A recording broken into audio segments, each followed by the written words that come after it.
a year ago. So you're, you can't say it publicly because I'm sure it's that's just not what school districts do. Right? Correct. Harry's Very I true. don't know if you know Harry or not. So they lean Harry's towards been it. there for a while. Then you Graphic have designer, a web page budget where designer. you wouldn't be turning back $370,000. You know what I mean? Yeah. Welcome everyone to the November 6th Yeah. edition of the Litchfield School Board. Please rise to the Pledge of Allegiance. I pledge allegiance to the flag of the United States of America and to the republic for which it stands, one nation, under God, indivisible, with liberty and justice for all. Any revisions to the agenda? No, I do not believe so. Summary of non-public actions from the October 16th, 2013 non-public session. Mr. Miller made a motion to approve the non-public minutes of October 23rd as written. Mr. Bork seconded. The motion carried 4-0. Any presentations and recognitions? No, No? but I'm been in touch with some folks. Hopefully, once we get through budget season, we'll have a couple before Christmas. Excellent. Any correspondence? I don't see any. We had some correspondence between the town about the annual meeting, but I think we're gonna get into that later, correct? Okay. Nothing With the town, we're gonna, for the annual meeting date?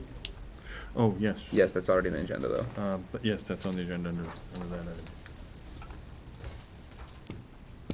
I think that's it. Anyone have anything?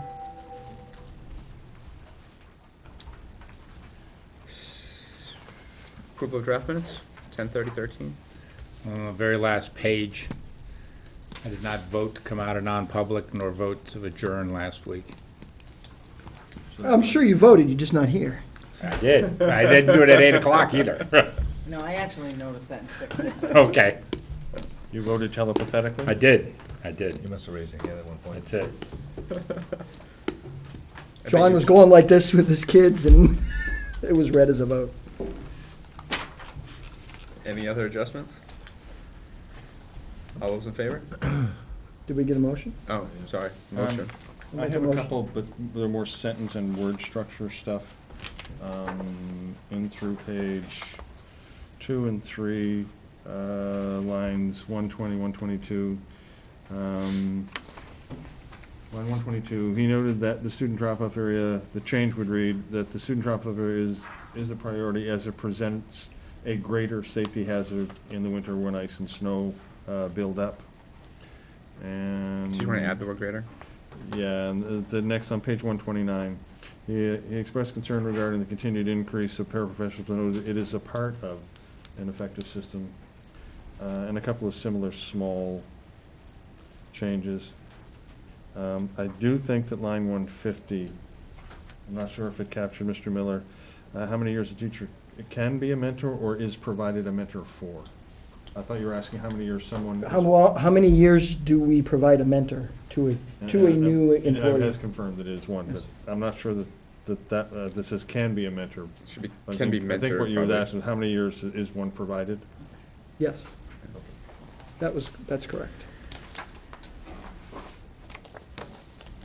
We have a motion? Make a motion to approve them as amended. We have a second? Second? All those in favor? Aye. Opposed? Abstained? Abstain.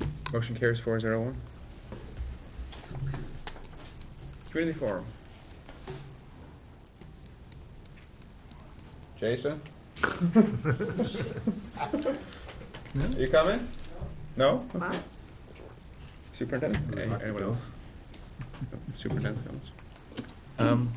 I did want to thank Jill DeLoe of the high school for sending out the invitation to an event that happened on Sunday in Bedford. It was at the Bedford Presbyterian Church, and a little over 30 of our students, the CHS Concert Choir, performed in a concert, lasted just over an hour. My wife and I attended, and the concert itself was fabulous. The CHS Concert Choir was the only concert choir involved. They had the church choir, and then it was our group who got to sing once with them and once without them by themselves. The church was packed, and I was fortunate to be there early, actually. Not only did they get to sing in this venue, but they got to work with the guest director, who was Dr. Renee Clausen, who's a PhD in music, and at the 55th Grammy Awards, his CD won 3 Grammys. He's known nationally and internationally for his work as a composer. And it wasn't just a concert, but he actually worked with them for about an hour or so before the concert, and I believe that Jill said an hour and a half the day before. With just a world-class person, an experience that I'm sure they will remember for a long time. And just the way he worked with them and treated them as a part of this group. It just, to me, was such an exceptional experience. And brings home to me 2 things. One, how important extra and co-curricular activities are, because they expose students to opportunities and challenges that you could never get in other ways. And 2, how good our folks are, our coaches, our teachers, our people involved in our extra and co-curriculars are at finding those opportunities and allowing our students to participate in those opportunities. There were several other people involved who also were related to high school concerts. Our people actively seek out those opportunities, and our kids get more than their share of opportunities to exposure to that. Saw a lot of parents there. I got a thank you note from one of the students on Monday for showing up and being there for them. But to me, it's just a testament to the quality of people that we have and how they go the extra mile. Had it not been for Jill, taking advantage of an opportunity, knowing people, networking within her affiliation, this opportunity never would have been there. And that I think is true of a lot of our people. I think of Paul Childs and the robotics team, and the list goes on. And I think we're very fortunate to have the caliber of people that we do, and I think our students benefit from it greatly. So thank you to Jill, thank you to the parents and members of the concert choir, and here's to more good things. School board comments?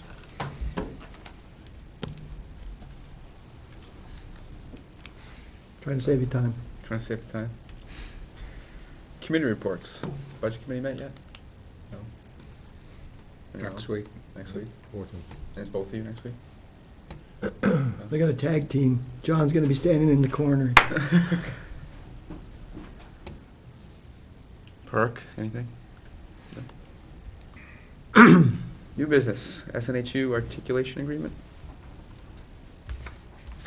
I'm not sure what the precedent has been in terms of responding to these. Typically, it's a pretty administrative matter. I've written actually many articulation agreements that happen to have the same Southern New Hampshire University logo at the top. This is a fairly standard agreement. It really is a very one-sided agreement, typical of trying to reach out with local universities and attract quality students to go to their school. $3,000 admission articulating agreement, which also allows presidential scholars, for example, get up to, I think it's $15,000 a year.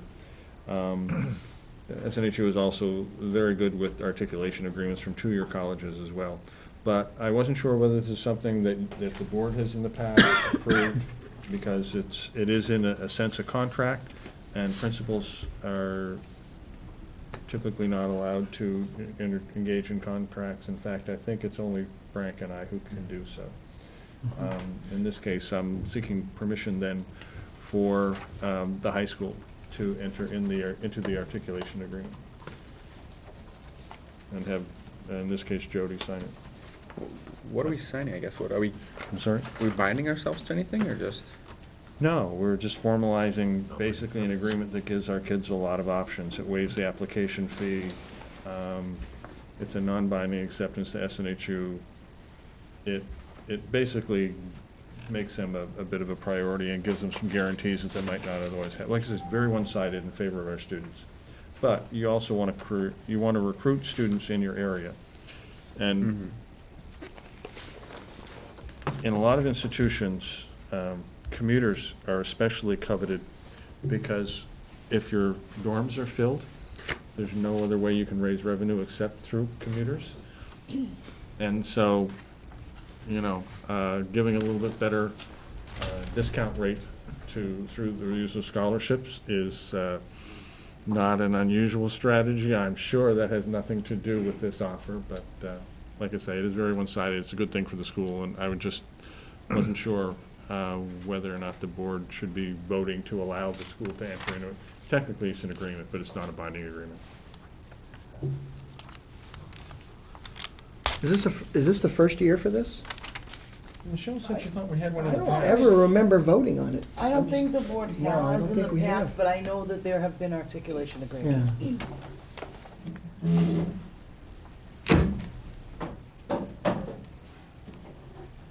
I take it that the board is comfortable with the agreement. Yeah, It doesn't force us to do anything. no. It's just a benefit to the student. Yeah. But you need to change the name on the back of the contract. Director of Guidance. Should be, either you or Frank should be the signature, right? Yeah. Fine. All right, we'll request that, and we'll go from there. All right. Thank you very much. Snow plowing bid memo? In your board packet, you have a summary memorandum. As you know, the district put out an RFP for a firm fixed-price contract for snow removal services for the 3 schools. And as you can see in the memorandum, there were 4 qualified bidders.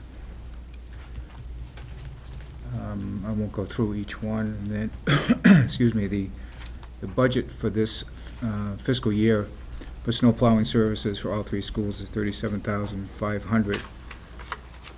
The coordinator of buildings and grounds and each of the school site managers were given the opportunity to review all bids.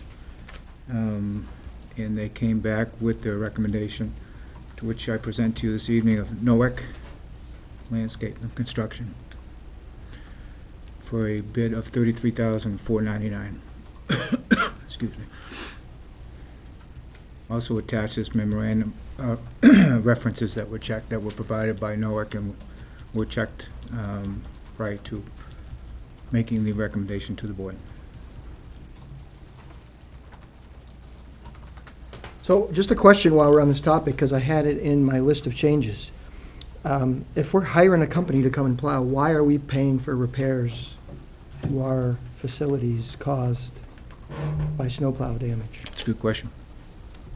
I mean, it would should think be- that. it should be a In the admin meeting process. yesterday, I mentioned your query to Mr. Bennett, and he concurred and indicated that it's simply been a past practice, and he, by the sound of it, he doesn't especially agree with the past practice.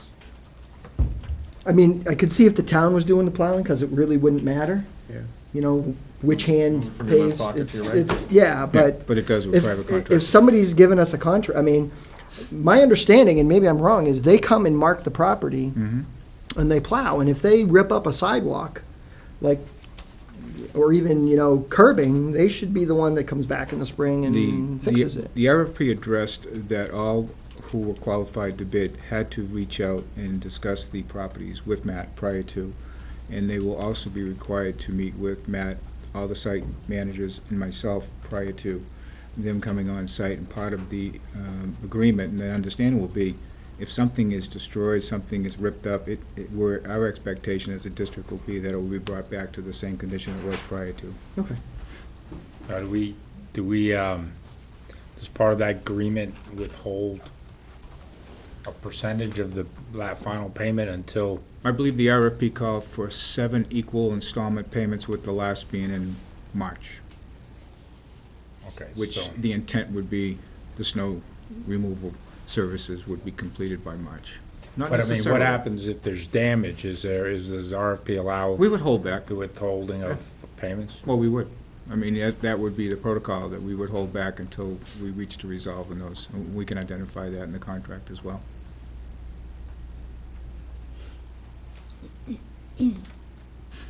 Is that the same company that's doing it this year, or is it a different company? It's a different company. Industrial Traffic Lines is doing it this year. Well, last winter. That was the whole thing we had last year with the change in the company name. Yeah.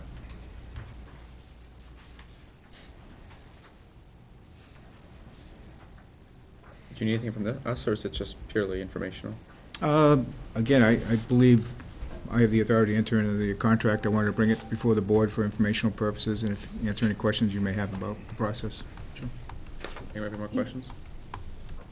Nope. October 2013 student transportation counts.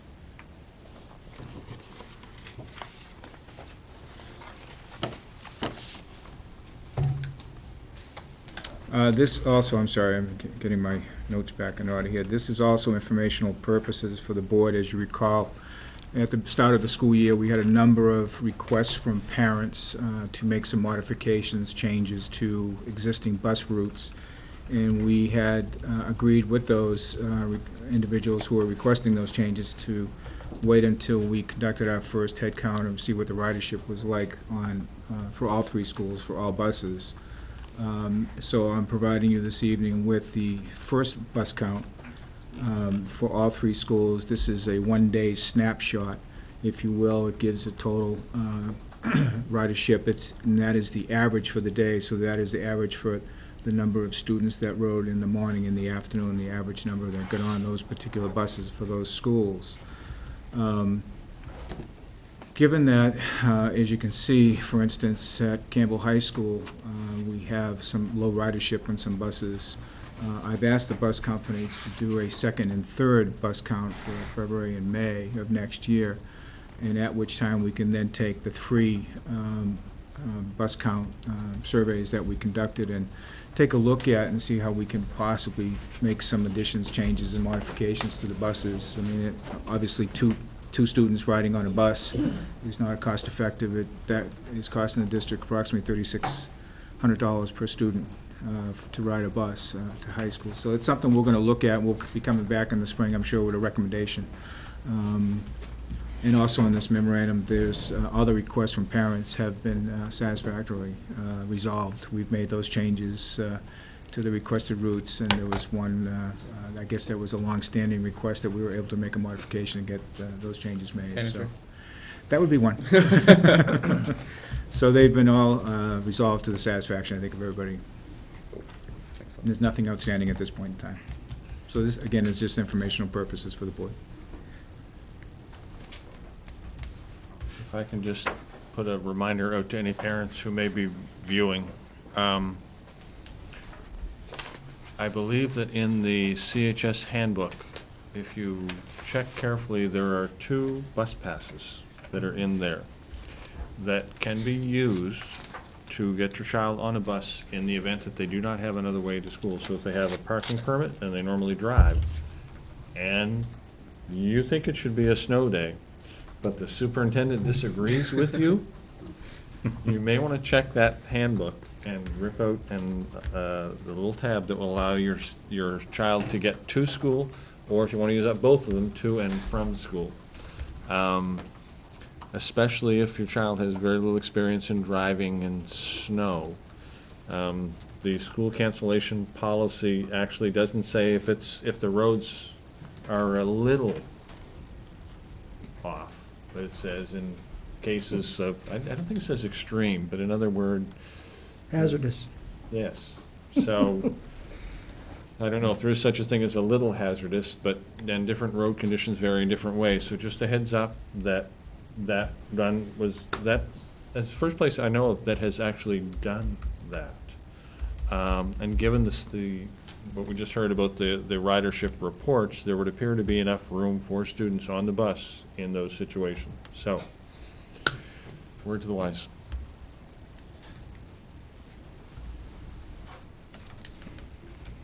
Alrighty, so now we have School board members suggested budget changes. I think what we usually do, though, is just open up the actual budget and go through it based on the changes, correct? Mhm. So everyone has the link to the budget. FY 2015 superintendent's budget, recommended budget, all 144 pages of it. 48. No, the last 48. couple of years, we just went through the, The changes. I think we Just the open, changes, yeah, but we looking open at- it, but then we Yeah, go to you the just go first down the changes, yeah. changes. Now, Mr. Lechleiter is here this evening, and there's some, I'm sure, some spots on here that may be related to the middle school.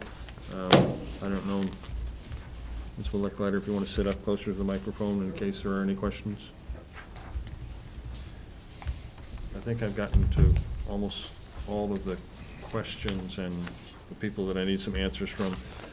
Dr. Heon was supposed to be here this evening, but she went home sick today, so there may be a couple of items that she'll be able to respond to more fully. She is intending on to be here next week. Are we expecting resolution tonight, or discussion and some resolution? There may be some cases where you may want to wait for her for a final decision. I think last year it kind of took us parts of 2 meetings to get this done. Well, if we were gonna deliver on the 14th, you guys decide today. And we meet on the 12th. Unless I think we usually vote on Frank is, these. Frank and Tracy are superhuman, depending where the changes are. Well, don't they usually come, we vote on these, and then we get a final number next week, and the whole thing up and down? Yeah, Is that what I we mean, I usually think, I think there's only a few items. not to put you on the spot, but I kind of think 2 days you're gonna is, keep track of the changes we make tonight and know what the I bottom am, number is I gonna will be. attempt as best as possible. We don't go that fast. I will keep track Trust of all the changes.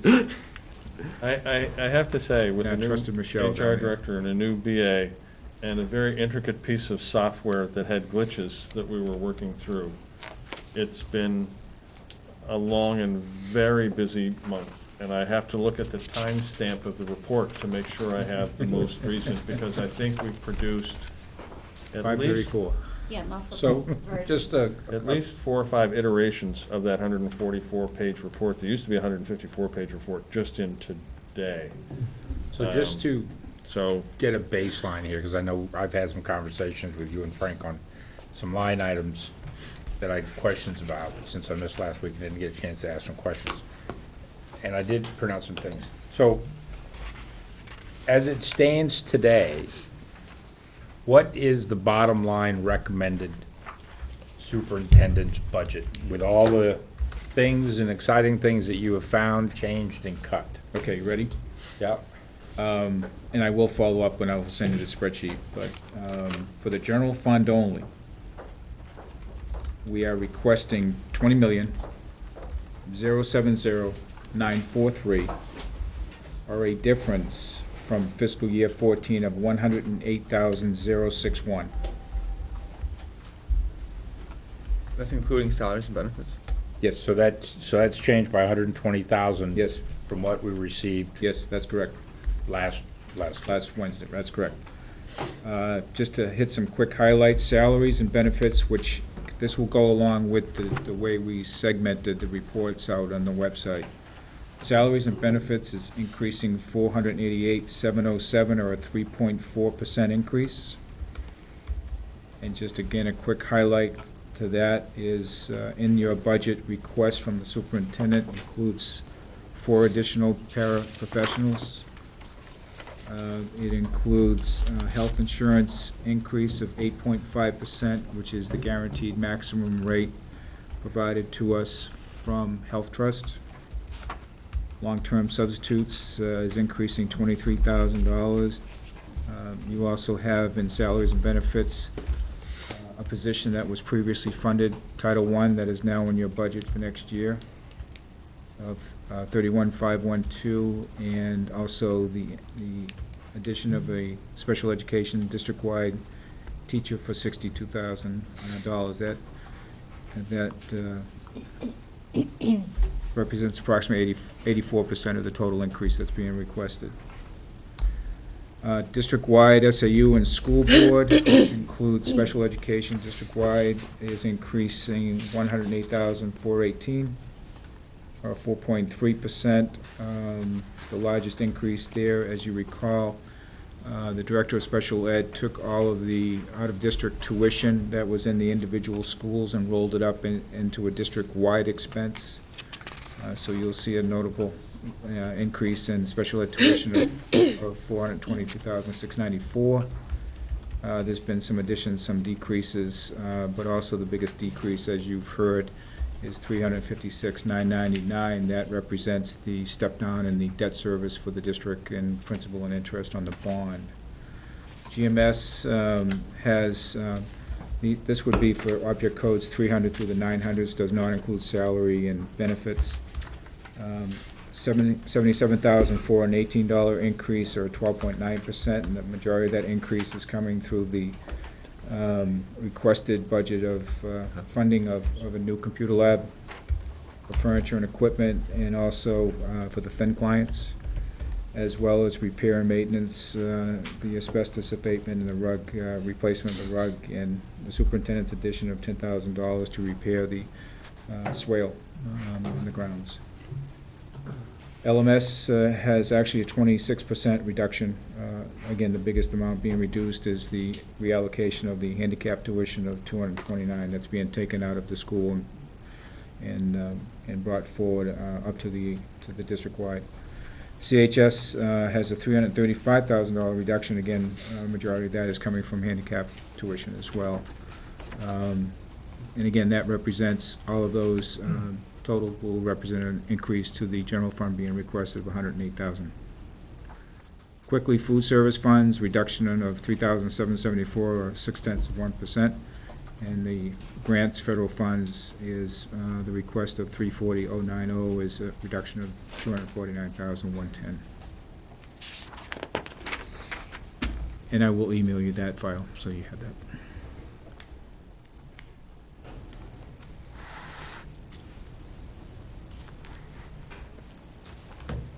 Alrighty then, I think, looking at the spreadsheet of our changes, the first one was on page 2. And it concerned the second grade teacher.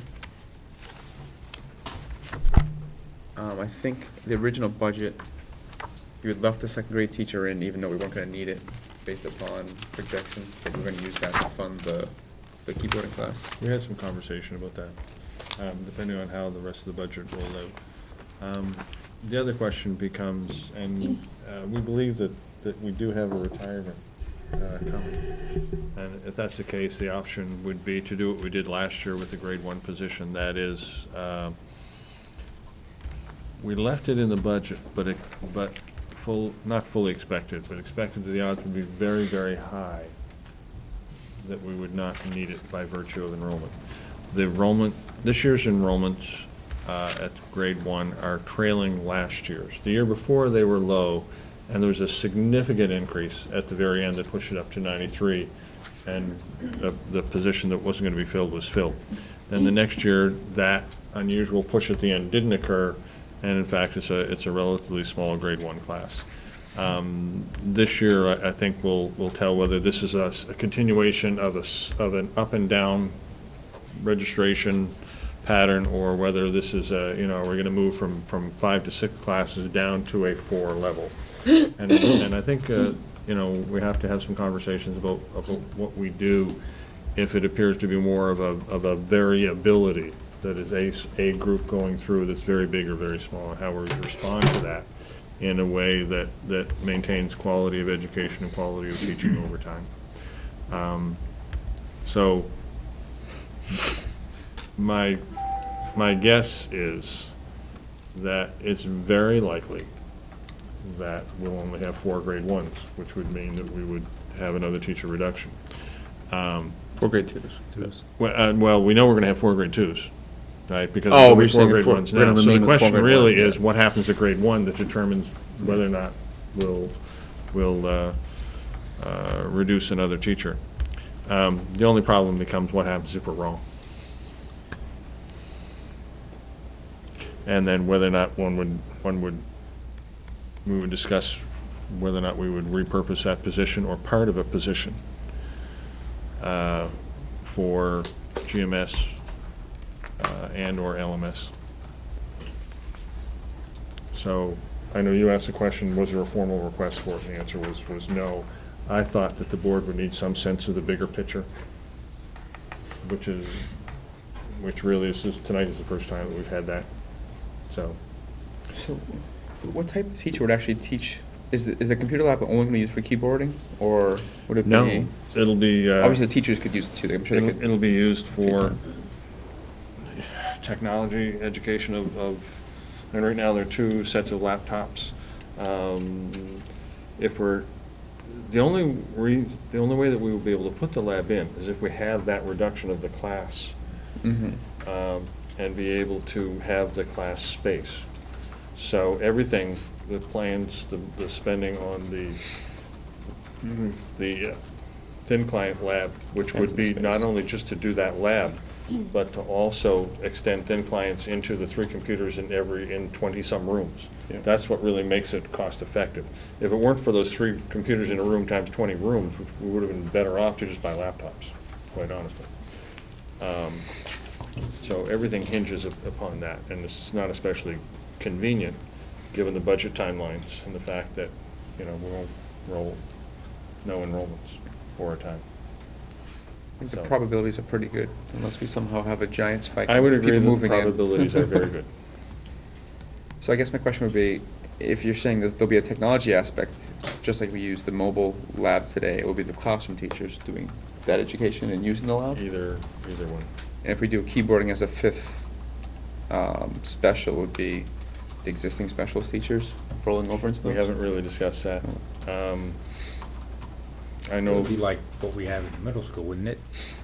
Like Like a computer, yeah. A Robin Core, or, It could be that model, it could be, there are other places that use a model where a teacher is paid to develop the curriculum and a para delivers.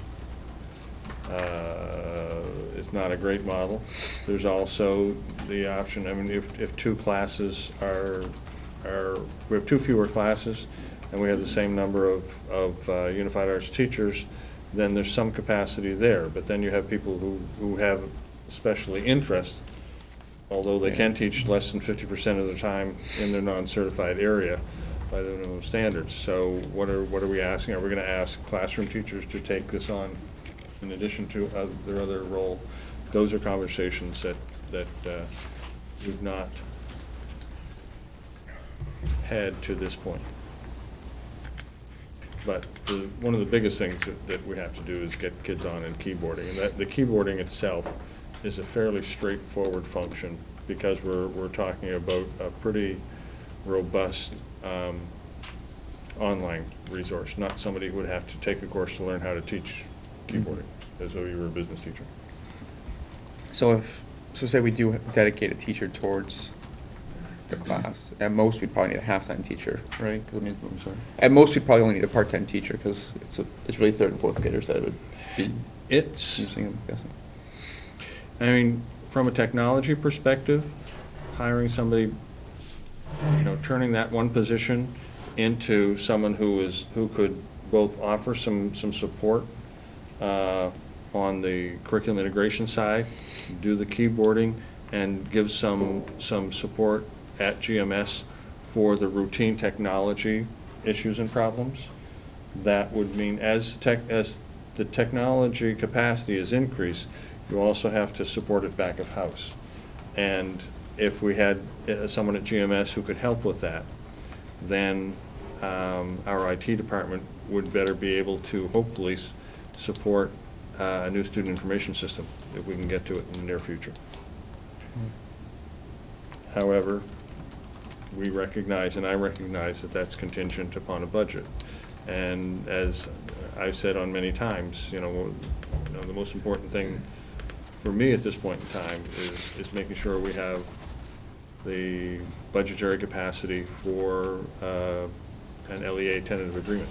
So there are competing demands, and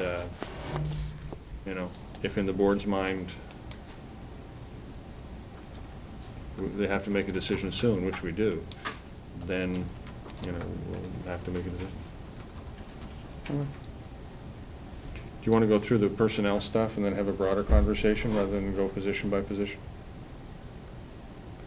I think what you should do is bring each one forward, get a motion, get a second, and then if you don't get either, then you don't have to sit and have a Yeah, lengthy I'll move on to number 2, discussion. unless Okay. someone has a motion to make. I'm going to make a motion to reduce the second grade teacher. Or second. Is there, do we need a total? I'm sorry? I mean, I looked and tried to come up with an average, but I have no idea, because you have to follow the procedure of the contract, Yeah, how that shakes out, but, so roughly 60,000 probably with Yeah. benefits and salary and, And I mean, I was just looking at the salary for the teachers that were in second grade, tried to come up with an average, just to give the if you board an can, if you idea. can just make the motion, if the motion is to remove a teacher, then It's- Frank and I can Yes. get the it's- number down to a yeah, penny. we're not involved in that decision-making process, and I'm not trying to identify anybody, but is there a second? Second. I don't think the numbers support. Class size of 20, So how many, we have what, 5 second grade teachers? Yes. Yeah, there's a And class our of, first grade class right now is how big? I just had it up, 78, I think. 75? I agree, we're gonna drop a second grade teacher. It's my opinion, though, that we should Do keep we the have any position. classes that are large that are moving to a grade where we'll have a different number, where we'll need to have a teacher move from I don't- second, just in GMS? everything in GMS is trending down. The big bubble class is going out. There's a bubble class going from from 5th to 6th, which is actually up in Tom's school, and then from 8th to 9th. Yeah, first grade is 75 right now. So it would have to go up 15 kids before we need another teacher. I agree, I think we'll obviously reduce the second grade teacher. However, I think we should keep the position open for the keyboarding and the computer class that was described. I think we absolutely need a computer lab. I mean, when I was in elementary school 25 years ago, I had a computer lab. So the fact that we don't have one's kind of obscene, if you ask me. I agree that we need to let that position go, that second grade teacher go, but I do not agree with flipping it over to a new position. See, I disagree with that. Respectfully. I mean, do you have in the budget a person to teach the lab? No. So, It would be this position, really, that we're so talking then, about. so. Well, so- you need so- 2 motions, one to, Well, no, what we really need is the decision to be made of whether or not, cut the position. where the school falls, schools, where the superintendent falls in this need. And I'm going to put a lab in, and I want to put a teacher in, and I'm taking that teacher from this position, from this location, due to enrollment situations.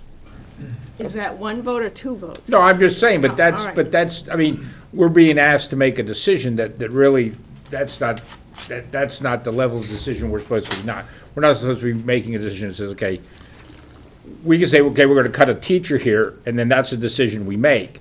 And then somebody needs to Later make a on. motion that says, add this Yeah. person back in at this level, teaching this. Yeah, Because that's how it's set up, because we shouldn't be making a double, two decisions we should be making the decision that should have been I the decision that believe came to us. that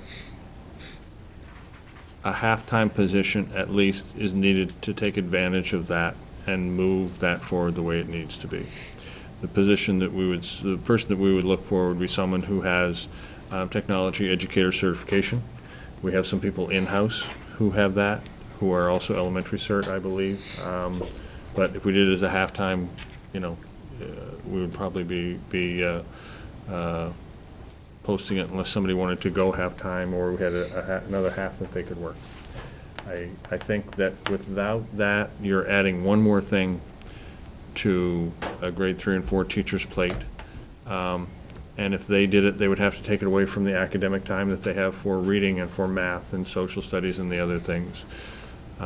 While you might be able to have teachers who teach specials do some of that. I think somebody needs to have that primary responsibility. They'll also have some extra capacity to work with grades 3, 4, and potentially 5 and 6 in terms of technology integration. So that would be my recommendation if you ask for it. So we have a motion on the table? So basically what this means is the lab is not only costing us hardware, Yeah, but teacher, yeah. a portion of a staff person as well, which is part of that total cost of ownership. Yeah. That never seems to go down. Well, I mean, you could have a lab without a person. You could. And the teachers would use it instead of using the mobile cards. There's a benefit of having a lab that you'd walk into and it's ready, I think, versus wheeling a bunch of cards in and hoping they all turn on, you know. Is motion on the table? Any more discussion? All's in favor? Aye. Opposed? Aye. No. Abstain? Motion carries 3-2. I make a motion to add a computer lab teacher. I'm sorry, what was that motion to? Add a teacher for the computer lab. Full-time or part-time? Part-time. Motion fails for lack of a second. I'll second it. Oh. Get John a white hat. Um, I think it's something I we gotta tell you, I need. am very Yeah. frustrated because, you know, we're voting and making changes. And I don't feel that I don't feel the budget is ready for us to have a discussion on these two topics, because I'm not getting the information that the elementary school, the information coming out of elementary school, in this case coming from the superintendent, is that they're at a point of where they want this to be, and we're making decisions just on money instead of exactly what the school is looking for. So if the school board is 100% behind the lab, and I believe right now we are, because we've sort of asked that to be added in as part of the budget, and we need to be behind the whole process, and that process should have entailed how they were going to implement that and whether there was going to be a body in that place. And we don't know that information. My understanding was that it was always going to be that grade 2 position, because we saw her coming up. We saw the room opening up, and the position would just roll over to the technology position. But And the conversation occurred because of we had things happen in fairly short succession. Now, I will be the first to admit that our 5-year plan expires. We're not where we need. I talked last week in very broad strokes of a 3 to 5 year plan, and quite honestly, we have not started on that new plan, and we need to do that, and we need to get it done within the next short period of time.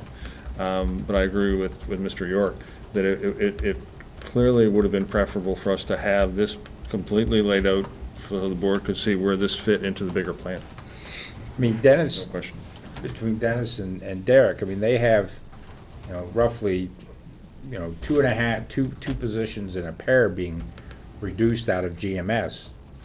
And yet, we know we want a position, it's not in our budget. It It's wasn't not requested here. by the principal. And so I'm sort of at a point of saying, Well, okay, the if we go through and we make all these decisions, then you're gonna get a nice lab, and there's not gonna be anybody in there to facilitate the use of the lab. The principal did ask the question, should he put the position request in the anticipation of the other reduction? And my advice was to bring it forward in this way. So the only reason that position request is not in as a full-time position with a tech integration, which was the principal's request, was that my indication that until the other decision was made, we were talking about it in more general terms, which may have been, poor advice on my part. But there was clearly, he's had some conversations with folks. They believe their performance assessment pieces is about writing, and they're doing performance assessments, and they will be using benchmark performance assessments, and the writing that they hope to do at grade 3 and 4 is all around use of technology for writing.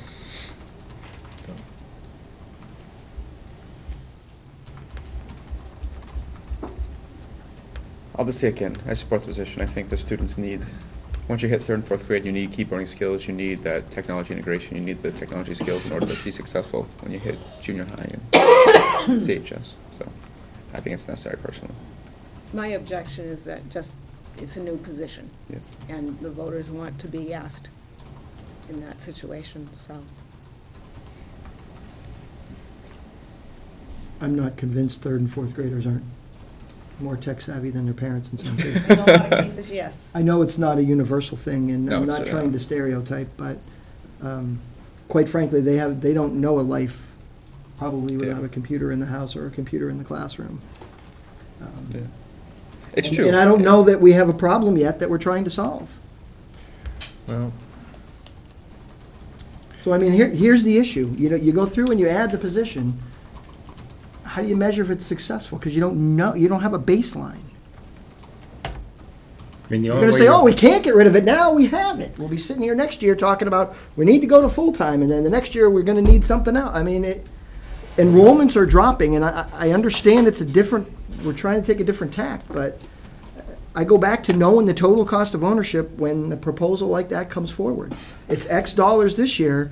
Oh, by the way, it's $32,000 next year that you sign yourself up for by approving it this year.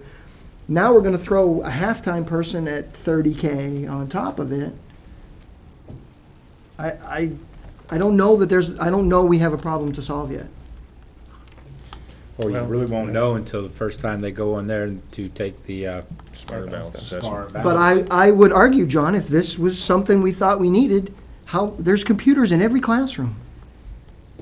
Take 5 minutes and sit a kid down and do it. We have to have a program that measures typing at the high school that we could leverage down to the other schools. If not, there's gotta be some open source thing somewhere Yeah. Kyle could pull down, and we can assess where we're at. If they're typing 20 words a minute, okay, then they're sufficient. If they're typing 2 words a minute, then we got a problem to solve. We don't have any data. We're making a decision based on or trying to make a decision based on no data, is how I see it. Well, I sort of agree with Derek. I mean,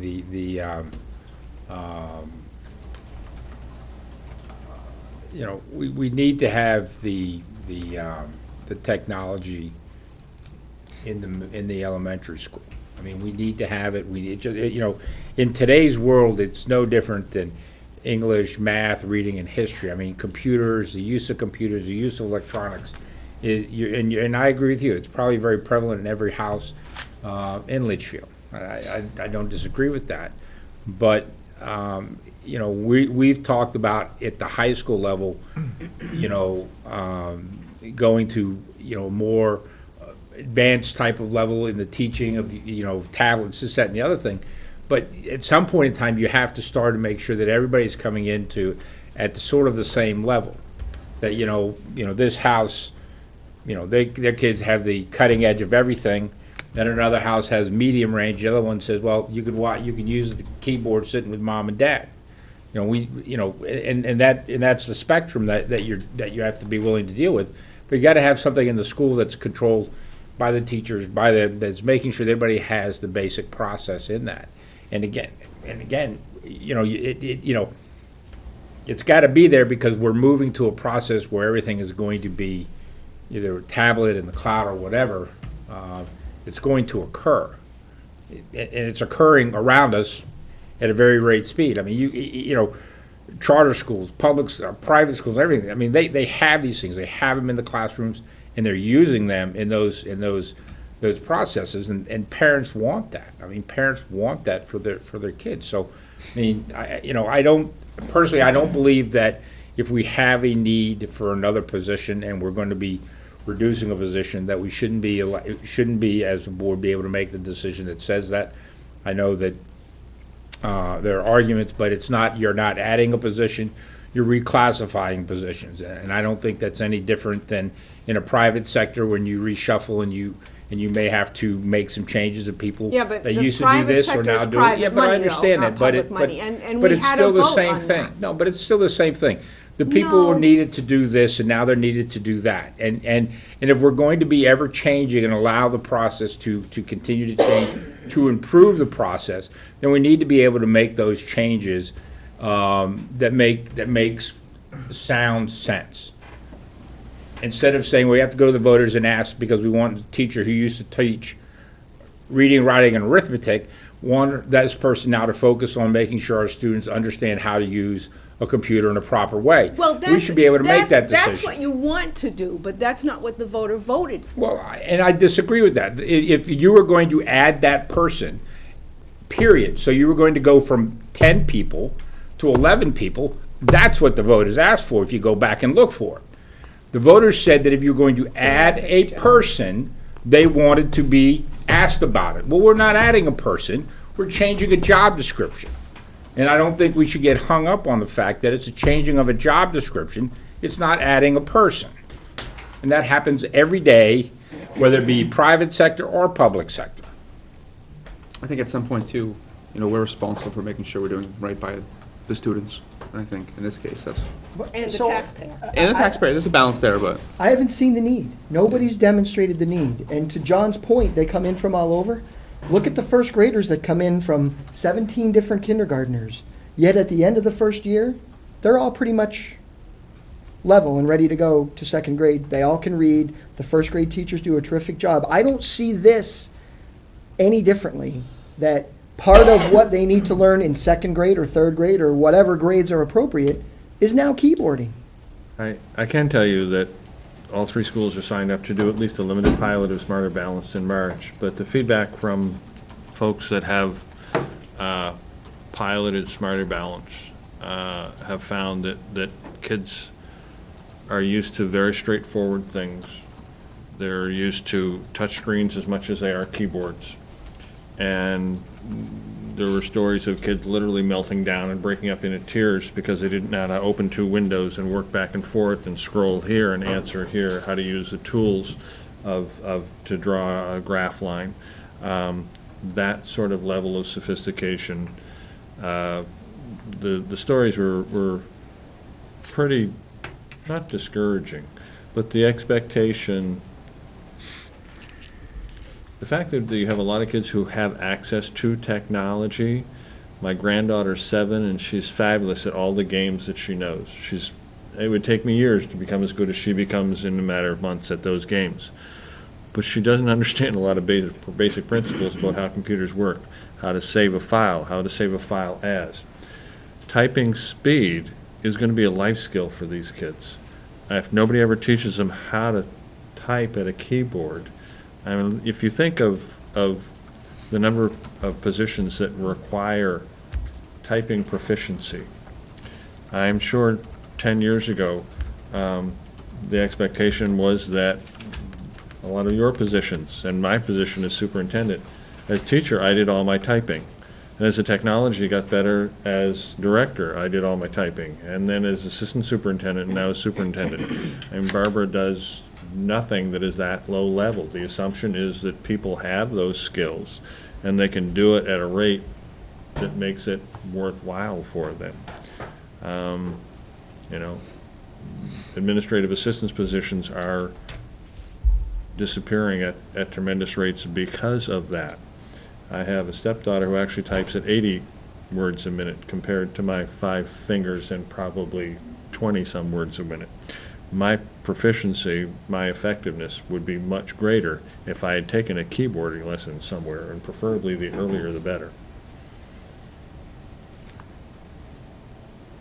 Any more discussion? All those in favor? Aye. Aye. Opposed? Aye. Motion carries 3-2. Next on the list is a grade. We should add a health teacher then. No, I'm serious. Add the health teacher. We're not teaching health at the Then make a elementary school. motion. No, I'm saying, if that's the there's no need demonstrated, we just added a position. No, Yes, we Basically, did. what we did No, we was, didn't, John. we reshuffled No, we a did position not. that already No, existed. we voted to eliminate a position, did. and we voted to add a position. Yes, we did. So, Well, Dennis, 'cause I think you have to eliminate a second grade teacher before you do anything. So that, you eliminated that position. no, you No, could have been a they're two motion to separate- move They're it. two separate actions. Could have been a motion to Yeah, but one's reallocate the full-time and second one's grade part-time. position. And one's full-time, one's part-time. Amount's the same But they're thing. two separate actions. They're not connected in one. Again, what should have happened was, I agree, so decision we should have been shouldn't have made added at a a much higher position. level and then came to us, and then we could have made a decision that, yes, we agreed or disagree. We added a position in that based on no process. demonstrated need, other than they need the skills, but we haven't measured if they have the skills. That's what we did. Before this goes to the budget committee, can we have a better description of what exactly Yeah, is gonna it's be not gonna entailed? make it. Yeah, you're gonna have to back that up a little stronger than here. John's gonna have to back that up. Oh, well, good, John, then. Guys didn't make it easy, that's for sure. There'll be people reviewing the tape. Trust me, I don't think it'll make it too far through the budget process, so. But at least we can have a little bit more information, so. Grade 3 teacher? So, yeah, I looked at this, there's 5 right now. There's 98 kids moving in right now from 2nd to 3rd grade. We say 23 kids at Third. 3rd grade is our class size. So for 4 teachers, that's 92 kids. We're pretty darn close. And I would support adding a para to help with class sizes, if the administration thinks that would help. Is that supposed to be second graders instead of first Yes, graders? it was a cut and paste error, yes. Because there's 75 first graders moving out. How many third grade teachers do we have right now? 5 right now. So right now, if the projections hold right now, next year's 3rd grade would have 98 kids, 5 teachers, so 19 kids per class. If we cut one, we're looking at 24 and 25 kids per class. I personally think 24 and 25 is too high for 3rd grade. Is 23 okay? You gotta say yes. Yeah, there. no, 23, 22, 23 is borderline, I think. But we'd be, if the number holds, we're gonna be at 24, 25. And if we add kids, now we're at 25 for all 4 classes. And if we lose 10 kids, If we lose 2 kids, well, if we lose 10 kids, that's a conversation we're gonna have in. we can't have it. Yeah. It's too late. We can still rift the position come June. March. You gotta do it by March. No, you would have to by March. I just threw it out there as a discussion Yeah. point. Plus, looking at what's coming next year, Well, next year it's gonna be gone if it holds, yeah, that's all I was throwing it out. yeah. Is there a motion? I'll make a motion to reduce the 3rd grade teacher. Is there a second? Seconded. I mean, I gave my rationale. Yeah.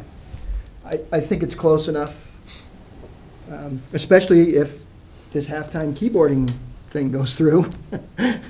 There'll be less on the 3rd grade teachers. Again, I go back to the argument, you know, Litchfield's had a pretty good history of keeping their classes in the 19 to 21, 22 range.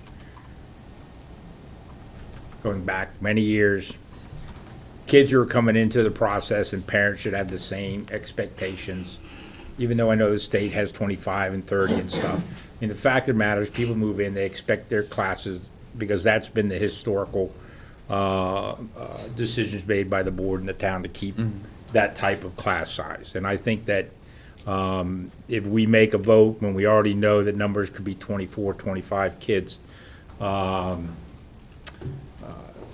that's not fair to the kids nor to that set of parents. I'd agree with John.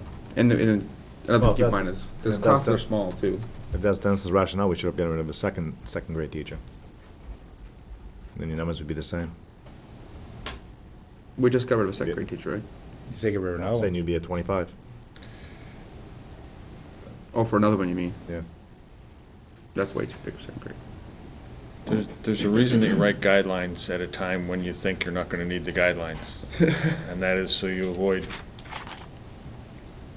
going afoul of your guidelines at a time when you have to make a decision. According to the guidelines, it would say 5 grade 3 teachers next year. Okay. Any more discussion? All those in favor? Opposed? Aye. All right. Abstain? How'd you vote, Trish? You guys go too fast. I was opposed. Opposed? Okay. Motion fails, 050. That's a new one. I'm assuming you don't want a grade 3 para then? I'm assuming that that would be, Nope. Like I said, I just wanted to toss it out and have the conversation. Likewise, the kindergarten para. I mean, if you look, we're down to whatever the number was. We're at 56 this year. Do we know what the projections are next year? 56. I can't believe they're gonna be much more than that. We were at 65. So if you do 56, you're at 15, less than 15 kids Yeah. per class. Well, 14 kids per class. that's actually not that different from the past. We've only had kindergarten for about 4 years. And the class size for kindergarten started at 57, then it went up to 70-some, then 60, and this year 57. So it's, But we added staff when it went up. We used to have 5 classes, now we only have 4. We had There were five 5, in the yeah, 70s. I'm saying we added staff. yeah. Then we dropped the And, staff. and all I'm asking is, can one para go between the 2 classes? And if they can't, then that's fine. I don't know. I suspect next year, it's My gonna position be a would- full and a half would be no. time teaching kindergarten, because you're only gonna need 3. Well, but it's really no, other than 1 year, it's no different than it has been the other 3 years. I mean, 56, 57, and 60.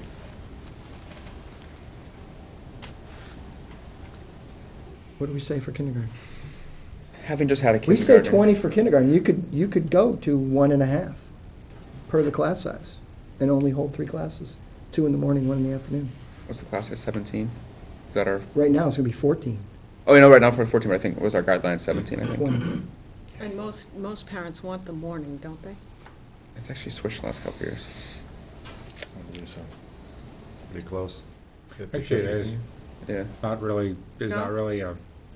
we've never had an issue where somebody didn't get what they wanted, so it didn't seem that anybody was pushing Okay, for one morning or particular afternoon way or more another. than, Yeah. you know, everybody has their different reasons for, I mean, if you look at 56, you can do it in 3 and still be under our class size still have a pair in each class too.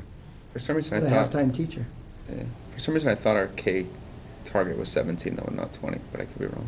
No, the policy says 20. But you know, you have a teacher and a pair, you're basically 10 and 10. I mean, you Pretty good. really are having a Yeah. 10 and 10. That's Yeah. pretty good.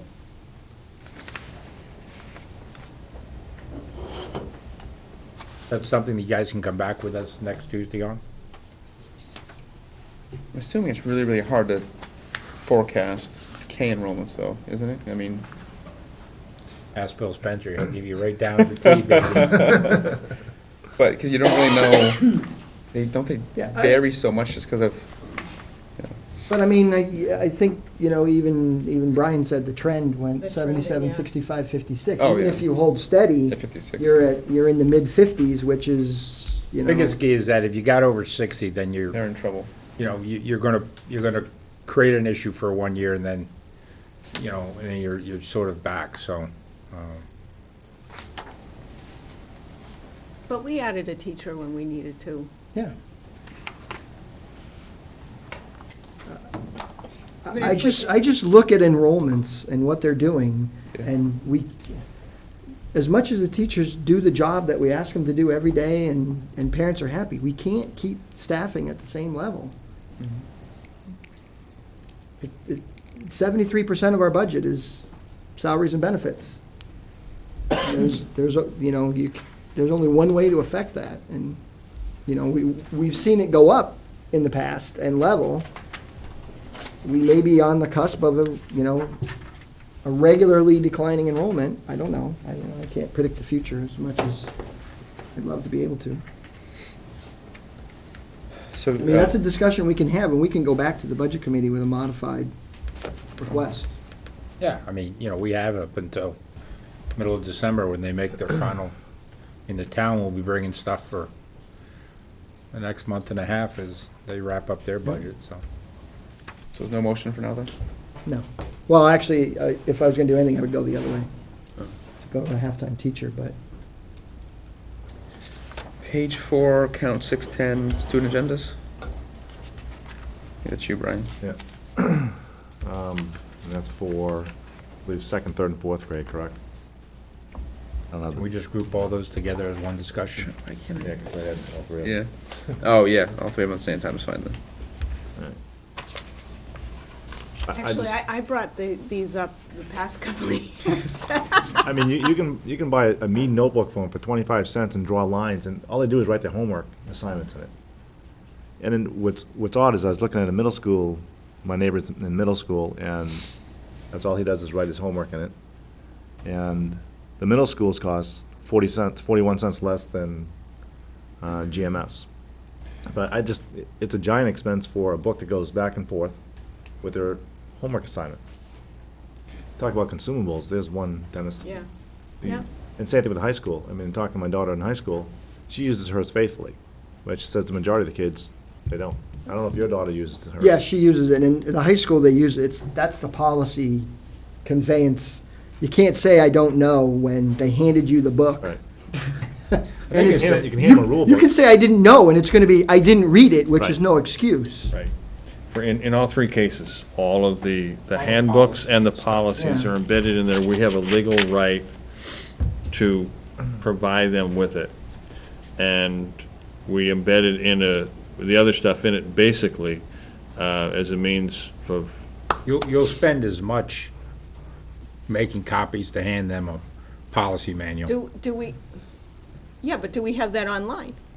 that, I don't think that suffices from a I legal don't, yeah, perspective. I in think you terms have of- to give them a hard copy of that thing and have them sign something Well, that that's says. just the high school though, so we can certainly Well, have. No, I think it's They're on there the, for all three. both the other. They're all- It's they're there for all the three. handbook covers all that information. It has all of the policies, I believe, in there, in all three books. Yep, it does. You're not going to be able to communicate our policies and procedures to the students. Now, we would not expect the elementary kids to be violating some of them that are in there, however, you never know. They'll get their hands on those computer labs, and who knows what'll happen. And, So you're telling me But- that printing like 200 pages less is gonna cost the same amount of money on each book? yeah, it's not the printing, it's the binding that you're paying for. And It is an unfortunate truth, because, the reality is, what we're legally required to give them would be a fraction of the material. And you can't do it cheaper in-house on your copy machines, or Dennis is gonna have to add 1 million clicks back. And if we ever were called on it, and we said, it's on the website, go read it, we'd probably lose that battle. I don't know. I personally think they work very well. I think all the parents know about them. They come to expect them. It's the way they communicate. But, It's just, why mess with a good thing for $2,000?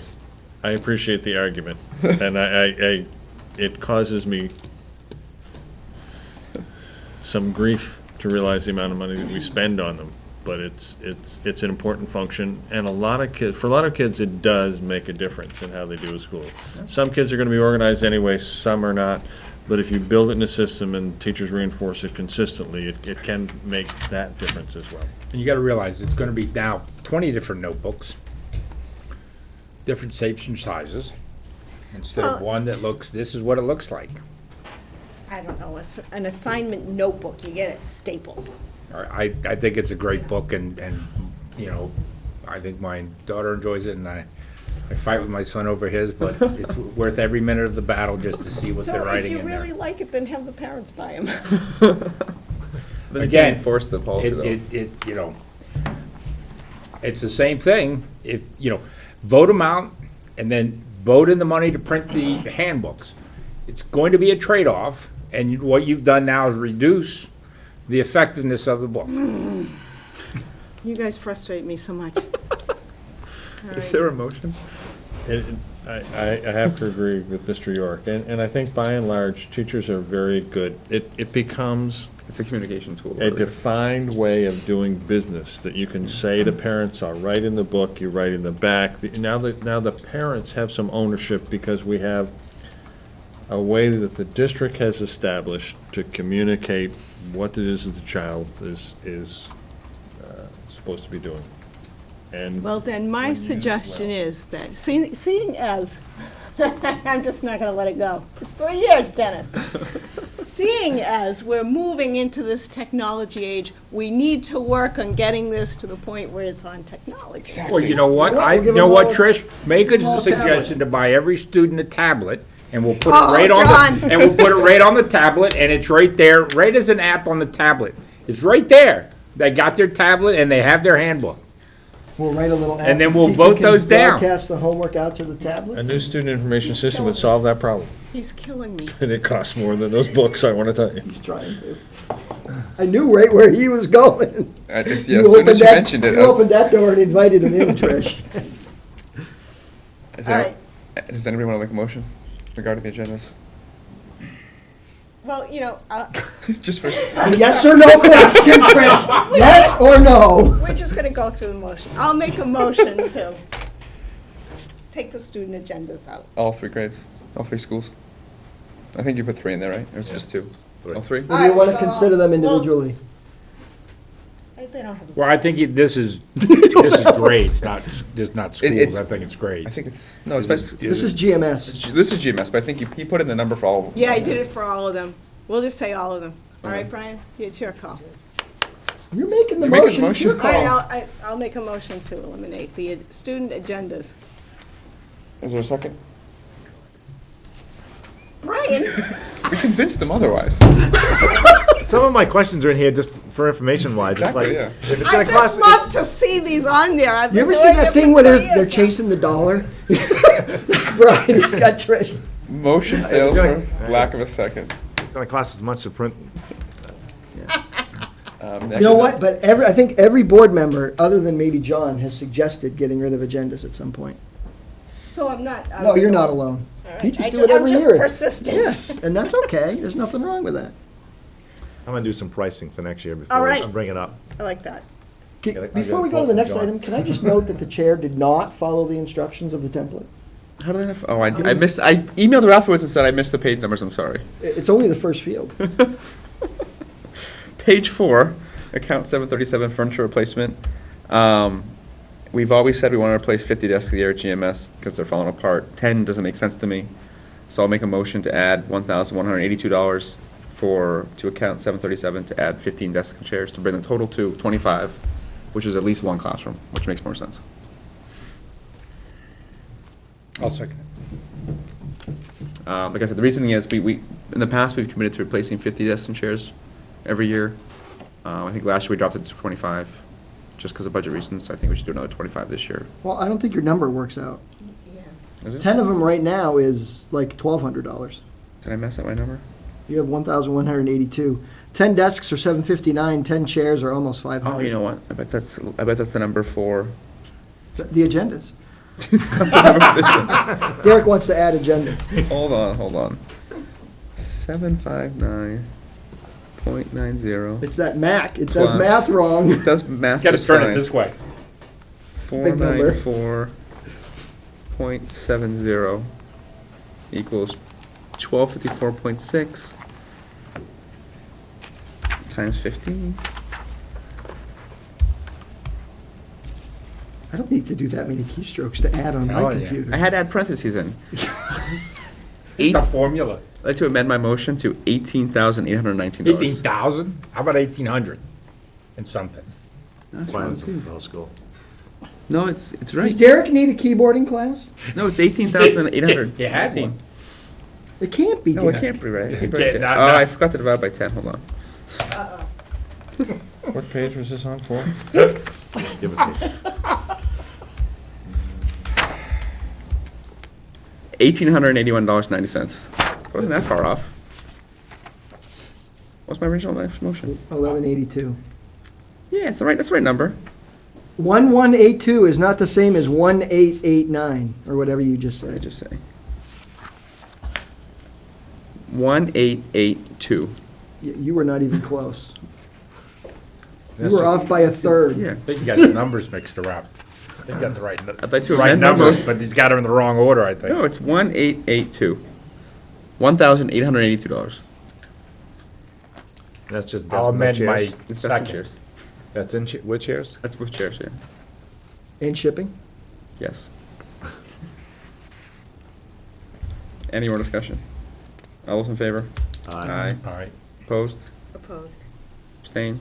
Motion carries 4-1-0. The new agendas are heavier, so we need new desks. Telling me, Dennis. You're up, Dennis? Yep, grade 5 teacher. If you look, there's 119 now, and we have 103 moving up. Grade 5 class sizes are 23. I think we can reduce a teacher and still be within our class size, if I did my math correctly, which maybe I didn't. So right now we have 119, there's 103 moving in, that's what you're saying, right? Yeah, we have 6, I'm pretty sure. We have 6 grade 5 teachers? I don't know, let me look. I might have counted wrong, it wouldn't be the first time. I count 5. Tom, how many grade 5 teachers do we have? With 5. We have 5. Yeah, okay, but we can go to 4, and be 112 would be our limit for 4. What's fourth grade, 20? No. We're no, it's gotta be 25. five. Yeah, 100, I did the right? math wrong then. Can I just speak to this one just for a second? So, this year, with the reconfiguration of 5th grade, we've gone to a content-specific model, which you supported, thank you for that, and it's gone really well. The transition's gone really well this year for the kids. The thinking behind why we did what we did was, and I know I repeat myself from last year, but was really a depth over breadth model, a content specialist model, and we've really delivered on that. I think those of you that are familiar with our 5th grade program this year can attest to the specialization we now have in the content areas. So while I'm sensitive to class size, and I know that's an important part of your responsibility as a board, I'd also ask you to please consider the important specialization of the teachers that are in those grade levels. And I know we're not just tonight talking about grade 5, but currently in grade 5, we have reading, language arts, science, social studies, and math. All real, obviously, critical areas. With Common Core implementation this year, particularly in ELA, and I know you're familiar with Common Core and you've seen the curriculum strands there, the demands in ELA are particularly deep, and so the reading language arts model works really well. You've heard plans for math as the kids go through the middle school, and we'll be having ongoing conversations about that. But to me, it's more than just a conversation about class size, particularly when you get into the middle school grades. And so I just ask that you please consider those specializations that the teachers have, and thank you for supporting it this year. It's gone really well with the 5th grade. So. The other piece is that this is a class of 103. According to the guidelines, 106 is the cutoff for 5. And then we have 108 kids behind this, so if you cut it, you'd be cutting it and then reinstating it the next year, and then the group below that is the small group is currently in 1, which would be another consideration to reduce a position for a 1-year position. Within riffing, within the contract, grades K through 5 are 1 category, so you could riff anywhere, somebody could, and we'd be using the existing contract language for that riff. And so you would be making a 1-year change, and then another 1-year change, and then another 1-year change, 3 years in a row. Reduction, addition, reduction, moving teachers around. Something to consider. Okay, I'm fine, I actually thought I counted 6, so. I would like to talk about grade 8, though. Okay. Grade 8. I don't understand how the classes are divvied up. I mean, it's going down and it's going down again, and then it's gonna be about the same as it is in 7th if everything holds true. I don't know how the split is when it says grade 7, 8 teacher, how it works. I just can't see LMS going down 60 kids over the span of several years and not. We did last So year. I can talk about grade 8 just for a minute. Well, actually, we riffed the position last year, So we got but the entire grade 8 team took a 6 block this year at a cost of about, that entire salary, to teach a 6 period each. And it really was, we either have to all agree to it or not. We've had to pick up a little bit of additional unified arts as well. And so you'll see that the roughly $30,000+ reduction, we went from a normally $35,000 for 6 block to 71 this year. So the reduction is actually within the 6 block, a reduction of about 29,000 or a little more than that. So the position was RIF last year and covered this year. The savings in the teacher's salary pretty much balanced out with the cost of the 6 block. So this year was revenue neutral, and we did have this conversation at the time, and said that the cost savings would then be occurred this next year with the lowering of the 6 block class back to the prior level. So we actually have 5-person teams at grade 5, 6, 7, and 8 in the core academic areas this year. Correct? True, yep. The 7th grade class, though, coming up is currently 122, which with 5 teachers is, That's, 20. that's correct. Right. I said there's the 7, 8, I don't know Right, how right. that So was it's- divvied So up. next year, as it stands right now with 5 teachers, it would be 24.4 kids, Yeah. so. Last year, there was a 7-team, an 8-team, and a 7-8 team, and that's why when Tom talked about moving to the 5-person team model this year, it wouldn't have been possible without the cooperation of the grade 8 teachers who agreed to step up Okay.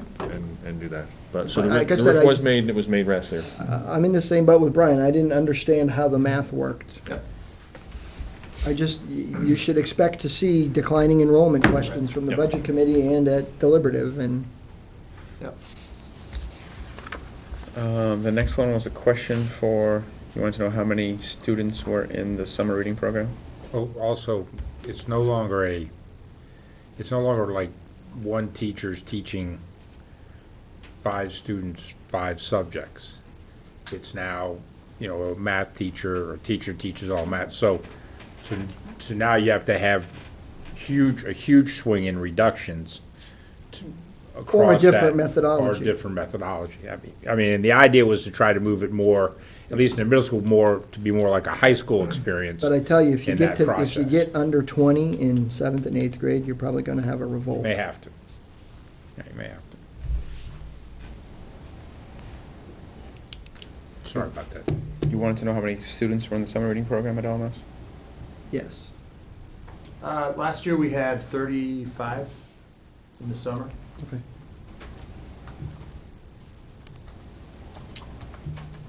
Page 20, curriculum writing? Unless you had was there anything Nope. further on? Okay. Like I said, I just, The curriculum writing, one of the goals that we talked about is having teachers in front of students more often. Currently, we're doing a lot of pull-out to do our curriculum writing, and the substitute is in place. So if we change that model, and we still have a lot of curriculum to write, then we have to find the means to which to do that. So it means going to typically writing during the summer, and a stipended model, because teachers aren't doing preparation for a class. They're actually doing something that's outside the normal bounds of their job, so it becomes a stipended okay. piece.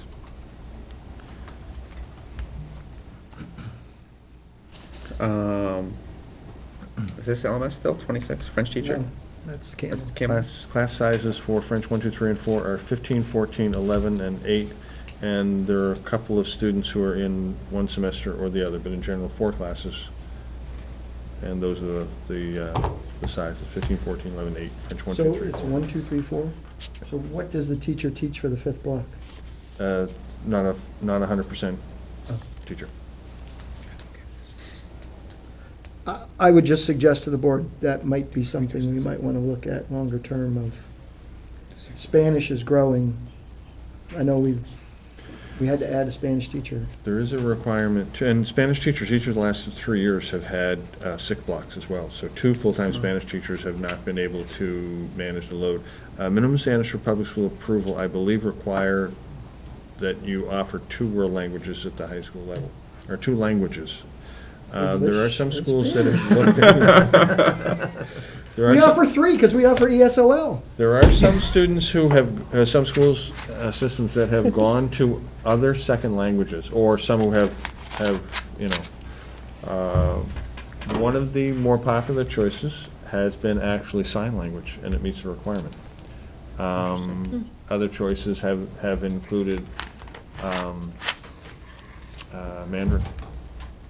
very hard to get a qualified person to teach that. The sign language, though, is an interesting option.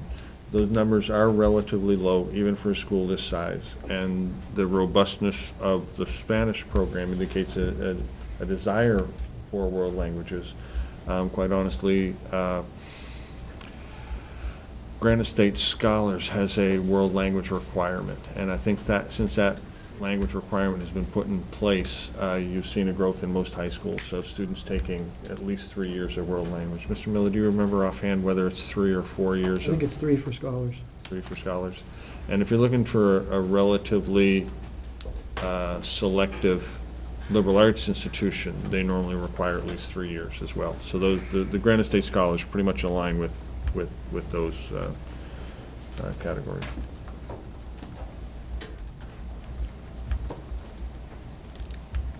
Okay, page 33, account 110. Question was, what's driving the $7,800 in There's a salaries? $7,847 increase. Did somebody We- go from We, partial to full-time? yes, from 87.5% to 100%. Remember with the resignation of the business teacher, we moved that position from full-time to half-time, but we needed some freshman seminar classes covered, and so we used half of that back up. So for one course for Paula Berry and one for Phil Martin, which restored them from 87.5 to 100%. Quite honestly, it also was a good deal in that at 87.5, they teach 4 plus have and a preparatory.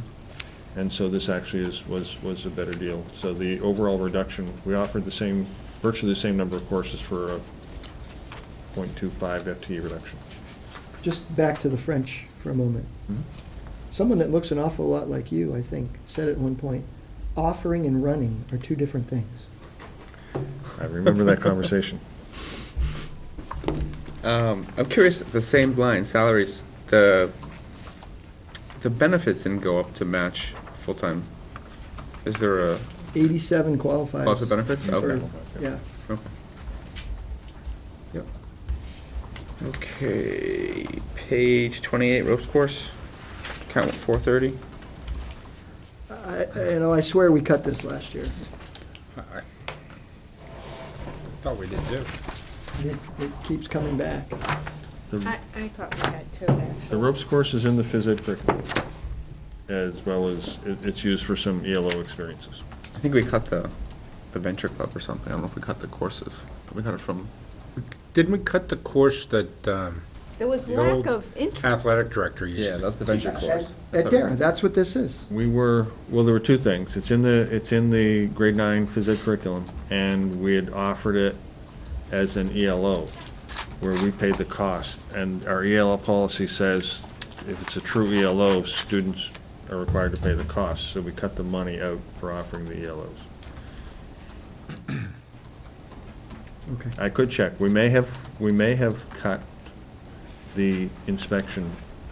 I do also know that it's used a couple times during the year by homeschool students. I want to use it. I mean, how big a piece of the curriculum is it? What else do we pay $2,000 for every year? That's a good question. For the- Is it a week? Is it one? I you think, know? I think it's a couple weeks. Okay.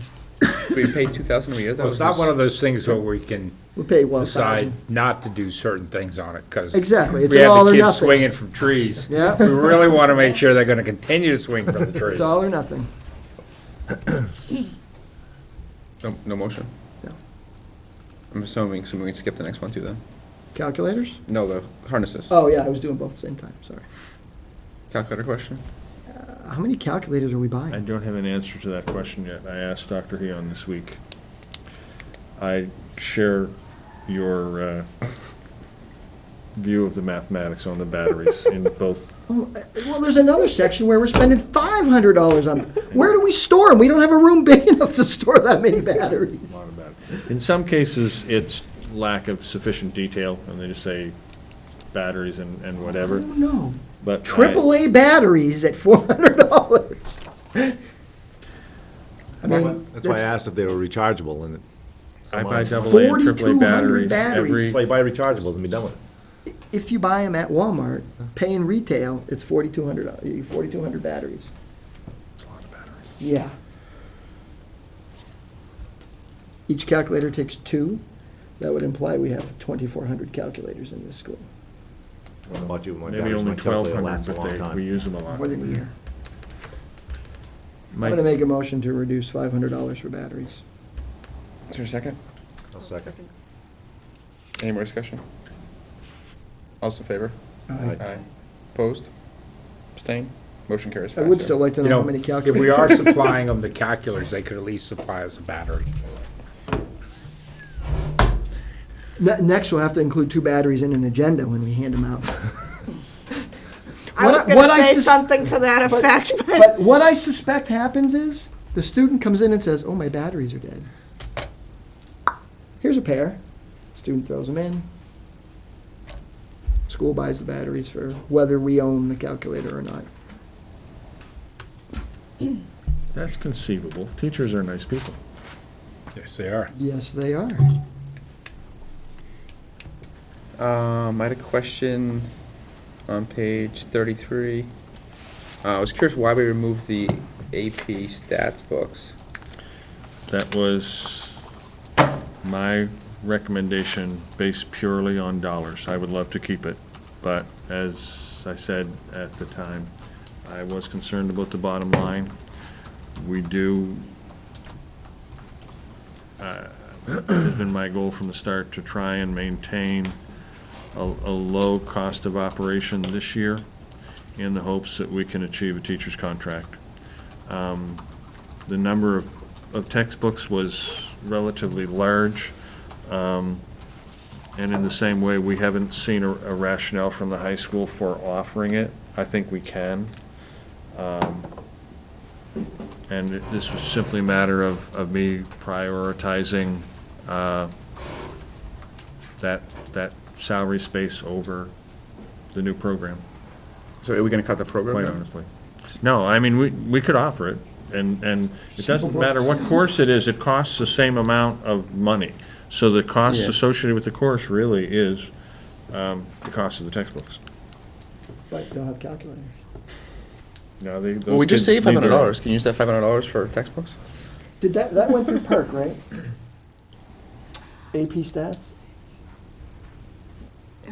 I don't think it has yet. no. See, that was one of the other issues. There's been no, Yeah, I got a No, it problem was with it being science. there It if was it hasn't science gone last through. there's been no background work, no, Oh, okay. no conversation, which was, I mean, if it had gone through PERC and they said, here's what it costs for the book, we're ready to sell this, that would have been one thing. So that's why, Do we know that there's enough interest no, from we students? don't.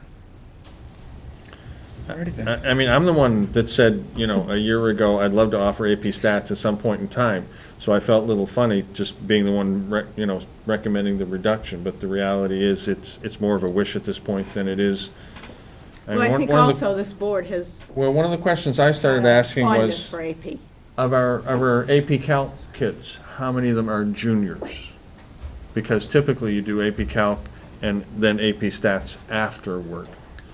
So could we offer this as some sort of ELO if we have 4 or 5 seniors? Remember, Zach last year, thank you, took Calc 2 at UNH Manchester, and if we'd been able to offer an ELO For AP stats. for AP Stats, this would have been, now I believe we have 2 people hoping to do an ELO for AP Calculus BC, because they took it as juniors. This would allow them to get another full AP class on.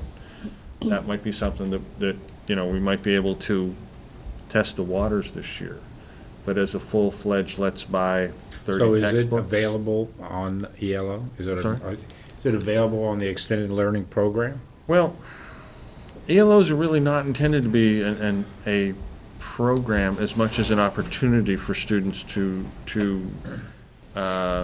do something that is self-directed. And so the notion of our ropes course as an ELO is almost a contradiction in terms. If it's a course that we offer, we should pay for it and just put it in the book.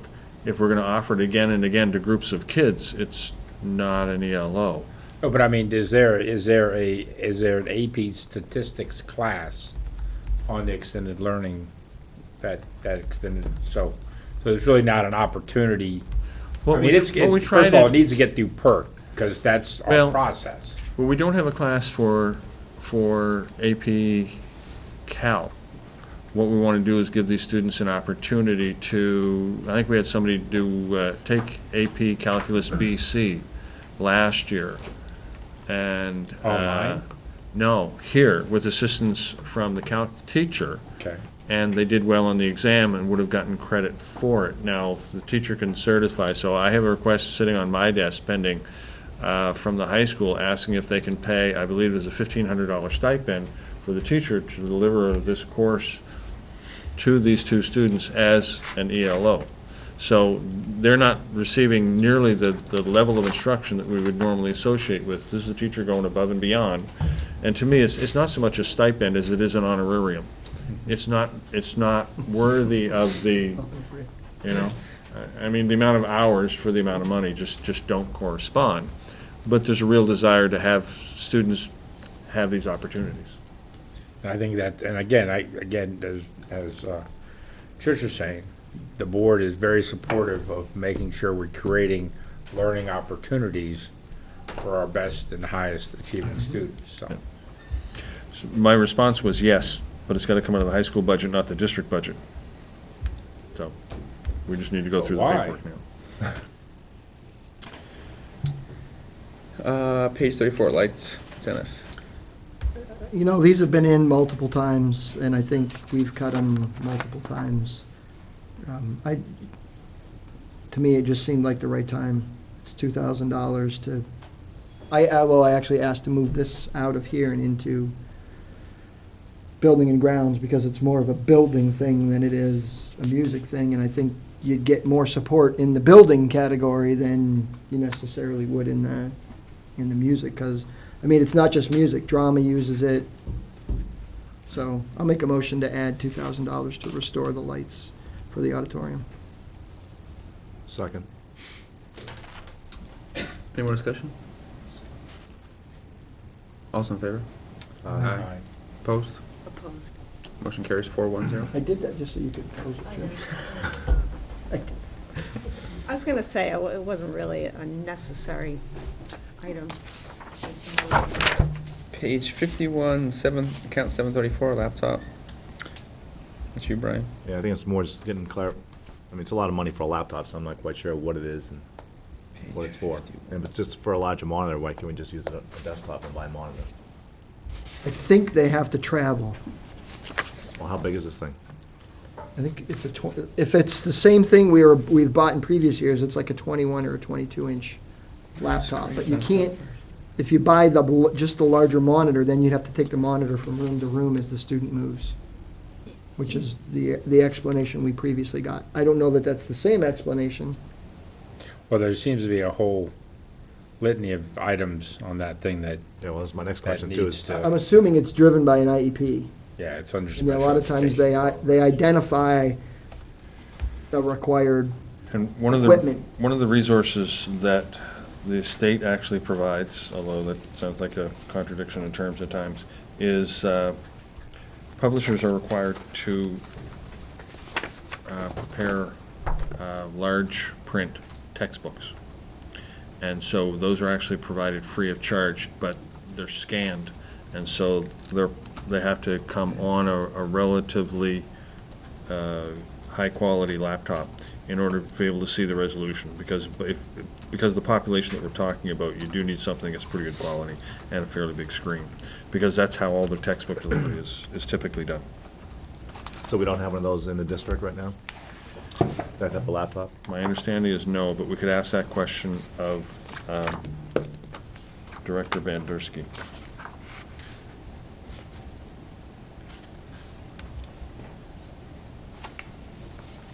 Brian, it's just been, I mean, we questioned it in other years about, can't we just provide a large laptop or a large screen, which, if you're in the same classroom at GMS, you can do that, provided you have a desktop, but if the person needs to be mobile, then. I'm assuming camera with case, your question's the same, basically, what do we need? What's Yeah. it for? The expensive camera. Yeah. Do you know what the camera is? I'm sorry? The camera that goes along with No, it was, I did not look that one up. I think it's the only one that I missed.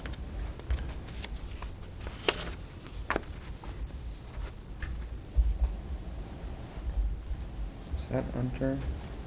Whose It's budget was it It's in? LMS. LMS special ed. Do you have an idea? No. Yeah, which line item is it? It's under LMS special ed, 734, Page 51. page 51. What is it on What? this handout? I don't have the whole. Oh, it's on the second page. Second page. $500 and $2,800. It's halfway down, Oh, I see, okay. laptop and camera with case. Just says camera with case for laptop. That must be Devin's budget. It is, it's special Yeah. education Yeah. program, so. It's, yeah, it got split into the separate schools.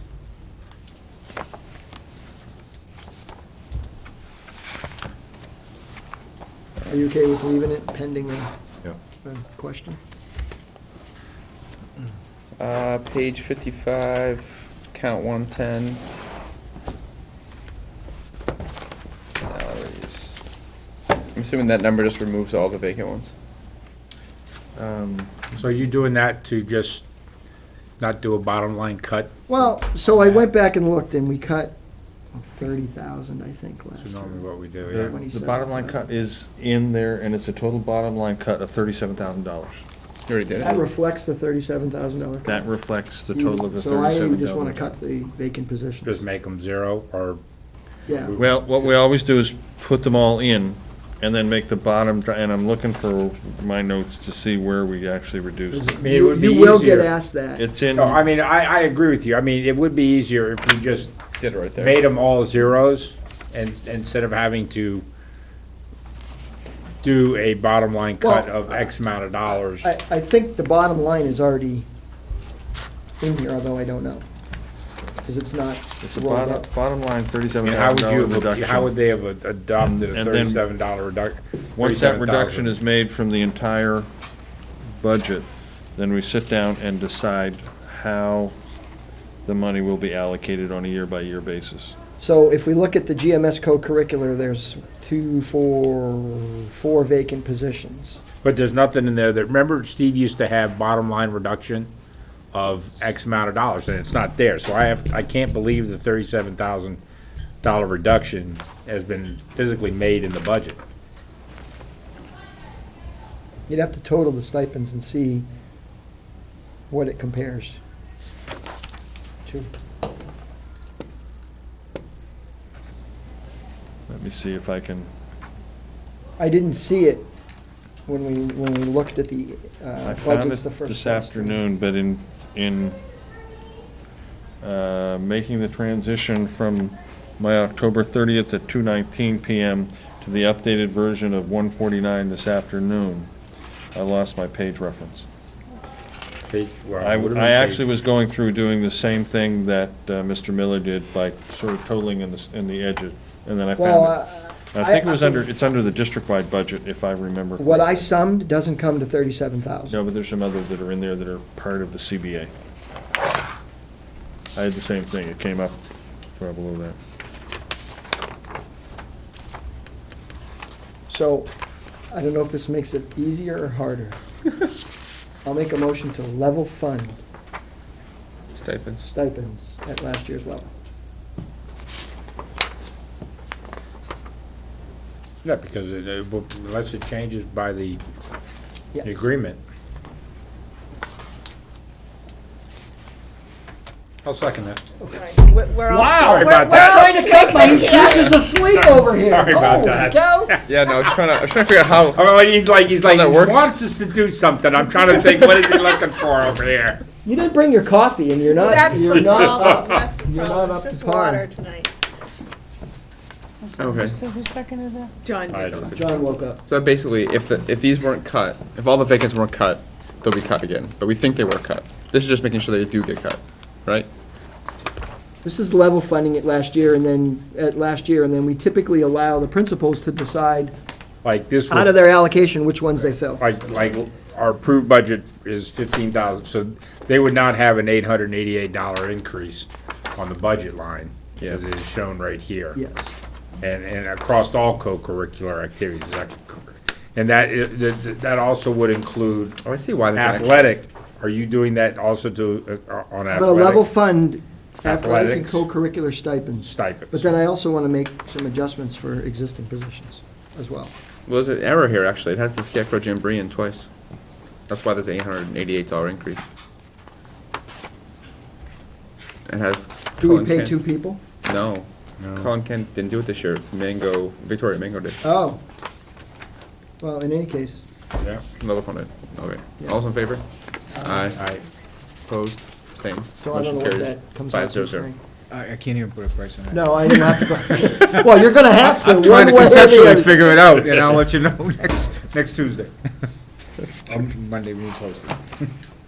Okay, so that skips down to page 59, account 890, T-shirts. Yeah. $980 for t-shirts for welcome class of 2018, which they'll probably wear once and never wear again. Do we cut these every year? They're gonna have a banner welcoming. And we can use the banner if we want. You know, I think we cut it last year, and I argued you can sell them for $10, and you'll They want probably sell. You can use your student activity fees, or whatever. Which, the t-shirt? Yes, they could do What are that. we on? Page 59, T-shirts, account 890. 890, T-shirts. Do you have a motion?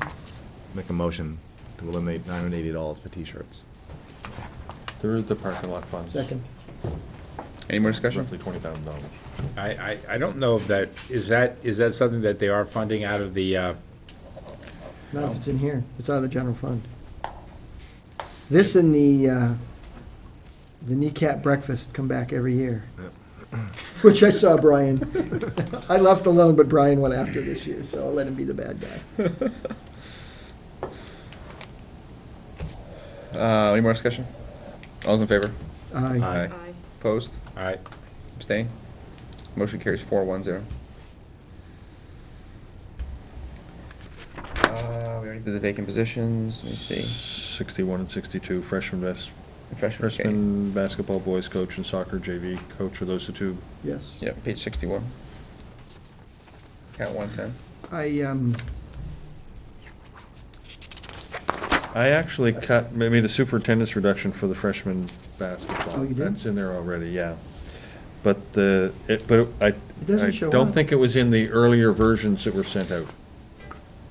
It's not, well, I mean, I don't see it in this section unless it's somewhere else. Basketball HBF 215156 is listed on page 61, and I didn't see a reduction on page 62. So I think your reduction got lost. Yeah. Maybe. I'm just trying to get us back to level ground. So I'll make a motion to reduce, as Dr. Cochran looks through his paperwork. The Yep, no, freshman you're right. basketball Okay. coach, $2,156.52, or whatever the amount was. Have a second? Second. There's just a discontinuity there. We don't even offer JV girls anymore. Well, Well, I'm sorry, we do have JV girls basketball, but we've never offered freshmen.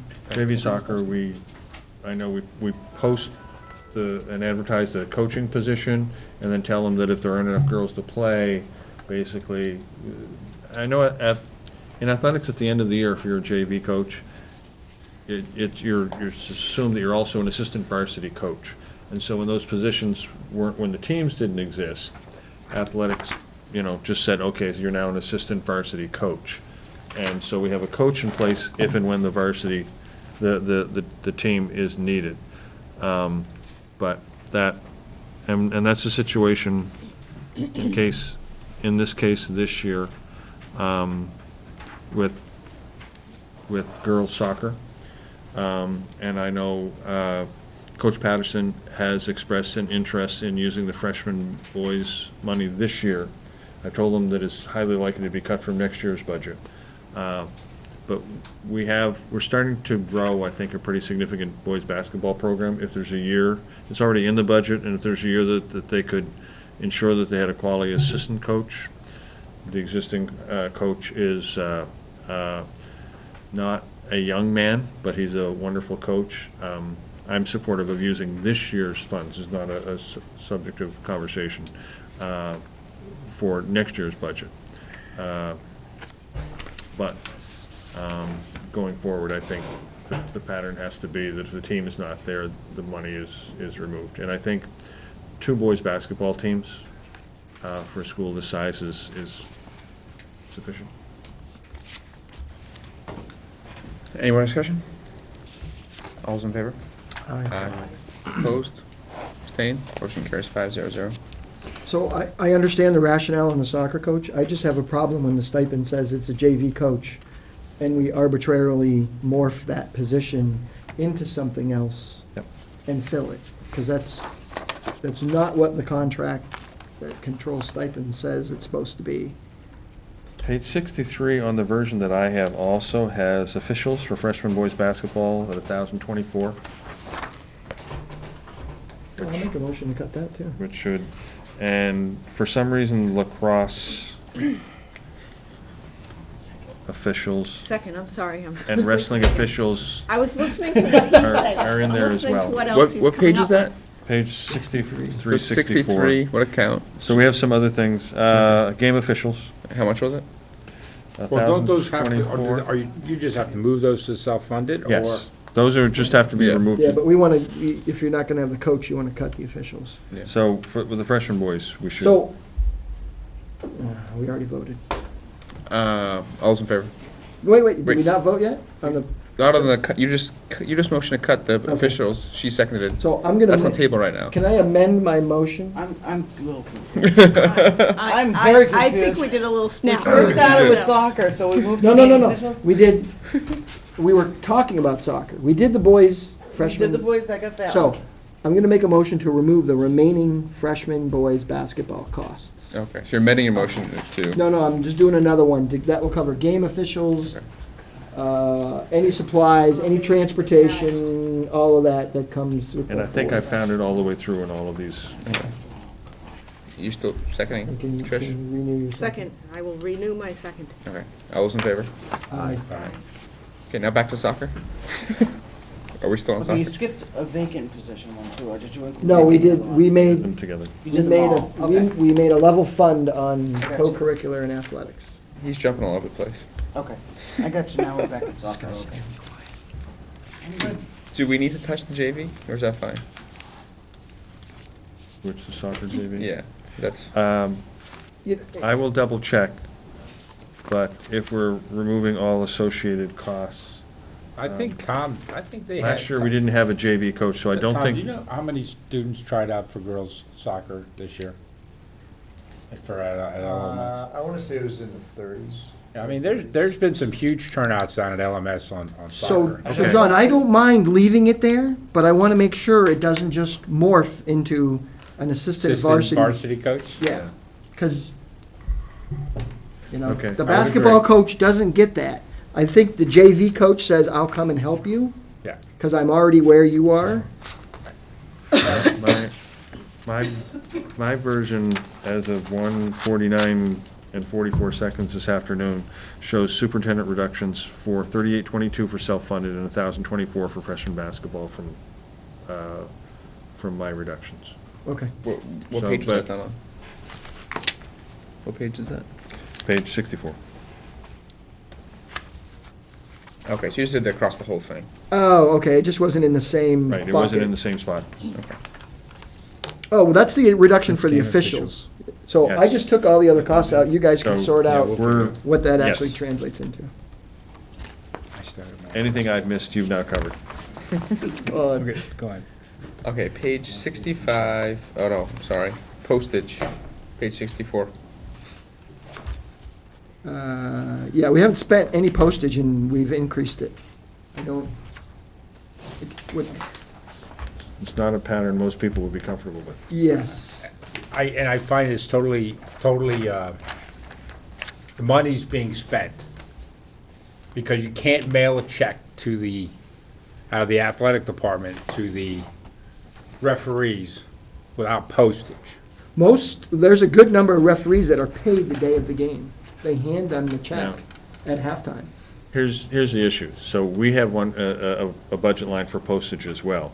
And so what happens is, we use their postage, and then just ballpark it and say, okay, so we owe you about X, and we'll do a transfer, so we don't have to pay 2 fees for It just doesn't show up. 2 machines. No, I think you take it And out that- then. And that's essentially how it happens on a functional basis. So, So my guess is that between the SAU office and the high school office, we've been covering all the Yeah. postage coverage and not had to go to Which, athletic staff. I would But if we're not argue- using it, then you take it out of the budget. I'll make a motion to cut $250 out of line 534 postage. Second that? All's in favor? Aye. Aye. Opposed? Motion carries 5-0. Page 65, count 610. Trish,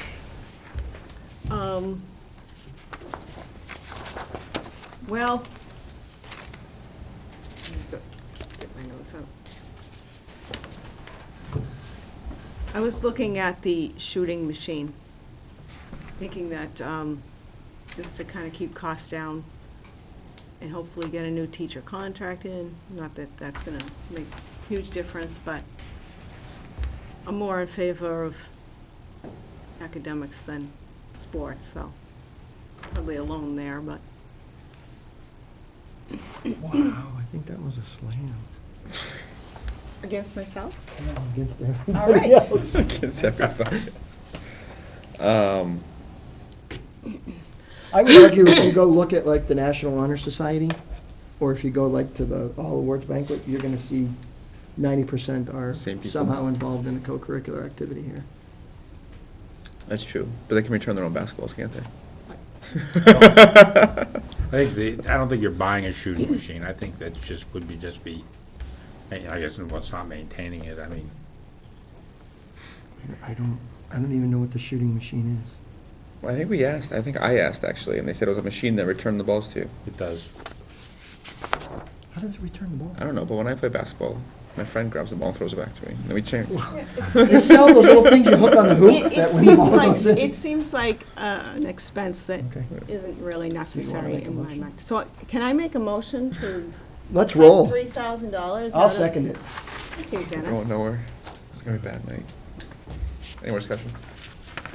All's in favor? Aye. Aye. Opposed? Aye. Abstained? Motion carries 4-1. John's not volunteering to send the ball back. It's a level funded, I think that Budget. reduction is on top of my reduction. Because you already reduced. Oh, It's still there. 47, no, but there's a 4725 at the Oh, end. yeah. I think that total of you'd reduced it $8,900. 33,000 exactly was after my reduction. It was a significant increase of over $7,000. Okay, so the 3,000 brings it basically back to level funded. Right, Yeah, okay. but, You know what your reduction was for? Did we cut the same? no, it thing was a twice? bottom line reduction. Yes. Superintendent reduction, bottom line reduction, I would've thought Trish would've went $4,725. after this one. Ms. And Layton, there are some things in here that are self-funded, so there was also a reduction for 4,200 for pulling out self-funded programs. Do you want to, Well, you know what? I'm looking at, that just eliminated everything, all the materials for basketball. Because I don't know how much the shooting machine is.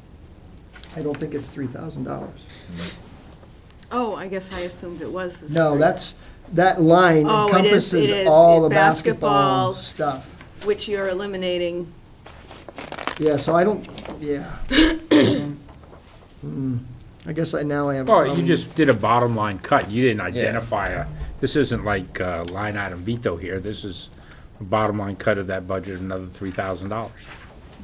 So it's basically level funded now, right? Yeah. Because you already reduced it $8,925, Yeah, they spent 32 last I year. mean, they have costs in here. If you go to page 66 for lacrosse, for $1,000. Well, he cut that. Yeah, but it's in there now, so I mean, you Well, know, but Brian, Dr. Cochran cut 4,200 out for that, in the number we already see. well, I don't know what line items he cut, but We didn't, that's the issue, we didn't cut any lines. you just did a bottom line cut, Reduced yeah. that particular function Yeah. by amount. We'll let the Yeah. So by the time you back managers out, responsible for that budget determine where they want to cut that amount. by the time you backed out the 4,200 in self-funded and got, it either did get moved or will get moved, and then my bottom line reduction of 4725. My read is it still came to just over a $3,000 increase. Yeah, but I'm looking at, they spent 32 last year, Yeah. Yep, and they spent 29, almost 30 the year before. yeah. 33 is probably not unreasonable. Given that it's, I'm gonna make a motion to restore the $3,000. I'll second that. You, John, and John. I want it noted for the record that my reduction was bigger than Mr. Davis. This may never happen again. Don't challenge her. I know. That's actually, the 33,000 is reflective of what they spent last year.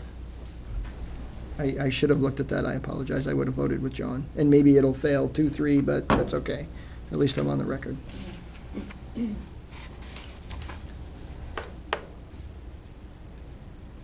All's in favor?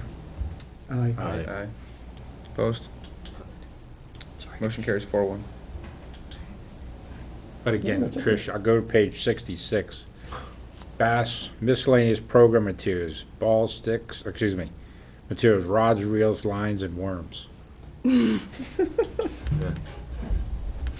think that For was our in the, bass, that for our was in the bass fishing self-funded team. group that the superintendent yeah. chopped back. Okay, where are we now?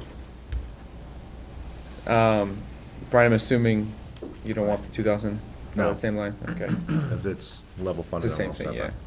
Page 67, scarecrow supplies. Yeah. Where we got 67. GMS.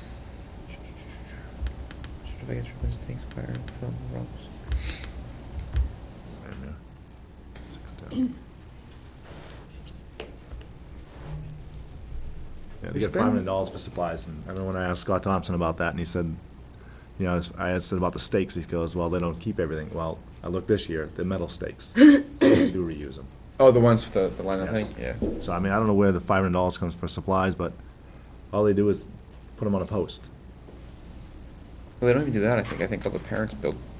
Right. Stand. A lot of people do, but They put posts. there's metal stakes. Yeah, to like line them up, right? Do they Yeah. lean them against them? Right. Type of thing, yeah. So I can see, you know, having to buy a few certificates and ribbons, but not $500 worth. They spent $1,497 last year. Yeah, but that's, I don't know if they spent it all in peaceful playgrounds, or you don't know the division. yeah. But I can tell you they don't spend $500 on supplies for Scarecrow. I'd like to make a motion. I'll give you a second, Brian. Can he make his I thought motion? he made a motion. I'm sorry. John, you're like, Gee, he's really jumping in now. We were sleeping before. Sorry, Brian, go I'd ahead. like to make a motion to reduce that to poke the 100. bear. I'll second it for you. Thank you. Any more discussion? I guess I'll just say, I'm gonna vote against just, they spent 1,500 last year, so I'll level fund it myself. All those in favor? Aye. Aye. Opposed? Aye. Aye. Oh, he seconds it in post? What guy? Did you vote for? Yes. Okay, motion carries 3-2. Okay, what's next? Bass fishing supplies. I think that already got cut. That already got cut? By Dr. Okay. Cochran. It's on there twice, too. It's, because it's on another You page. cut it once, it's still gonna be there. It's, Page 69. because it's on 69 also. That's the self-funded programs. Yeah. Oh, okay, so that That's page where is- it's supposed to be. Okay, page 70, Ames Web. It was funded this year out of a little bit of found money as a pilot. Mr. Miller is correct in that it was never put in the budget, and the board was never advised. I think the pilot is a little bit more robust at GMS, primarily because it has more support from Ms. Farrow, who of course has a significant reading background. It does perform, while there is some overlap, it does perform a different function from NWEA. But the conversation that we'd had back in the spring was whether or not we should continue with NWEA or not. And so the response was, well, let's see what's out there. So given that we didn't have to go outside of that budget and transfer any money in, we did that admittedly without letting the board know. If the board is considering eliminating it, I would like to request that you wait until Dr. Heon is here and can give you a fuller explanation as to why it should be retained. Partly because, as it is a pilot, we really don't know how well it is going. The feedback from GMS has been, I think, significant and strong, and it is more of a, NWEA is sort of an overall global measure of how we're doing in math and reading, whereas AIMSweb is more of a curriculum-based measure. It's used more frequently, it's used for more progress monitoring, so they perform to that extent a very different function, and the question becomes, as with a few other things we talked about, where's the plan that says what function, why does this make sense for this group at this point in time? So I understand it's a pilot, and Yep. I expressed my displeasure, meetings ago. Now we're up 36, 35 in testing. I mean, that's kind of my point is, we somehow managed to pilot it within the budget this year, but now we want an extra $3,600 next year. And if we got a great rate on NWEA, does that 14,100 reflect that great rate? I bet if I go back and look, it's the same rate or slightly higher than what we budgeted last year. And I just have a general problem with. Overall, I suspect so. Yeah, I asked a whole bunch of questions that I'm not satisfied with the answers. And I know if it goes another year, it's gonna be, well, it was in the budget, we've been doing it for 2 years, and then it's impossible to cut it. So, I'll make a motion to cut 36, 35 from testing to level funded with last year. Second? I'm supportive of that motion. Yeah, I was gonna say, I think AIMSweb sounds great, I think it might be good, but without knowing the results of the pilot, it's hard to increase the budget for it, so. At least that way they still have some wiggle room.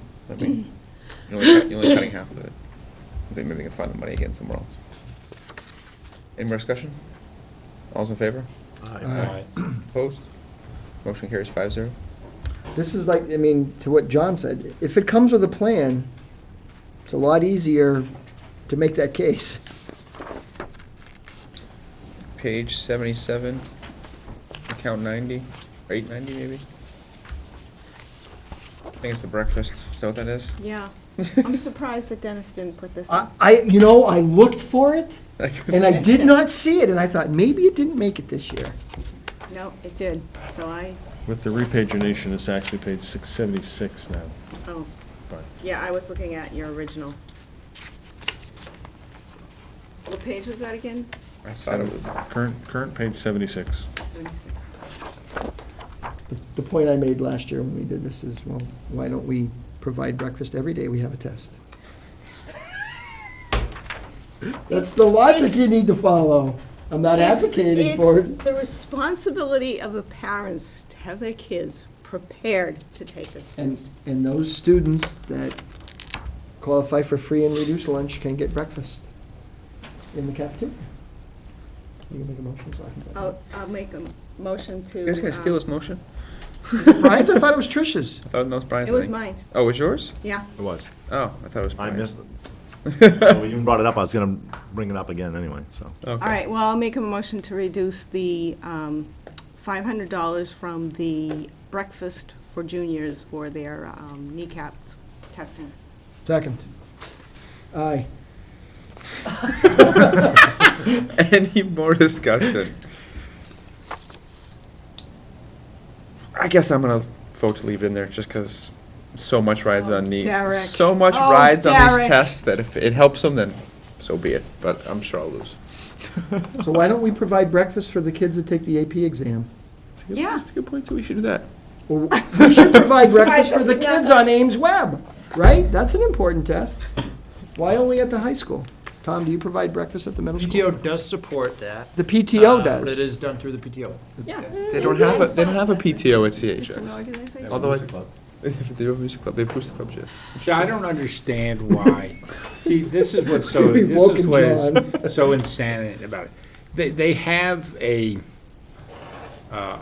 set amount of dollars that they get that from the students for student activities. That's true, they have And student I, activities. you know, You won me. I just don't understand why they don't take these things out of the budget and put them in their student activity fees and that student, you know, that, I don't understand that because it would be, it just makes more sense. And it's like, you know, you're beating your head against these walls, you know. I'm with you, Derek, I'm 100% in agreement with this. Yeah. But it's one of those things that, you know what, we tell them, and we see it again, maybe we just need to remove it and they'll get the message, or not, We'll just remove it next year. so. All those in favor? Aye. Aye. Opposed? Motion carries 5-0.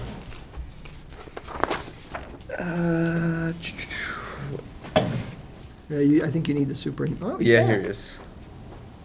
So page 87, account 110. Let me see. What about the one on top, right above it, district-wide staff instruction? That's what I'm looking at. Is that the same one? Derek doesn't have a page number. Oh, okay. Increase, yeah. Yeah. The increase of $8,000. What is it, I guess? is What I'm- page is it on? It's page 87.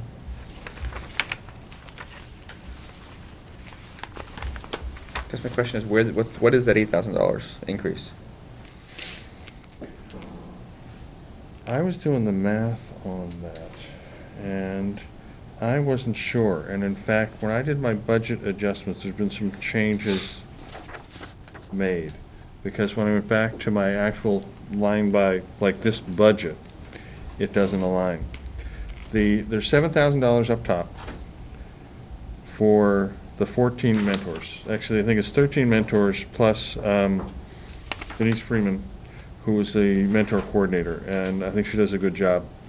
And I can tell you, having taught for 22 years, but in 5 different schools, even inexperienced teachers changing schools can benefit from that mentorship.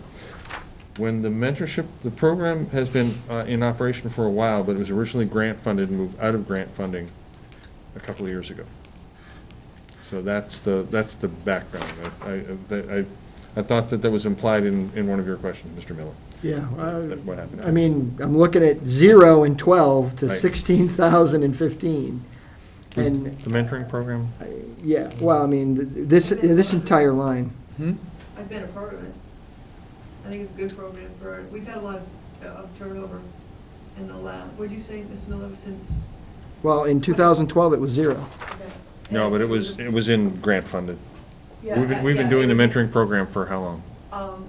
A couple of years. I've only been used once because of the specialty areas, it was a little different. So, but I want to say we used grant funding, and then we came out of the grant, part of the grant funding.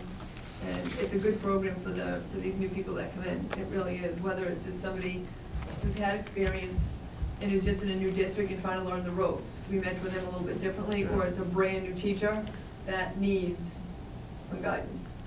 It's a good program. I actually taught in one school for 6 years and then left, did some other things for a few years in the district, worked at the Department of Education, came back to the exact same high school in the exact same room. Brand new administration, brand new guidance, you know, teaching essentially the same courses in exactly the same room. It was like I'd never taught there before because things had changed so much. and didn't have a mentor. So like I say, I can see the value in it. I think it's an important program. And we have had turnover. This is I'm gonna say, everywhere else in the world, mentoring happens, and it's part of what happens as part of your job. Only here do we throw $500 at somebody. I mean, I guess I'd like to understand exactly what the program entails. How do we measure its effectiveness? Because, you know, these things come in and there's a life of their own. And I understand the need for it. I don't understand why it has to be a compensated activity across the district.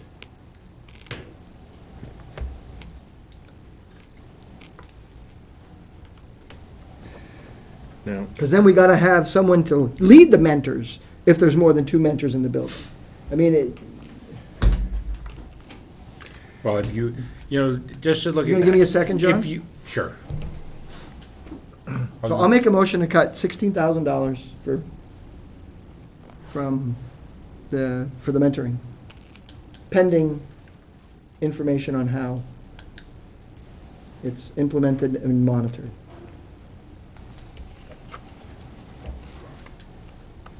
Second? Well, just, Because I'm hoping that we're like recording the meetings and we can say this person met with this person at this time, they discussed this. Because if we're not doing that, then you're not providing any value for the next person that you want to mentor. it's one of the parts of Julie's job that she really values, and I believe that she'll be able to do a very good job of doing just that. I can tell you that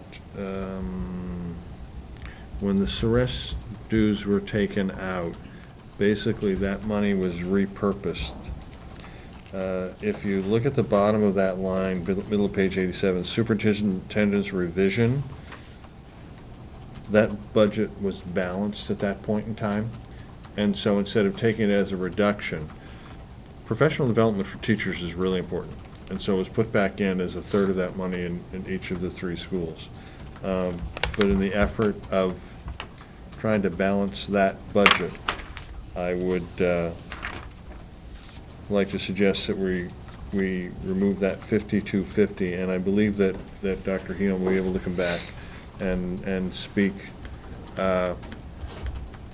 in terms similar to Ms. Lates about the importance of the program with a level of specificity that you would like. She meets with the mentor coordinator regularly. She has a list of you know, here's the job description, here's the number of times that you're required to meet, here are the things that you're required to address besides making yourself available. So it is a very structured program as opposed to here. Can she bring the output documentation from Yes. one example? And are we really gonna hire 13 people such that we need 13 mentors? I was gonna say, rather than reducing the whole thing, why don't we just level fund it at $5,500? Was what we spent last year. You can make an, Can I make an amendment to reduce it by 10,500 instead of eliminating it? I think I'd rather find out more about it first before we make a decision on that. Just wanna leave it alone, or you wanna? you wanna leave it there? Well, are we gonna have Julie discuss with us? If I we- prefer to level fund it and then have Julie discuss it. We're meeting next Tuesday. We see if we have 2 or 3 things left to do, make decisions to make at that point in time, we can either put it back or take it out. One way or the other, it really doesn't matter administratively. Because of the move of the board meeting to Tuesday night to facilitate the negotiations meeting on Wednesday, it actually gives Frank an extra day. well, the Other than the fact that he's gonna No. be tied up on. All due respect to the It's easy for me superintendent, to- I don't it's easy think for so. me to say an The extra other day. thing, the other I think thing I on the still have a budget day. is that, as far as the budget committee is, the goal was to give it to them on the 14th. You know, we could still go on the 14th, and you could present your, Executive. executive summary behind the budget, and if the budget wasn't ready until the Well- following week, Monday or the following week, because of this process and whatever, then that just has to occur. I mean, I don't think we should use the drop dead date of the 14th for our budget to the budget committee if the school board still has concerns. I mean, we normally we don't give it to them until the Tuesday or Wednesday before Thanksgiving. Well, we're 2 or 3 weeks ahead of that, and I think we should still try to get as close to the 14th as possible, or the early part of the early part of the following week on that, so that they can begin their process. But we could still go on the 14th, and Dr. Carter can deliver his executive summary Yeah, of the reasoning that's fine. behind that, and that hard copies and whatever can become, because we don't have people presenting on the 14th. I think it's just the executive summary, and when we start the next week with our presentations. No, it's actually longer than that. They're gonna be voting ahead of you. Thursday, the 21st of November. is the Okay, first- is the first. so the idea is that, if we're not comfortable with our budget, then we don't need to rush it to get it to the budget committee next week. If We we're can not- also, if- but John, we could also give it to them and come back, you can come back Oh, with no, I a set of understand that, but revisions. I just want everybody Yeah. to realize that we're trying to meet their process, but their date of starting conversations is the 21st. I've got some indication that since that's a voting night for them and a big voting night, On the 14th. on the 21st, No, the big voting night is the 14th. Is it? okay. That the first night will pretty much be superintendent's summary and, a relatively small amount of time, basically, on our budget. So does anyone want to second my I'll motion? second your motion. I think that's fair. Okay. Yeah, I'm changing my mind. I'll go along with you, Eric. You're a nice guy. So now we have to vote on my amendment first, right? All those in favor of my amended motion? Oh, did you? I seconded it, Yeah, but don't we have to remove the first No. one? No. Yeah, we vote on the amendment, right? yeah. Amended motion. You just vote on the amended motion Oh, and I'm you're sorry. done. All those in favor of the amended motion? Aye. Aye. Opposed? Abstained? Motion carries 5-0.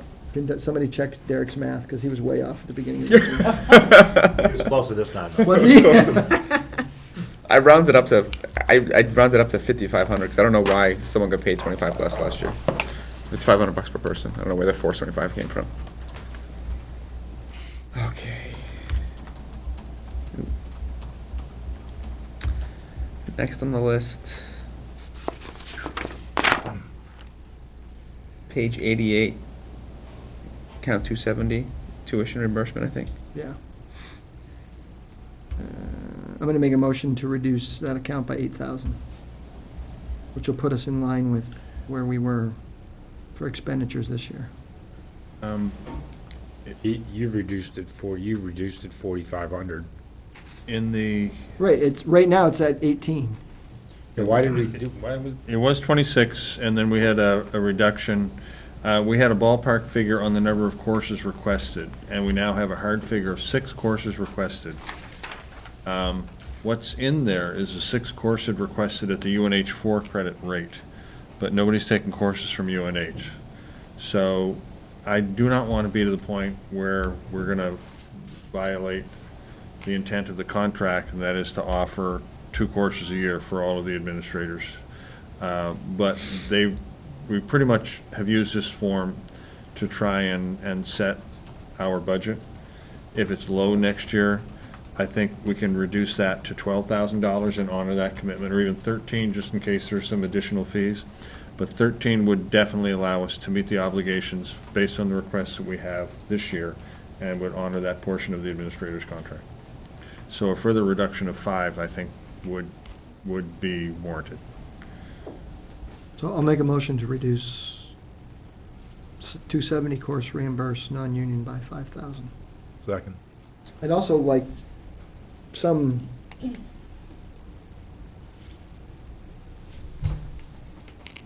not a promise, but assurance that if we don't spend this, then we don't move it somewhere else and spend it. Unless you come back and say, look, we're only gonna spend 1,000, I wanna move it, then, Yeah, I don't think we have. okay. All those in favor? Aye. Opposed? Motion carries 5-0. I'm sorry, who seconded that? Thank you. Page 88, 650 curriculum software.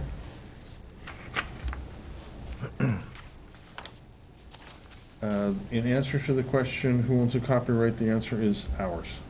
And what did we do before? We used basically Word documents that would be, my understanding is moved around. But it was designed for a one-time occurrence, and curriculum as a fairly stagnant document. And with the types of courses that we're hoping to write, and the fact that resources, especially online resources, change so quickly, this allows multiple access. And Julie strongly recommends it. I've not actually seen it myself. One of the other options is to go to some version of SharePoint, and use Word documents and implement some sort of document control mechanism. John and Derek, you guys are probably relatively familiar with that sort of approach, so that people have permissions to make changes and so on. I'm not aware of the cost of SharePoint. I don't think we use SharePoint now, and I believe there is a licensing It's agreement. expensive. Yeah. SharePoint, the software itself is free if you own Windows Server. The SQL Server license is expensive. That's, you can't really use one without the other. If you want to have any version control or anything with SharePoint, you got to have SQL Server.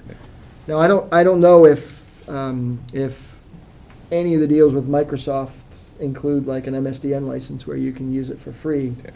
I know my company leverages MSDN licenses to do, and most development companies do, but, you know, my fear is it's 4,000 and next year it's 6,000 and next year it's 9,000 and next year it's 12,000, and now we're so far invested, there's no way we can possibly do anything differently. I'm going to use my notes to get the list for Julie for next week. She was actually hoping to be here tonight, as I say, but I will ask her to address those questions if it's okay with the board. Either way, a vote up and down. If it's a reduction, then you know, and the board finds her argument compelling to reinstate, or a vote to reduce next week. Either way. What format is the documents in? Are you working in Word and then using this, or is it in some sort of Don't know. proprietary format that you can't reuse later on? Literally don't know. Since you brought the idea up, my days have been so jammed that, I mean, I've hardly been in schools at all. I've been not chained to my desk, but pretty darn close to it. Do you want to wait for next week then, or? Yeah. Page 89, in-district professional development. So the next two is, and this is the question I have, is this because we pay somebody to come here and Yes. do professional development? Yes. Okay. That's fine then.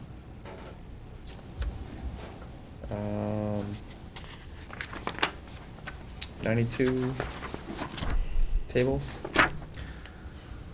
Yeah, I've been to several events in the library, and I would encourage anybody that has any questions to go in there. You have tables that, I don't know if you've ever seen somebody get on top of a table and do this. It does it by itself. They're in pretty bad shape, so I'm gonna make a motion to add $1,000 to do replacement tables in the library. Where'd you get that number from? Yeah, that's what I was gonna ask. And I believe they've been asking for them. Yeah, I don't know what the And it's- request, and it's I don't been know what, cut. Derek, I think you used your calculator. How many tables are there? I mean, there's probably 8 tables in there, I think. I have to say, I find this year even more so than last, a lot of kids in there working. It is filled, and they're almost always accessing technology and working either individually or in small groups relatively actively. So it's not like, and the tables are being used, Current. and they're 14 years old now. Did you make a motion already? I made a motion to add $1,000. Anyone second? I'll second. Okay. You better vote for this, I voted for your desks. True. I'll Be leave you taking- $1,000 worth. What When I saw that first. I I'm could like, make it be $1,882, which was the same as Derek's, but, I mean, I'm assuming they can get 2 replacement tables for $1,000, or maybe 3, or maybe 1, I don't know. All those in favor? I Opposed? Motion carries 5-0. GMS repairs and replacements. Oh, this is for you, Brian. Yep. Oh, I think I'm in the same boat as Brian, I just went a little less. Yeah, you did, well, you split it up. Oh, I suppose, is that what I did? Yeah, I did. I actually took $1,300 from the 2 lines. No, we have 3 of you on that. Yeah, between- we all attacked it. That's the quorum. That's a quorum. Who wants to make the first motion, I guess? I'll make a, let me see. Yeah, what number are we going with? I'll make a motion to reduce line 430 by $1,000, which splits the difference between Derek and, I'll second that. Do we need any discussion over this? All those in favor? aye. And then on, We will, although, I think Frank did a very good job with the instructions to the budget managers this year to try and document the need. And it was stressed, not everybody does it equally well. But we did really hammer that home with the budget managers to try and ensure that you had something that's fairly self-explanatory, justifying, not just saying, but justifying the expense. And, you know, we'll redouble our efforts for next time around. But I think things have gotten better, but I'm not really sure when I look at it what that means. You know, if somebody had said to me, we have 40 machines, and, you know, when we clean them regularly, they last 5 years, and when we don't, they only last 2, then that's a pretty compelling argument that it's money well spent, but. except if they cost $50. And we're spending $50 to clean them. I'd like to make a motion to reduce 738 equipment replacement in the same budget by $300. We haven't spent anything there in 2 years. Second. Any discussion? All those in favor? Aye. Opposed? Motion carries 5-0. Page 93, 430. The same ones. No, this is different. Supplies, 610. Well, actually, Is that batteries again? He was going a little berserk over there. yeah, question mark. This is $500 though. And I think I just recommended reducing it by 293, which would level fund it. Looks like it's already, this is 610 on page 93, right? Bottom line reduction to level fund. Oh, but at to $430, is that what you're looking for? 293? What do you see, 293? Approved this year at 826. Yeah, it's actually already lower, but expenditures in two years ago were 430. Yeah, I'm trying to get down to what we spent. Yeah. I'm gonna make a motion to reduce it by 293. Okay. 610 supplies. I'll second. All those in favor? Aye. Aye. Motion, abstain, motion carries 5-0. Okay. Actually, you know what? I have a question. I missed this somewhere along the line. We have computers inside the AV department that go to a classroom. It's line 738. Netbooks, Chromebooks, they need to be replaced in rotation in order to provide classes with computer access. Yeah, the library has netbooks. Library, I believe. What are the desktops that are in there? Don't know, but I do know that Andrea does have some netbooks that they use. Okay. I hear like classes go in there and actually do research on the netbooks. Like a whole class will go in, I think, right? Okay. She's indicated to me in the past that the netbooks get high usage and that they're, for the cost, they're very well used. Okay, I just didn't realize I that. still actually have one that I use, that I bought for $299 about 5 years ago. And it works better than more expensive laptops that I bought since.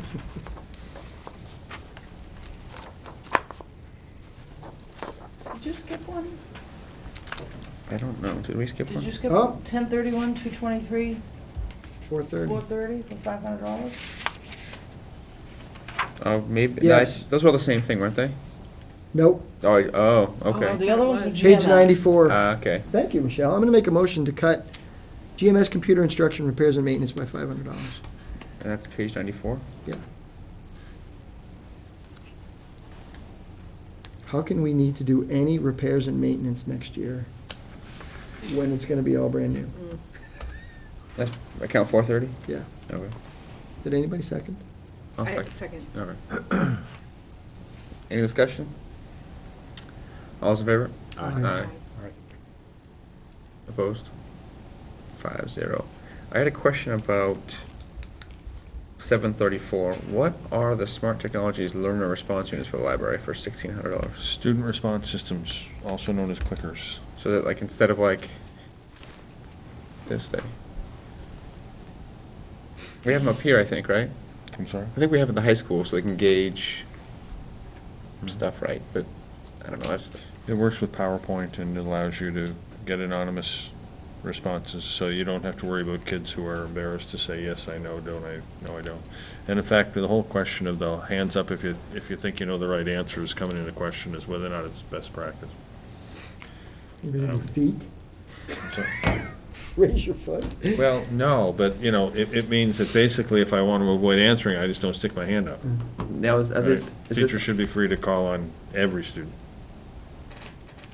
so this is one unit? So basically the This would be teachers one would- class set at that price. The teacher would basically take it out when it. And it could, yes, it would be signed out. They usually come in a kit about this by this by this. You come out, you need to load the software, which comes included, and it'll work on any standard laptop. Biggest key that we, when we discussed this before was Yeah. the idea that it would allow us to better gauge math.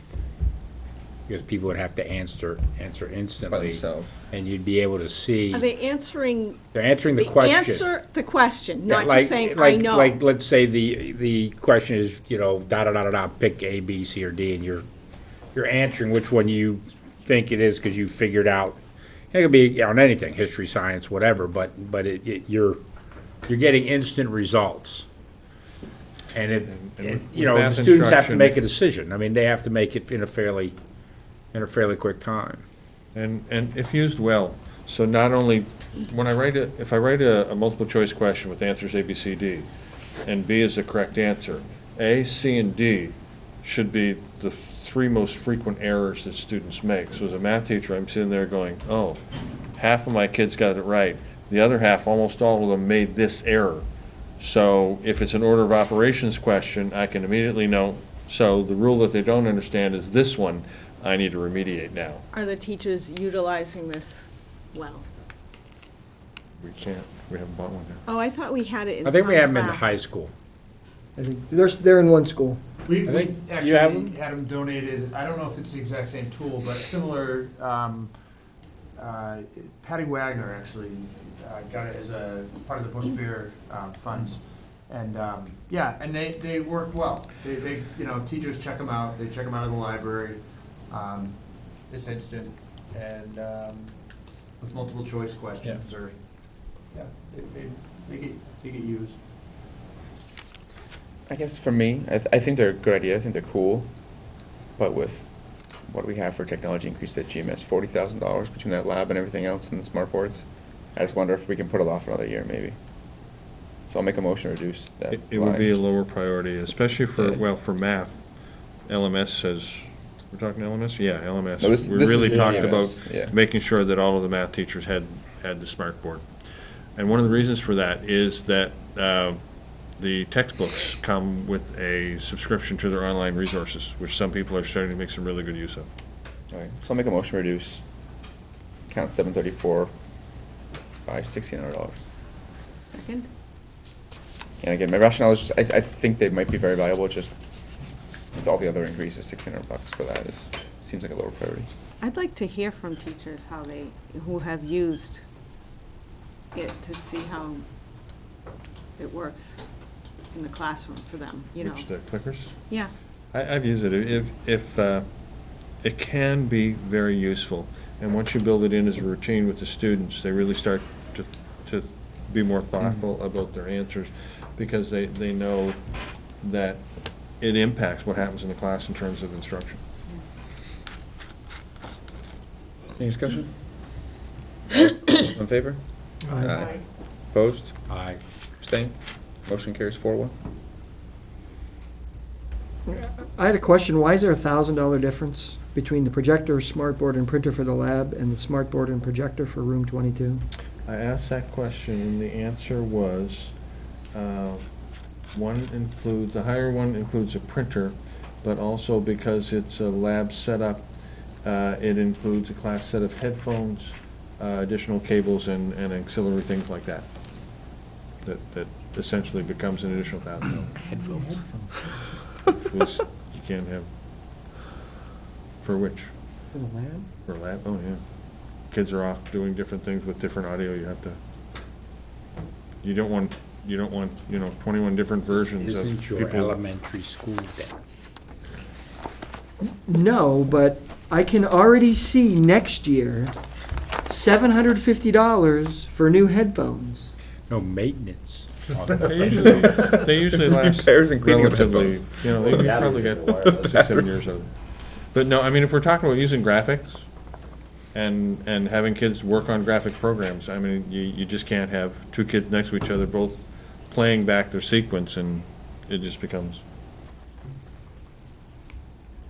So this is another, this is a. Solve it all. This- Tablets. Yes, this is Solve it all. $4,400 that wasn't laid out for what the lab was gonna cost us. Telling you, man, Kindles for every kid in elementary, 3rd and 4th grades. Solve all your problems. Okay, I'm good. I'm gonna go in and listen to some music at some point. I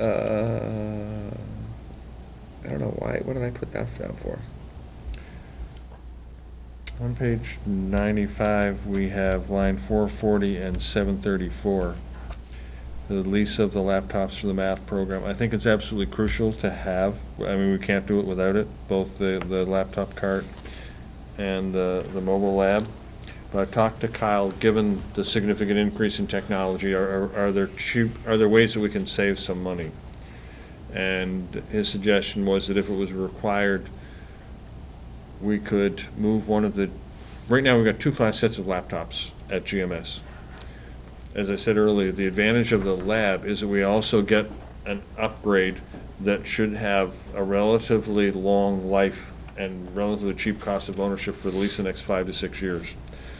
With that, if that lab goes in, we could move one of the laptop sets up to the middle school and save the 10611 and the $2,600, and both schools would be better off. The GMS would have the same number of machines, plus the upgrade of the 60 machines across the rest of the building, 3 times 20 classrooms. And it would the 1-year-old laptops clearly would be sufficient for the middle school math. And I think without those, the middle school math, the second period is a no-go. Okay, I'll make a motion then to, on page 95, remove $10,611 from account 440 for the 27 laptops, and $2,600 from account 734 for the card, with the expectation that they would get that card from GMS. Second. Any discussion? All in favor? Aye. Aye. Okay, see, I didn't put page numbers in, so I need to go find stuff.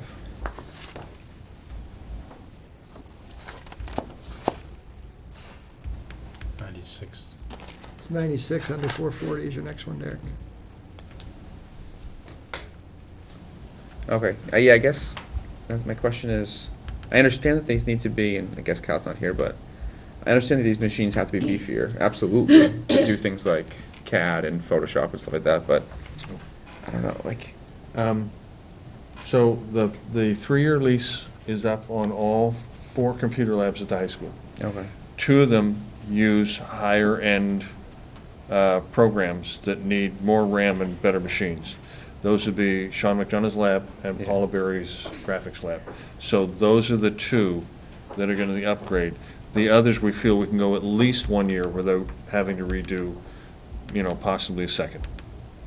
Do we know what? Just a different, it's just a more general, generic user lab for the other two. And that's the reason why it was only, so we're trying to maintain the two labs that are More more intensive. specific and more software intensive too. Are those machines already better machines? Or are they just, I believe they are. do you have any specs on them or anything like that? No. I don't know. Just, I understand they need to be better machines, I just wonder if, So, so three-year-old the issue machines is, aren't always bad, you you know? can buy them out for $1, I think, under the really? terms of the lease. Yeah. And then you own them. And then you go a year, and then are you gonna ask the, I don't know. What I'd like to do We're over, spending gobs of money. We spent gobs of money at LMS, and we're spending it at GMS. 13,000 to me didn't seem, Like a big deal. for targeted applications. Yeah. I mean, we're running Please make your motion. pretty much the entire, Paula runs almost the entire suite of Adobe products. Haven't voted no very And with often. us saving money on art supplies, because They we're go moving out- to digital photo. Did they go out and buy the Adobe Creative Suite is now a cloud-based application. Did they go out and get the cloud-based application? So you don't no longer need, I mean, that's something they should have, They just, No well, they just idea. changed that recently, though, didn't yeah, they? they did. I mean, it's, This year, I think. I mean, up until the end of August, they were selling it at a discounted price, but I think they need to look at, Adobe Creative Suite, I think the only way to get it now is with a cloud-based purchase. It's like $40 a seat or something like that. So, I'm sure there's educational pricing though. I would imagine that I understand that we had pretty much every Adobe product in that lab, except the one that Denise Freeman wanted for her digital But photography. now class. if you buy the one in the cloud, you get everything in Creative Suite Adobe has, so you won't not have everything they have. So if there was one she's missing, she'll have it.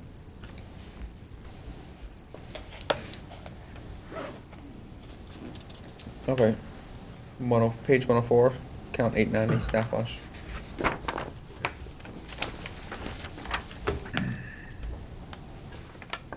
Just looking to keep it the same as last year.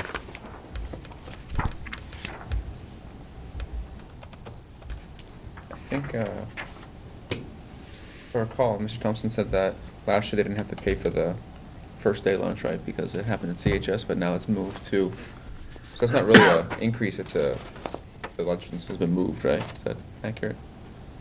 Somebody cut it. Somebody cut it? Oh, you? It's already cut.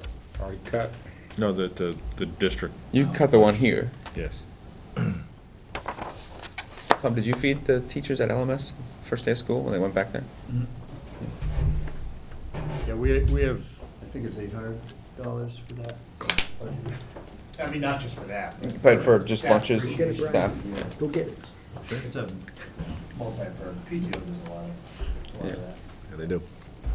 I'd like to make a motion to cut it by 500. That'll make it zero. But no. No, it's at 1,000. 1,000 now. No, but did you say you cut it No, 500 from the already? district, we Oh. reduced it from our budget at the district level.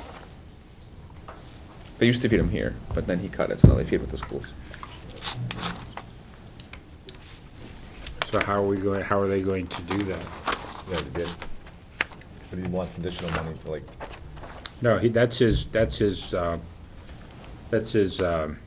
for the year, that's his budget Recognition for opportunities. recognition for the year. yeah. That's not much for an entire staff for a year. Yeah. I recognize the budget's tight, but I mean, if you've taken $500 from the district and you just moved it to the right budget, that's really all you've done. And now you're just saying it's not necessary anywhere, so. But make the motion and then we can. Did anyone I can try second? to You argue seconded, right, against it. Trish? Yeah, I guess I agree with you. Any discussion? All's in favor? Opposed? Aye. Abstain? Motion failed, 050. That's twice tonight. That seems unusual. I don't remember that happening before. It's happened a couple times. Has it? Okay. Salaries, page 105, 30,000. So this was my attempt to have a discussion, because it's gonna happen at the next level. The regs require an AP 500 or above. I'm sorry. New Hampshire school standards require an assistant principal 500 and above. This year, LMS is at 471. Next year, they're gonna go down 16 or 17 more. So they'll be in the 470 range. It was borderline when we put that in Four, anyway. 470 range? Yeah. Are you talking LMS or GMS? GMS, I'm sorry, LMS. LMS. GMS is already halftime, Yeah. because it was originally completely cut, and we added We at added the it special back. election, we put it back in as a halftime position. Quite honestly, those regs were written at a time where if a student didn't fit in the school, you just sent them somewhere else. That changed significantly a few years ago, and then as schools try to meet the needs of a broader and broader range of students, you know, that ratio, I mean, the middle school of 500 students now would include 50 kids who never would have been there before. And those are the kids that we need to work hardest with to keep in school and be successful with. And 2 full-time administrators in LMS, from my perspective, are an absolute necessity. And I understand, you know, the regs. I mean, I'm very familiar with them. I have my own personal copy of them. But the reality is, they're written as truly minimum standards. And if you think of the levels of dropout rates, I know Lori says at Campbell High School, when she came, had a dropout rate of 19% the prior year. And now we're down, not just in single digits, but in small single digits. If we're being asked to educate all the children to high levels, I mean, I'm looking at 2 people from LMS. I think it's a stretch now. It's a day's work. It's a week's work. There's no excess capacity at this point in time, given the demands on administration to try and evaluate teachers, handle discipline, be on top of curriculum, make sure IEPs are being done, do the budget. I mean, it's an undoable job without 2 full people. To have the level of expectations that we have of our middle school, quite honestly. I don't disagree, but I'm staring at the reality. In 3 years, it's gonna be 400 students. Well, then in 3 years, that's when you begin to take that, look at it, but I mean, All I'm If you're- saying is I'd rather have a conversation now and understand the rationale, because when the budget goes to the next level, it's gonna be a question. You're under 500. The state standards that we have to meet say you have to have one at 500. Do we still have to have one? Do we know if that was a close vote when that went out to the voters? That was restored, I It think, the happened at special the meeting. special meeting. Oh, it was the So special. the special meeting Yeah. crushed everything, basically. Middle school. The assistant principal. when was that, that was ever put on the, It was cut as part of the 2 million. GMS Right. was, GMS was cut. GMS was. GMS was, not And then LMS. GMS was restored to a half Right. position as a compromise at the special meeting. Right, but you're discussing LMS. Yeah.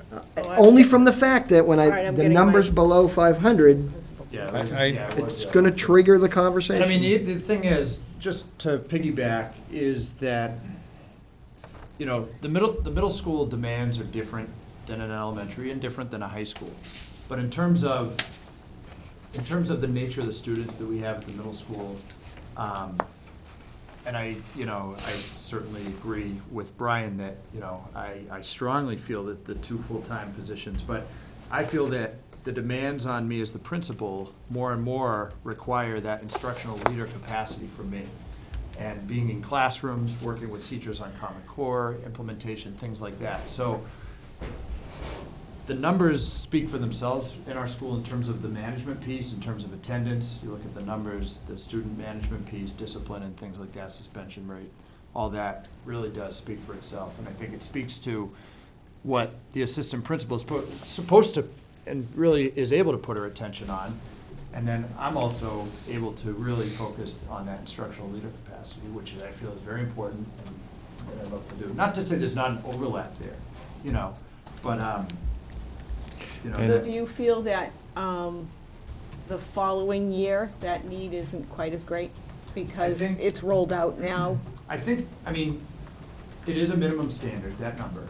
And I think that, if we're talking about the difference between 20 students here or there, I don't necessarily believe that the responsibilities and all those things that are required of school administration are that much different because of a fluctuation of a few kids, So, the job that we're trying to do, 2 full-time, I think regardless of the difference between 490, 500, 510, or 470 is really still there.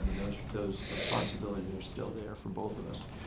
And, I know when I look at things like the suspension statistics at LMS, I'm seeing a balance.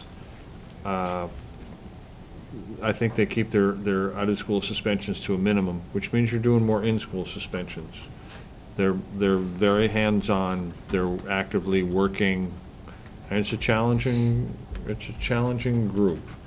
Most days that I am in there, I am surprised if one of the 2 of them is not dealing with a student one-on-one. I would say at least 50% of the time that I show up, one of the 2 of them is literally working with a student, and for whatever that reason is. But again, that comes back to, what are the demands of schools?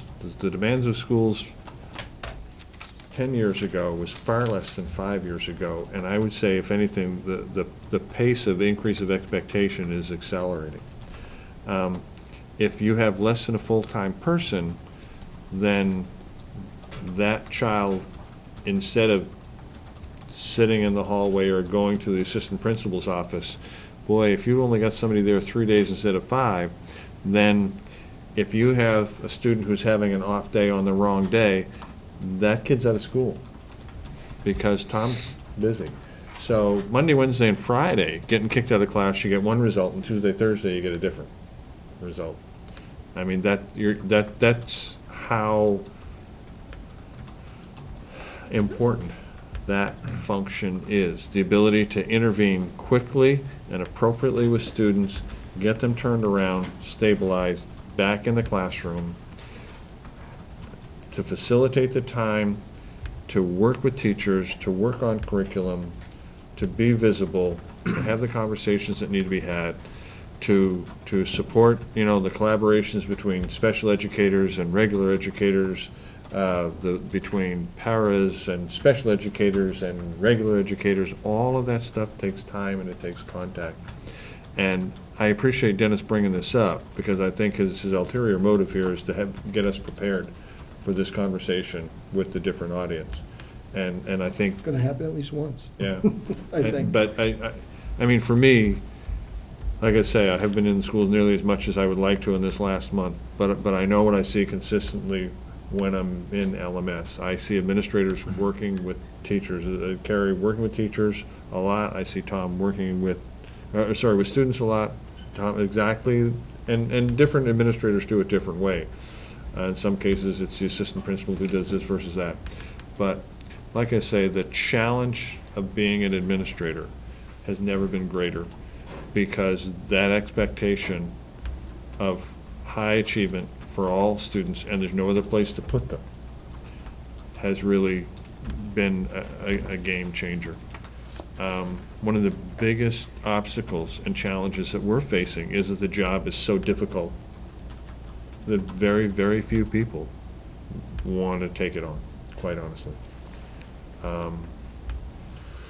I think you just need to be prepared because somebody's probably gonna ask you, well, 5 years ago, you had 620 kids and you were doing the job. So you shouldn't need the same level with, I'm not saying the argument's correct with 470. You clearly don't when you're at 410. So you need to be prepared for having that conversation. And I think, having now been given some time to think about it, because you're asking the question, the real difference has been, we have higher expectations of keeping kids in class, of keeping them in school instead of being out of school, of every child being successful. And that's really been the change. There was a time that it was an expectation that not everybody would graduate, and that's been a real game changer. I mean, there were places to go. You could raise a family and be successful, and we still do have people who do that, but the reality is the stakes are higher, the expectation of schools are higher, and that it takes more capacity to do it. I think that's an important conversation to have when it comes up. I appreciate the opportunity to be thinking about that now. So, you mentioned, as far as like a part-time position, Monday, Wednesday, Friday. Can a part-time position be 5 days? Yeah. Right. You just have to be under 30 hours. The other piece of it is summer, because, summer's when we do all our scheduling, that's when we run our Title I program, there's a big. No, it's just, component. Dr. Cochran mentioned like Monday, Yeah, Wednesday, yeah. Friday. It's like, and I know that's what they do at GMS too, is like, I believe she works 3 days, not the 5. Her schedule typically is Tuesday, Wednesday, Thursday, but that really gets flexed a lot. And elementary is different, although last year, I have to say, they had a tremendous number of very challenging students. And I have been pleasantly surprised to see how the work over time, as the students have moved up a grade level and staff have continued, and administration have continued to work with them. A lot of students who were very problematic last year are now in class, being successful. And I think a lot of it was the time that they invested last year. I'm sure that there were there were times that I walked in and Scott's hair looked as though he'd been in a bit of a tussle. I mean, for a guy who was so calm, cool, and composed, I said, "Scott, so how you doing?" "Fine."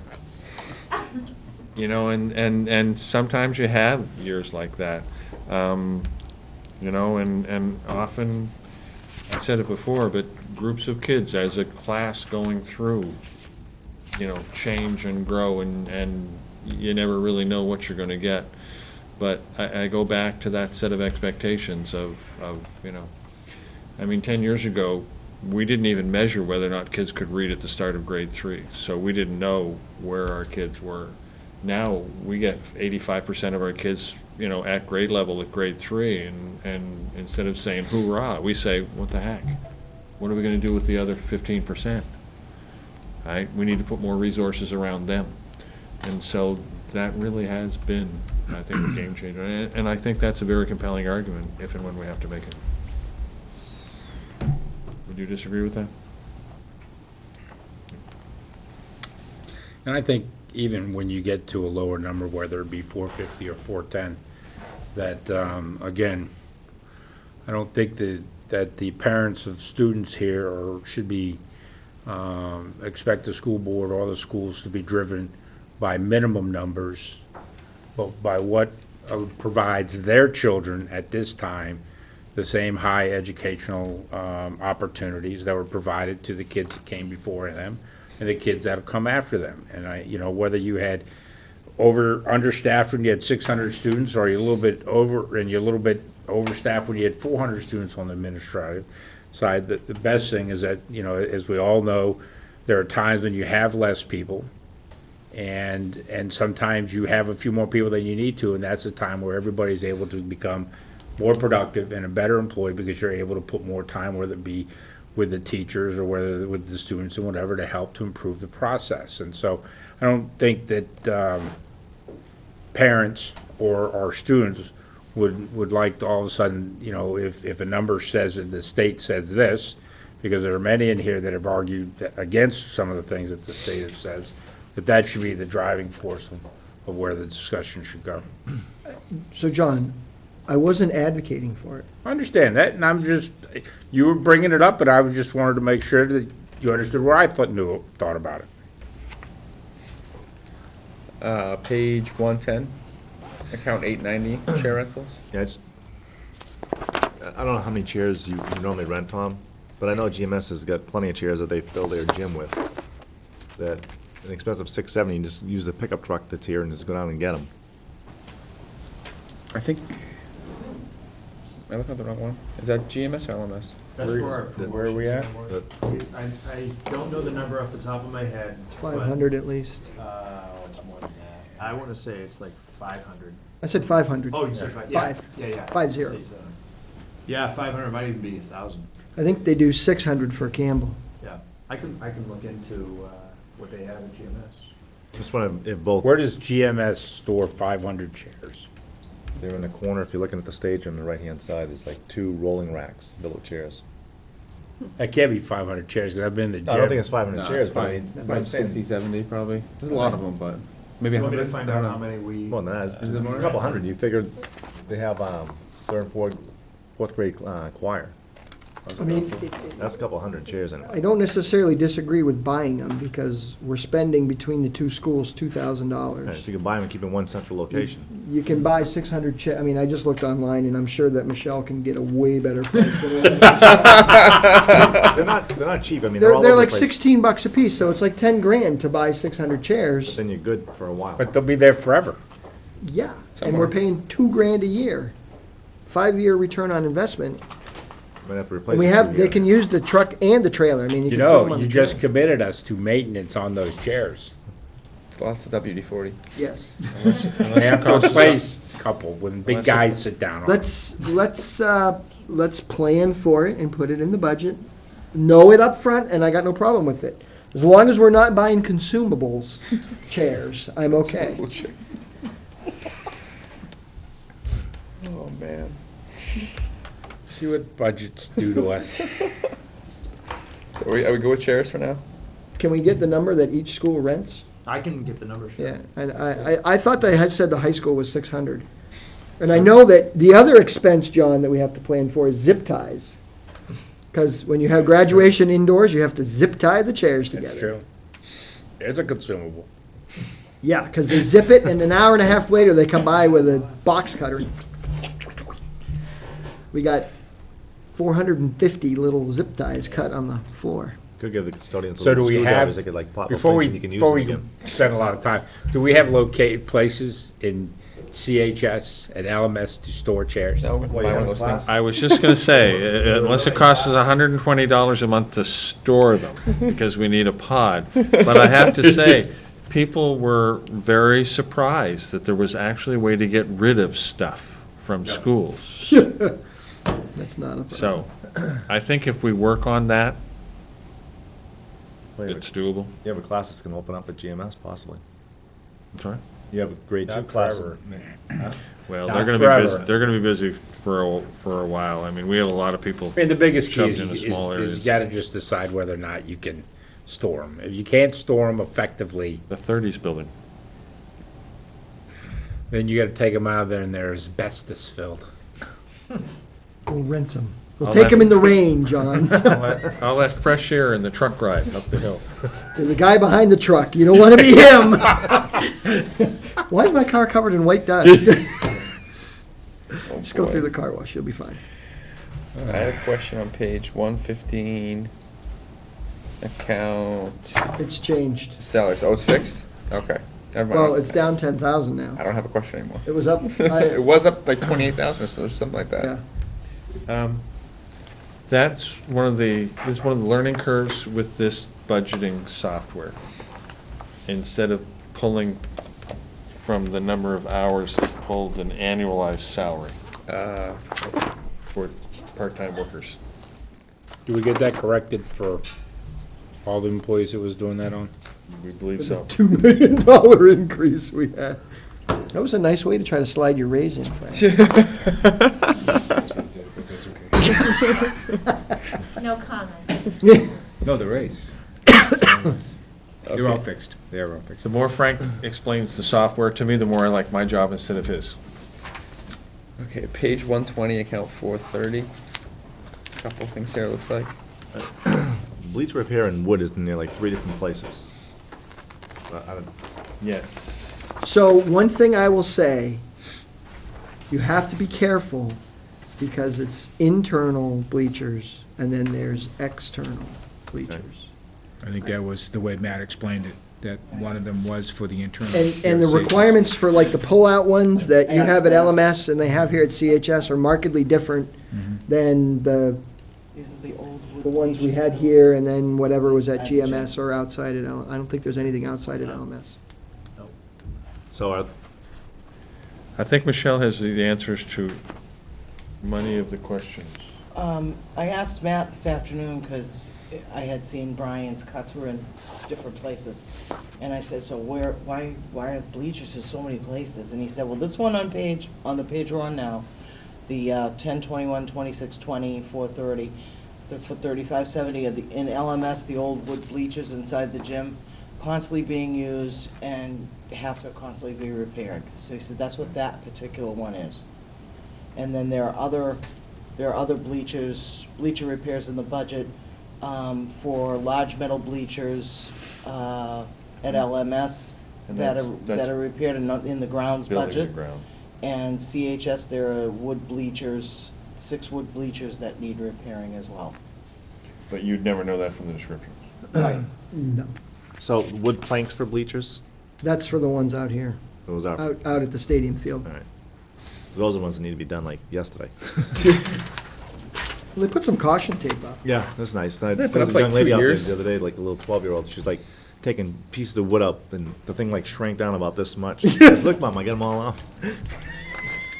It's been like that for a long time, hasn't it? Yeah, they're The pretty bleacher? bad. Yeah. They Replaced fixed a one of couple more. them last year or the year before, but, Okay. yeah. Okay, someone else had a reduction here too. Trish, for you? Yeah, I had the girls' restroom and boys' restroom. Well, I'm for repairs that are necessary. It seemed to be more of an aesthetic thing in this case, so. Is that 7 and 8? Is that GMS? No, this is, This is CHS. I don't see why the numbers are coming from. Am I looking at the wrong? 10/31/26. Do I have the wrong number I on think there? it's the wrong number. I think you're on. I The was- girls, no, you've got it's 70, it's on the top of 122, 79, 89, 54. Yeah, that's CHS though, right? Yeah, girls the C120 and C121 restrooms. Okay. I asked Matt Bennett specifically about those rooms and what sort of shape they were in, and he paused and his response was deplorable. I haven't had a chance to look at them yet. Is this on the divider walls? No, this is the restrooms. The If I restrooms are remember terrible correctly, shape. there was, when the floors were put in, there was, something was done and the way that they've been maintained You forgot a step or something, right? is. There's something missing. Yes. I can't be more specific. Yes, I just The boys- remember there's like. The boys' locker room has been done. So has the girls. But there's something missing on the In the girls' bath- side, Well, this is the bathrooms. as though. I It's understand. not the in locker in room. In the Oh, the bathroom. locker room's in there for $19,000. Oh, 'cause we did No, the it's boys girls- last year. We did the boys last year, Yeah. and the girls needs to be done. There was, and I can get It's more the definition same to issue we something, had in the bathrooms but here. there was a process or something was missing when they Yeah. inlaid the boys and girls. And I think this is, they do the pour thing. The They floors do. are poured and then Yeah. they solidify. It's Right. not like however the, So if the boys was already done last year, then why do we have that listed here as well? it's the girls. There's two. There's the girls' locker room and there's the restrooms. The two Restroom. restrooms. No, so Oh, that's, the B110 is the girls' locker room. which we did the boys' locker room last year. I see what you're saying. And Okay. then you were looking at the next line, which was the Yeah. bathrooms. Bathrooms. The And then- 2,500 that you cut, Brian, did you have anything in particular you were looking at? Or you were just From which, from 430 on 121 and 122? CHS. 1031, 26, you know, I believe it was bottom line reduction.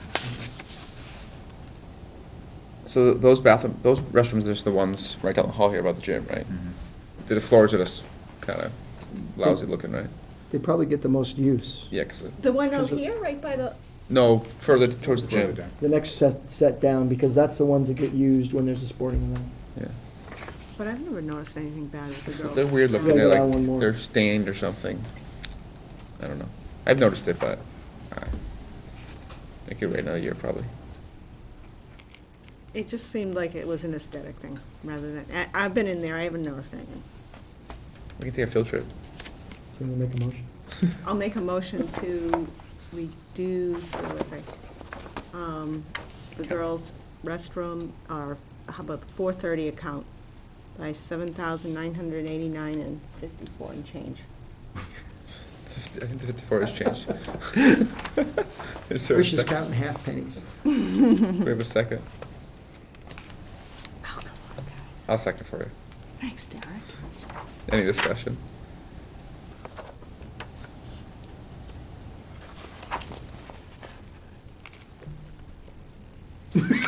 Derek's making faces over there. Just trying to think if I have any discussion to I've make. been in that bathroom, I haven't seen anything that deplorable in there.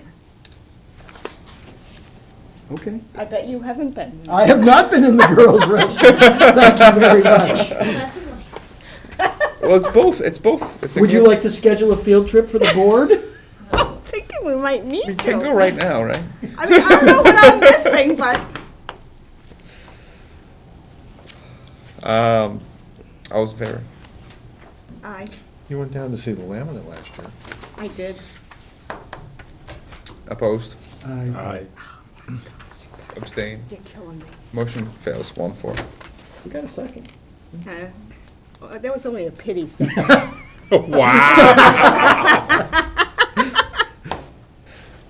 You know what you get, if you go to the budget committee, you get, I'll second that for discussion, which means I want to hear what you have to say, but I'm definitely not voting for it. 121 bottle gas LMS, BJB. Yeah, someone's paying more for gas than the other Yeah, school. I bet you it's the other way and you need to go add money. Someone's paying $2.58 and the other one's paying $2.058. Two schools are paying $2.058. And the other thing is, the electrical costs is .1382. There's another place that was, I meant to go back to the electric and I didn't do it. I can tell you, I had the same questions, so what I did was I created a little chart by school and by utility, and went back and I ignored one of them is 2.058 and one of them is 2.58. I believe I two went of back to the prior year's actual, the last actual that we had, and talked to Frank about what our experts are telling us about increase, and leveled them from there. So the math doesn't work out anymore because my budget adjustments put them all at a 2.5% increase. so, just, okay. But what are they paying? We just did it on bottom line dollar. We don't know. We had some issues with this last year as well, if I remember correctly. But if we're going from actuals and using the same percent, I mean, gas prices come down considerably though compared to Yeah, last they year. are They going have. down. they have. Considerably. Yeah, but gas hasn't gotten down that low. Yeah. I mean, I propane. just And got you're talking filled, I about a can't year from remember now. what it was. Mine was. You're talking about a mine year was- from now. Mine was, No, I'm talking about just Three from last year. nineteen. No, I know, Eight. but it's gone 319, now, I'm but you're yeah, saying. mine was budgeted for a year from $3, now. not for gas, but for propane for the, It was like, Oh. I think mine was 319 or 329. Yeah, it But wasn't- I'm not buying in the volume they buy here, clearly. but how are Maybe we, over a year I am. how are we on our electrical use? Year over year? Don't know, I'd have to look at it. So it's a rolling 3-year average, and I looked at that, Mm-hmm. and the average is coming down in terms of the kilowatt hours used at all 3 schools. But our costs are creeping back up Well, I mean, again. our usage goes up and we have the payment. No, I understand, Smart no, Start I payment. understand that, but I mean, I would have expected if our usage had dropped, 100,000 kilowatt hours, which is what, and they were telling us that we should expect 25 to 35% reduction in hours. Now, granted, we've probably seen that. Right. So now we should be steady. The PSNH, actually, I just got an email from them yesterday. I've been trying to chase down the representative for that particular program, the Super Saver program that we signed on to. We've been going back and forth. She is gonna come in and make a presentation to me regarding the program and look at the 3-year rolling and just. I mean, what I don't cost understand savings. where, other businesses are out there, and I would imagine that you guys, why, there's all these companies that are selling electrical out there, and they're like 8-9 cents, and we're paying 13-14 cents. It doesn't make, now granted, this is probably the total cost again and But are we whatever, stuck but. with them because of the program that, No, because we should be able to buy electricity from anybody, because that has nothing to do with the lights, I don't believe, does it? I think it does. Or does I it? actually think it does. Yep. There's a, I don't think, was it For a each school. PSNH program? Was it a PNS? Okay. Yes, it Yeah. was. I think it was a, and Five-year there's a program. particular term for each school based on the projected savings and the. Well, I knew we were committed that we had to make the monthly payment to them. Yeah, no, you're committed to the program as well. Well, because the I'll get monthly some payment is what's paying for the lights. So, I mean, I don't believe, because I believe that Cindy Kuchar asked this question. Were we gonna be committed to them as the vendor? I don't know, John, I'd have to look at the specifics on. May have and to see pull if the that, contract- maybe I wanna pull that, just to see, definitely worth checking out. because I think we were committed that we had to make the payments, and the payments were paying for the installation. We'd have to look. We can get back to you on that. She was also concerned that the prices would Yeah, so, creep back up. so GMS was 296 last year, and it's budgeted at 295.2 for usage this year. So it's basically flat in terms of usage. I'm looking to find LMS here. LMS was 415. Oops, 415 this year.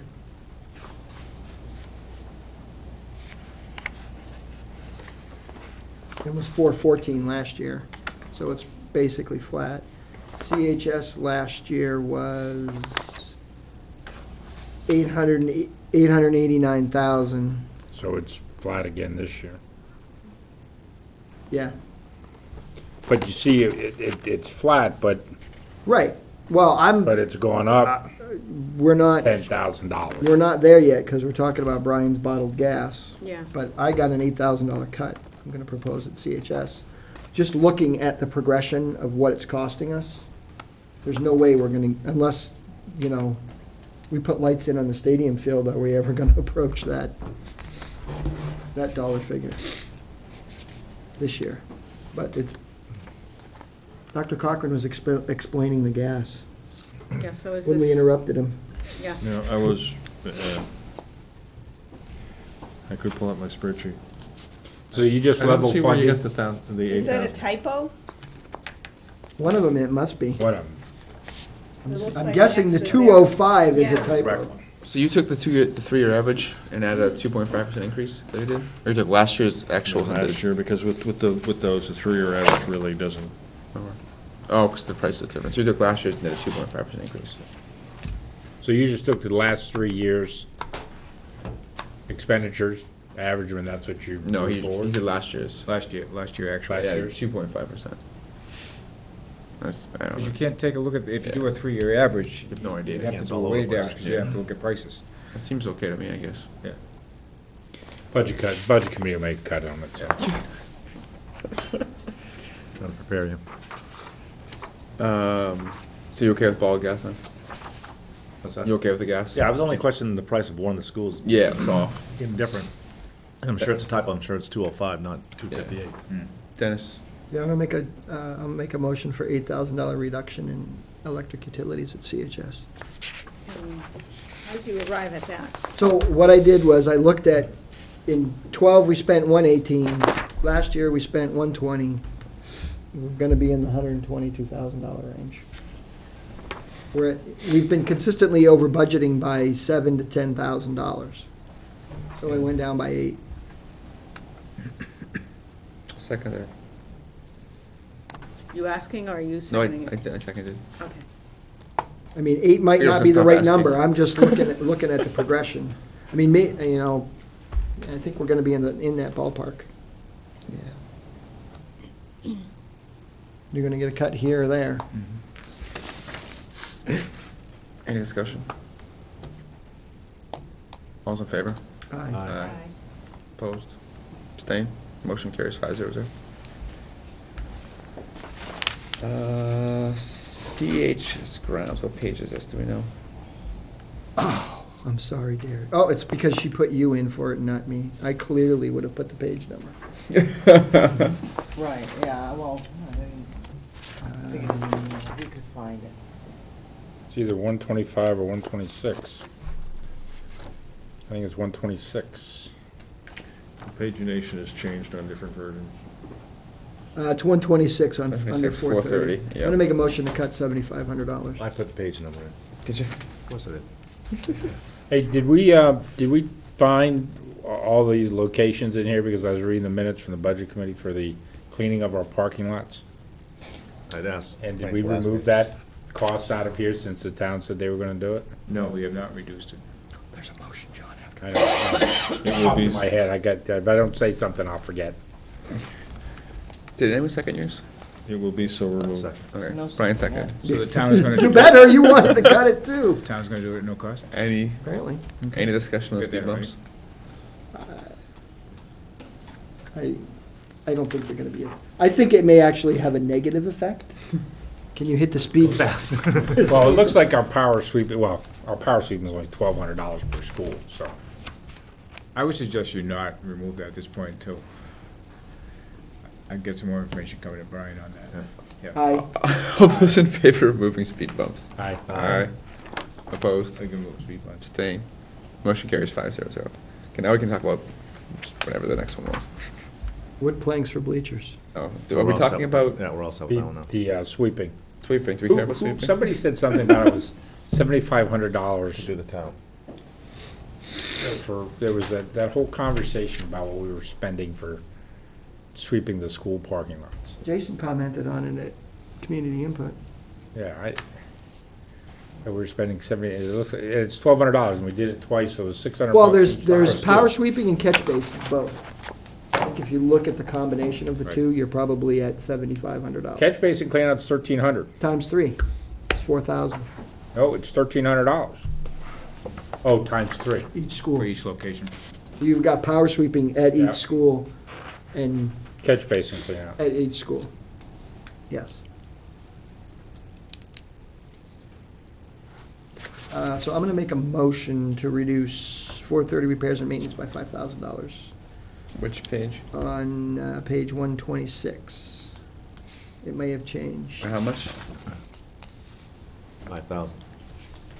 To cover, Oh, Repairs, Due to plow. fence and curbing repairs, irrigation head replacement due to plow damage. So they've got a big bucket of 15.5 and I just took 5,000 of it. okay. From the same place I got the 1,000 we talked about earlier. Is there a second? I didn't have a second. Second. So basically, we've already took out 2,500, so we're gonna take another 500, it'll be 12,500, which last year we spent 16. Yeah, we'll go down to 20,000, but we shouldn't spend anything for somebody damaged. Well, no, we're not gonna go down to 20,000, because we already took out 7,500 for the speed bumps. So it's already down to 18,000 right now. Do you really wanna take out another 5,000?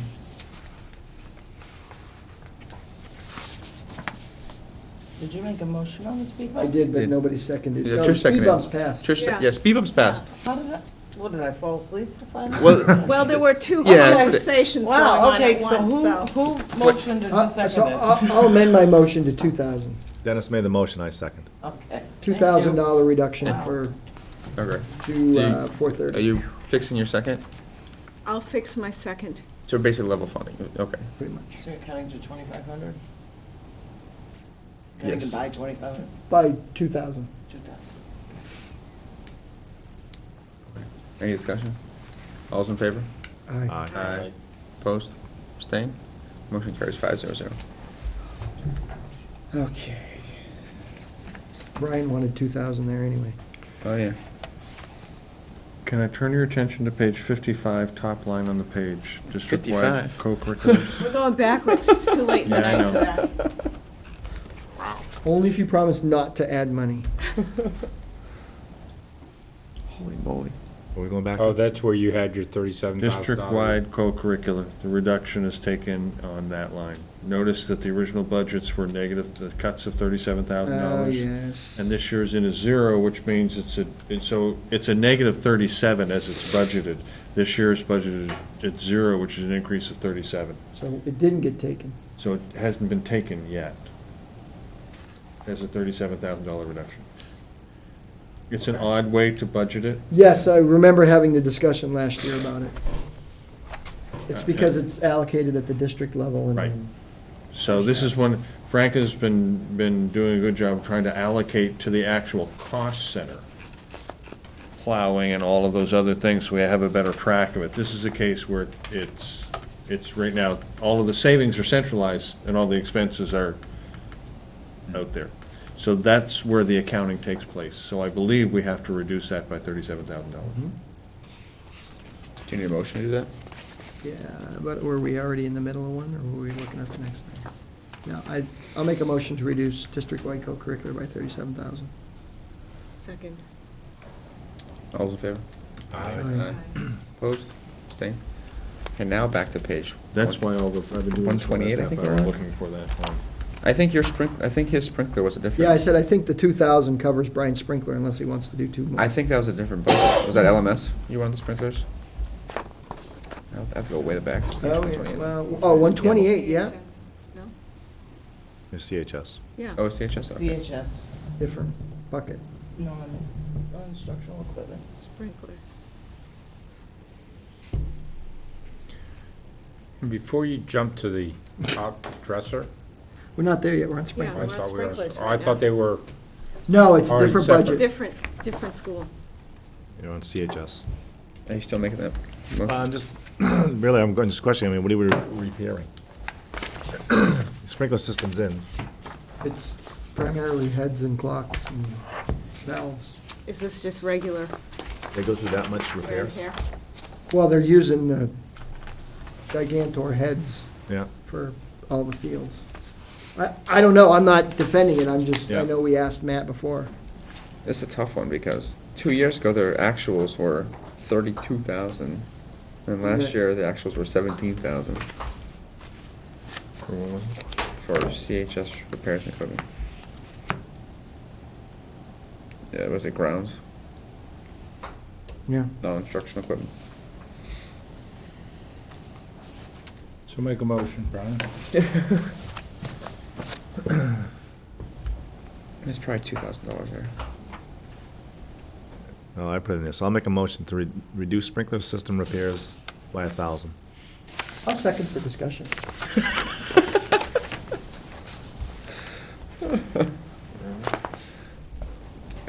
Like I said, last year was they only spent I 17, have so no it was probably, discussion, huh? I have no discussion. $1,000 is probably okay. It's Aye. probably doable. All those in favor? Aye. Aye. Aye. Abstained? Opposed? Abstained? 500. Okay. Top dresser. So before you get to the top dresser, on page 131, because this is one of the questions that I had asked to get here. If you look at transportation, 519, and if you take a look at, last year we spent $271,000, and now we're up to $354,000, which is a jump of almost $80,000. And yet, our overall sped tuition costs went down by $170,000.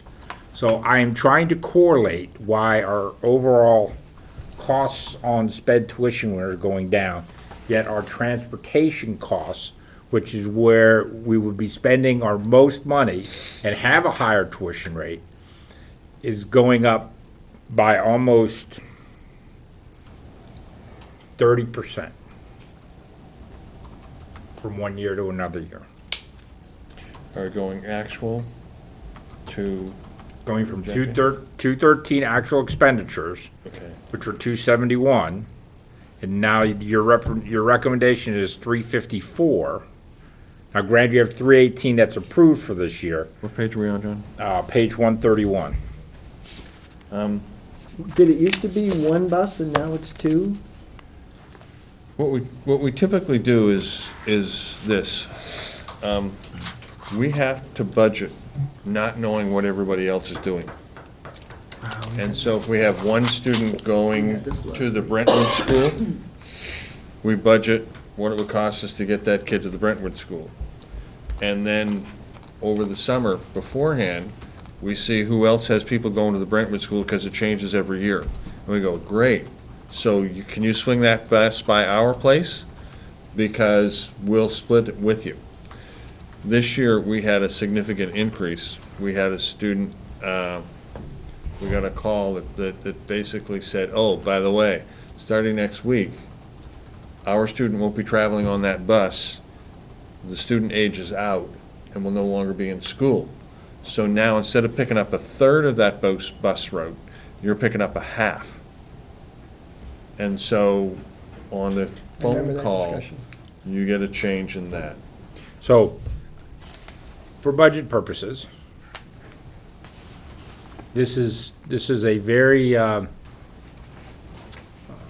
pet project of a couple of members on the budget committee. And that explanation will cause this budget to be cut by $50,000 or $60,000. So we need a better explanation of exactly which bus and what we're talking about in that sense. But we want a budget for what we expect it to cost. We don't know. Well, that, I understand that, but I'm just saying, from experience, that explanation will inevitably lead to a reduction in that budget of $50,000 at a minimum. The other way to go about it is to do what I did with the athletics transportation. When they put in, when Coach Patterson put in for playoffs and buses, right, here's what we might get. We might have this and this and this and this. And I cut it by, I think, 20%. Just because we were typically, the last couple of years, well over in that fund, and you have to budget it, but the reality is, with athletics. You're gonna go. Yeah, I mean, if you get half your teams going. And so what I did was ballparked a reduction based Well, I mean, on if you X level funded percent. this, if you level funded this, you may have a very good opportunity with your argument of it going through as a level fund. But I just believe, I make a motion to level fund, thank you, 519 transportation and district-wide sped transportation. And I'll ask Michelle to make sure that we check with Devin to make sure there isn't something that we don't know about, but yes. I'll second for discussion. That would be a cut of $36,127. And that may not be an unreasonable thing to do, in the same way that I think what I did with athletics was a reasonable thing to do, given that we've had a traditional overspend. And wouldn't it be a fabulous problem to have to come up with $3,000 because every team made the playoffs, and we had to get them to those games? We'd find the money. This is about a 10% reduction on that. Any more discussion? All's in favor? Aye. Opposed? Aye. Abstained? Motion carries 4-1. Somebody needs to be able to reopen it next week.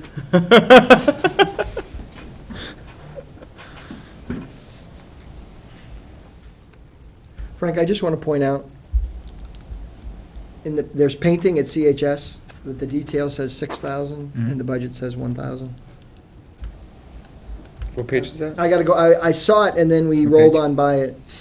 I noticed the GMS, I think we already talked about it too, but the GMS painting was like $6,000 and the CHS painting was like $1,000. It was kind of funny. But I have some questions, and we're just on busing. Here it is, 122. Are we required, like for sporting events, like on Saturdays, to bus the teams? From here? Yeah. Yeah, by You- policy. What, you do? Yeah. It's too bad, because I mean, every parent goes. you know, for the most part. Liability Yeah. Yeah. issue, and to the west. That's what I figured. The only difference is the self-funded where they go to the point where they, like hockey, they go to Hooksett, which is the departure point for the bus, and then they go from there. And they go over to Hudson to play hockey, and they have to go all the way back to Hooksett. To ride the bus. We're almost there. Did you have a question? Dennis? No?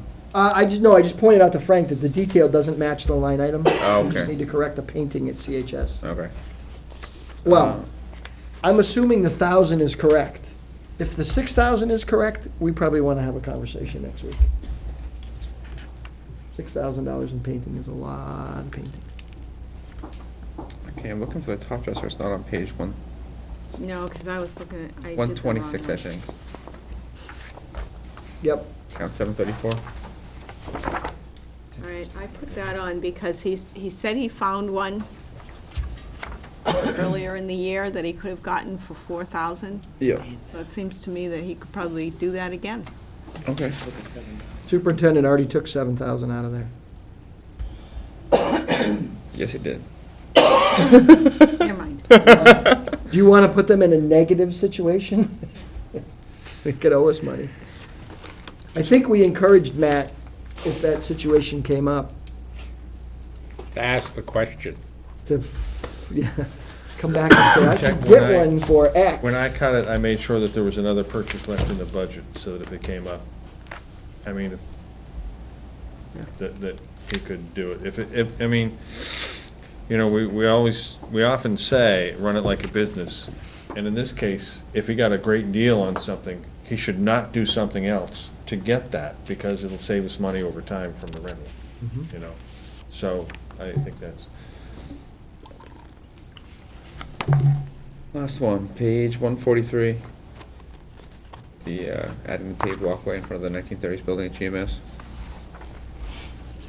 I will make a motion to reduce that line by 20,000. Second? Just waiting for the second for discussion, but apparently it's not worthy of discussion. He's getting tired now. He's getting tired. What page is that on? It's page, it starts on page 142 and goes to 143. 142? Yeah, GMS site improvements, account 330. I don't know. I've dropped my kids off all the time. I don't, maybe there's a safety issue there, but I just don't see it for You 20 know, grand. I've had the pleasure of dropping Miss Kylie off a couple Yeah. times in the last month, as she dragged her feet. And I would have voted no up until about I think late this week. Yeah. And a student was getting out of the car, and I felt that student was in a very unsafe place. Were they not out of getting, the car. were they not getting off in that Getting circle? getting out of that, in that little process with all the cars. I just felt that mom and that child and what they were trying to do and get out. And the other people behind were a little impatient, so they let their Somebody kids tries to out. get out the wrong way, and somebody's in a On the left side, hurry. and they were, but then the other people behind were impatient, so 3 or 4 cars back, kids were coming out and they were going across the grass. And I just imagined the snow, because that's where they pile the snow. And I just looked at that and I said, you know, that was probably okay today with the snow. But the cars, you know, if this is the curb, this is how the cars park. And there's no, you know, if there's snow is there, all they now have is that piece of granite to walk on. And I really felt that one student was in an unsafe, in fact, 2 teachers went running to the cars, they saw this struggling process to come out and try to help, because they saw the impatience of what was going on behind them because of this one process for this one student. And the kid got out and wouldn't move because of all these cars trying to jockey in and try to get out. So I think it's unsafe. I mean, I wouldn't have, without being there and seeing that, I would have said, Is something should like wait. that gonna change just because it of will, the because there's sidewalk? now, yes, because the kids will go to the sidewalk and they'll be safe. They'll be away from the cars and they'll be walking this But if the way. mother let them out on the left side, how is Well, that gonna right now, change? there's nothing to step out on. It's a slanted up piece of grass, Yeah. right? So when you pull out, Oh, the so only way she to pull felt out. she needed to let her out So on she the had, left she side. pulled up, what really happens is they pull up further, like two cars, and they want two people to let out. And inevitably, if the car in front takes a little longer, the car in the back tries to do the little juke jam, and it was really, and I was one of those gonna do a little juke jam, and I stopped, I said, I'm not juke jamming, I'm just stay right here, because really, the kid was unsafe, it was unsafe for that child, and it was great that the teachers and the people there saw that and went to help the child and stuff, but it was really, but literally, 4 kids ran beside me on the right. I was surprised enough when I had the conversation with Matt that I drove down to the school and I asked Scott to take me out and explain it to me. Yeah, that's it. And he said the way they try to manage it on a day-to-day basis to try and prevent exactly what John described was try to manage it car by car, like it's a valet service, and have them pull up. And so when one person is pulling up, the other people are trying to get these other people to not unload their kids.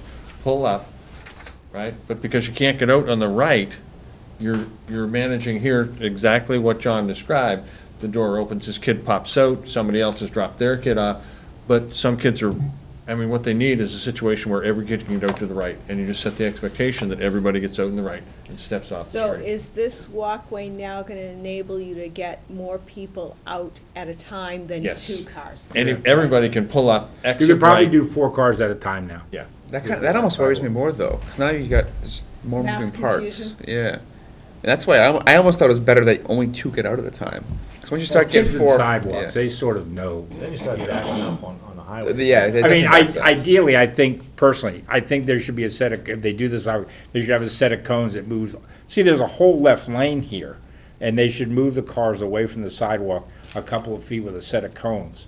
And so that the cars are unloading in the middle of that driveway do type that thing. too, yeah. And then And that would, people again, can't go create by. more of a safety process, but everybody pulls in and they're all over to the right.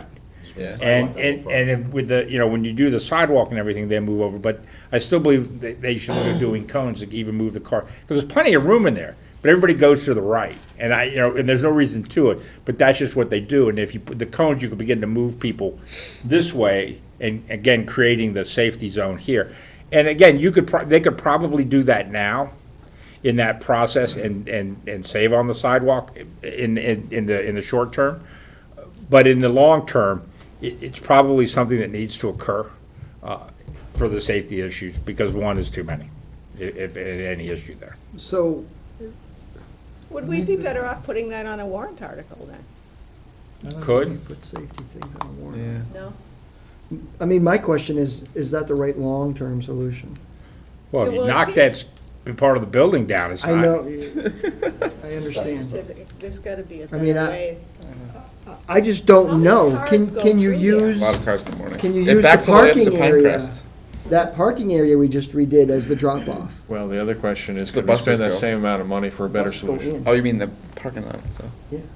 I mean, So is this the should best we- solution? Yeah. Yeah, I don't know. Should we wait and evaluate what is the best? Well, I would, I think the I cone would idea is tell you brilliant, that, really. The cone thing. in the I meantime. would, maybe bring these suggestions back to GMS and have them have a conversation on this on a real quick basis. There must be somebody from highways who must have some It seems to me you expertise. gotta get Well, somehow. the road Talk to agent could Jack. go over there, Jack, come over and take a look Jack at it. and give you a would be more than happy to Happy go to- over and take a look Yeah, at and give things. you a suggestion on that.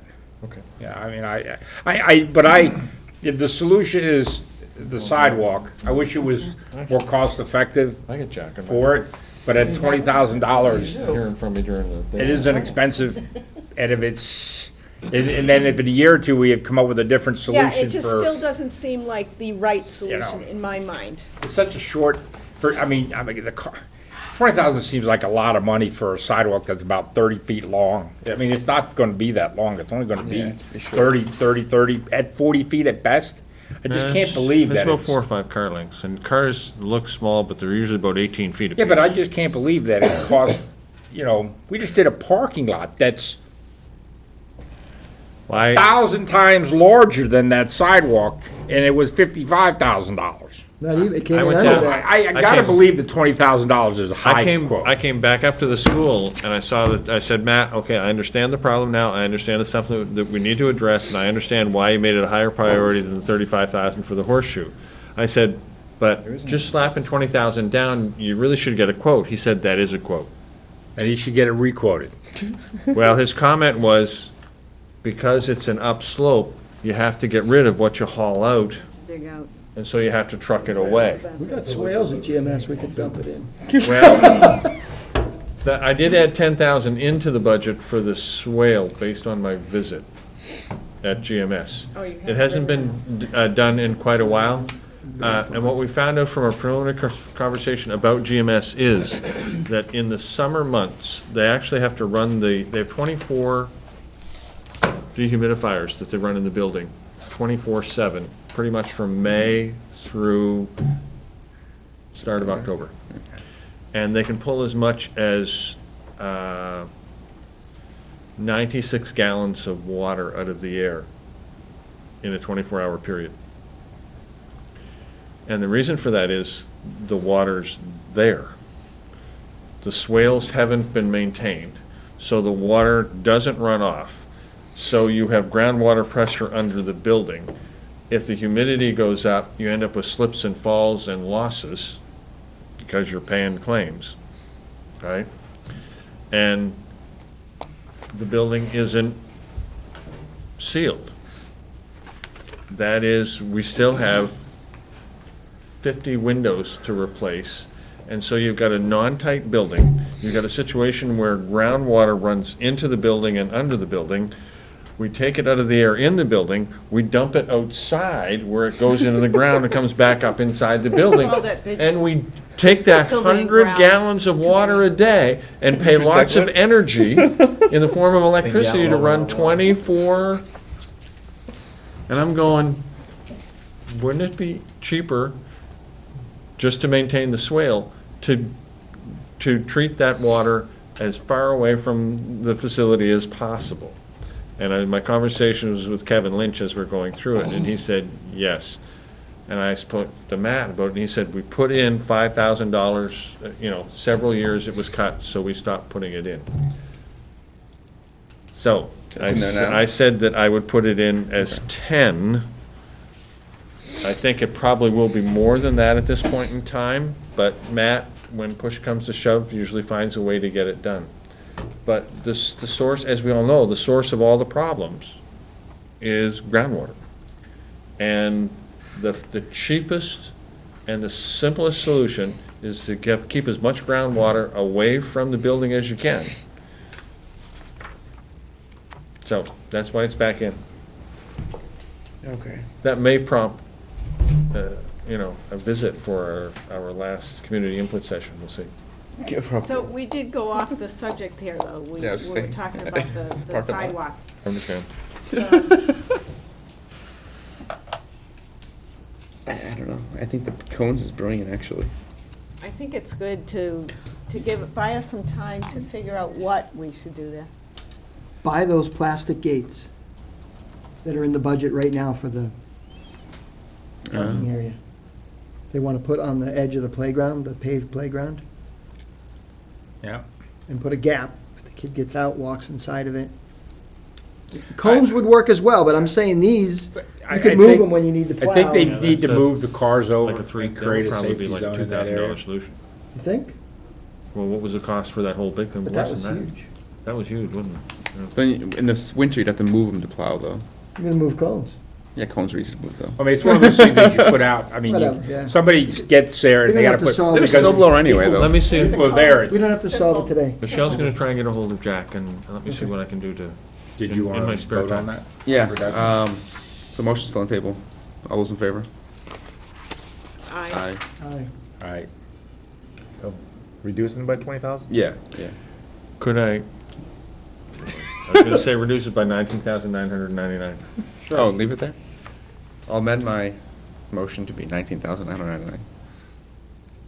Second. For Well, voting. For vote.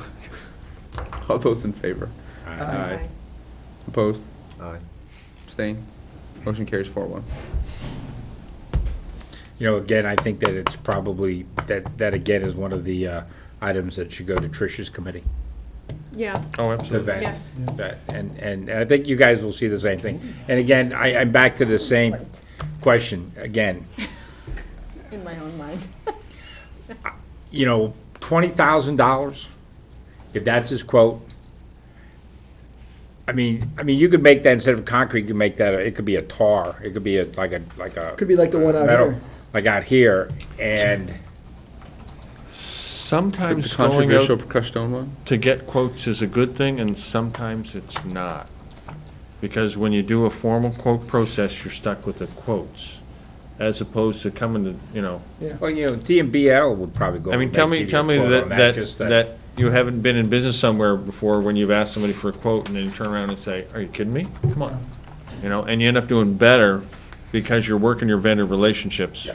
instead of. If we have a the couple, traditional- 2 or 3 But we always vendors assume that that the quote process ends up with the best. No, I'm not saying No, all I'm saying formal is- bid, I'm saying, let's ask one of our vendors that we use for some of our projects to come out and take a quick look at that and see what they. Why don't you ask who's doing our snow plowing now? I'll come up with it. So before we venture off the budget, snow plowing was $33,499.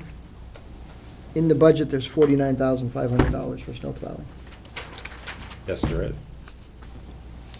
I Another think one of that's my items. $17,000 and build a So we sign. adjusted accordingly. My And they suggestion don't is build 10 it. grand. That's what they do. No, I But it understand. can be adjusted now. It can't be adjusted?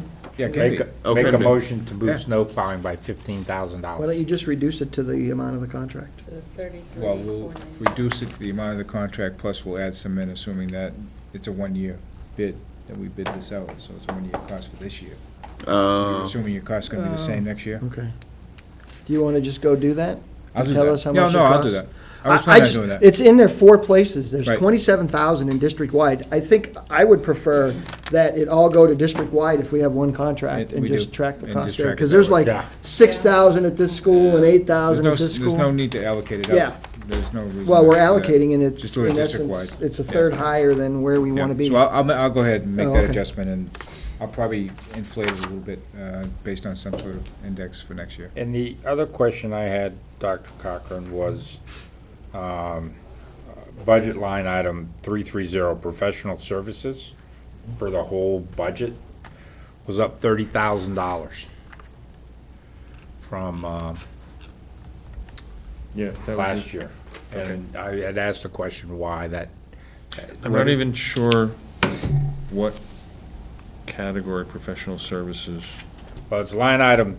is. What page budget- are you on? Well, I'm, on his objective count, I was going through this. Oh. And it was, so I was looking at this to see where our big movements were. And as I was trying to find it, there was just so many of them, I'm going, Special okay, education, Speech that- therapy, special ed, OT, PT. speech that's therapy, what, things like that's what that. 330 is, that's special Rela- services. Related services, with IEPs. And and again, going back to the social security question that you had answered for me. Right. In 2012, you spent 726. Mm-hmm. In 2013, you spent 750. Staff has not really changed that much. We haven't had that much stuff, and you've increased that number to $800,000. And I know the percentages haven't gone up, so it can only be moved by people. That's And right. that number's 7.5%. Well, it has been people. You've had. But that's a lot of people to move that's a lot of salary to move, that's almost, I'd say, $5 million in salary No, to get $50,000? no. No. Pretty darn close. 7.5%. But it isn't 50 that you're looking at, because if you looked at my explanation, you're looking at the budget for this year, the social security cost that we're projecting out is around, I think we calculated it today, you're really looking at additional cost of $28,000, because again, you're looking at what we're projecting for next year, social security, based on, as a comparison to this year's budget. So where are you getting the $21,000 You that you're added short? positions this year. No, but where you, again, if you go back to the number, that's again, that's $21,000 is a correlation of about $2 million in salaries. Yeah, we'd have to break that out for you, but it's coming right I don't off think we've position added control. $2 million in salaries. But again, you can't look at the budget figure for this year, you have to look at our projected actuals. But if you, again, if the number is 7.5%. Right, that's is what- constant, I is understand what- that. Okay. To get an increase, you need to have $1 of additional salary, which is then 7.5 cents. So if you correlate that out, to get even a $20,000 increase, you have to have a very large salary increase. I get that piece as to well. create that increase. Right, I And get I don't that. believe that, unless we got it when Trish wasn't here one day, got all these new people by, that's a lot of salary that we've added. And I don't know if that's occurred, that's all I'm saying. We can reconcile it for you. 267,000 In salaries. gets you 20,000. It's That's 20. 7.5%. That's it, yeah, that's what I'm saying, we did the calculation, that's what I'm saying, so the actual requested increase is about $28,000, because again, you're doing a comparative to the budget amount. We did it in looking at projected, so when you say the Social Security is increasing 50, it really isn't, because our projected cost for Social Security was another approximately 20,000, we did the math today. Okay. You know what I mean? So, I just gotta be prepared, that I'm asking so I would have information that when I have to. we can be actual, we can show you the breakdown and how those costs all broke out. Don't forget, you folks, you mentioned it earlier tonight, you added some positions that weren't budgeted, so you're gonna see that reflection in the actual cost coming up. I think you mentioned that I think we added one position we found. It was a special ed position that wasn't originally budgeted, that was added into the budget. Right. So those costs weren't necessarily reflected in your budget figures. We can break that out in more detail for you. We did the math today. We had math lessons at This is not the- 8:30 in the BA office. Hasn't been added yet. I did. Did you get a kneecap T-shirt? No, How about breakfast? I got a new calculator. Did you get breakfast today? I got a new- Do we need to add those in, or they'll be in next week's? Not added yet.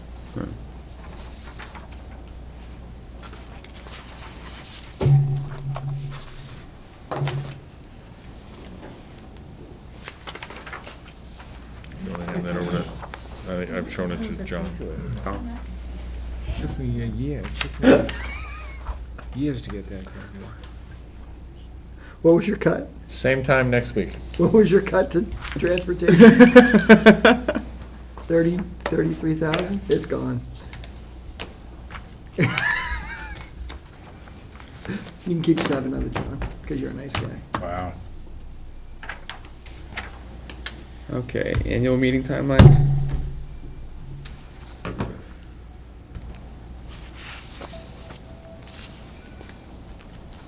Is this just when things need to be done, or we need to pick a Should day? probably pick a date. Are we first this year? Are we together? That's We are the question. First this year. But wasn't there a warrant article last year about doing it together? On the town side. What I had, Does that mean we have to, Yeah. I mean, are we we on didn't- to we didn't vote for it. okay. I had an email from Jason Hope, and we talked about it internally, and we, thought that based on last year's, we'd maybe we've got a board meeting on the 5th, so we thought scheduling it the next day on the 6th gives us a tweak night, and then snow day would be the 8th. And Jason said that the Board of Selectmen had requested input, and people were strongly in favor of having them both on the same day. And if that's the case, then it pretty much has to be the 1st and the 8th. And that it would be our turn to do that. So based on that request, and let me see if I can, Which is what Gordon is asking us not to do it on the first Saturday. I thought that was the first option that he said, the 1st, the 3rd, or the 4th, he said it would go this way. If it is possible to avoid the first, that would be appreciated. He It's must, a scheduling I'm sure problem, that I he's in think, for him. Salem. Several, He's yes. always in Salem, especially if they do, we usually start at 2 Yeah. when we do a Saturday, and he always was right at the start of the meeting or late and would have somebody come, because Salem goes at like 10 on that day, the first Saturday.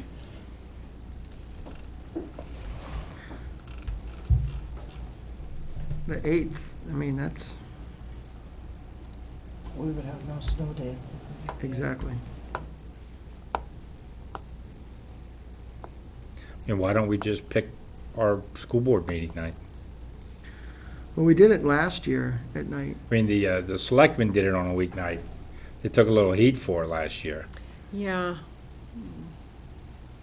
But remember, I don't know what, whether we took the Saturday or whatever, but they did it on a weekday. They did it on a weekday. They did it on a Thursday last year, I thought. Here's the. You know? Didn't we do it on a Wednesday? I think we did a Yes. weeknight. We did didn't it we? on Wednesday night. that they did it on a Wednesday night. We did Wednesday night. Let me read you the text of Jason's email. Brian, we had an advisory article on the ballot this year asking if the town would like to hold the first session of town meeting on the same day as the school. The article passed 6:35 to 5:30. Well, not overwhelming, but along the line of having it tried it before and concerns were expressed about the change, we initially suggested a midweek evening deliberative session, and were eventually That- compelled to move I it will back say to no to. Saturday. Somebody will be here till midnight. They have 24 warrant articles that they're just kicking around right now. So whatever process it is, we want to be before them. Or you gotta have a time certain, and they'll have to adjourn and come back after. Let's start at That's 6. what happened the first time we did that, when we piloted it, and they were a little late, and we had to scramble to get in there on the stage. That was really tough. Because everyone's to leave and come back in, right? Yeah. It's 2 different deliberative sessions.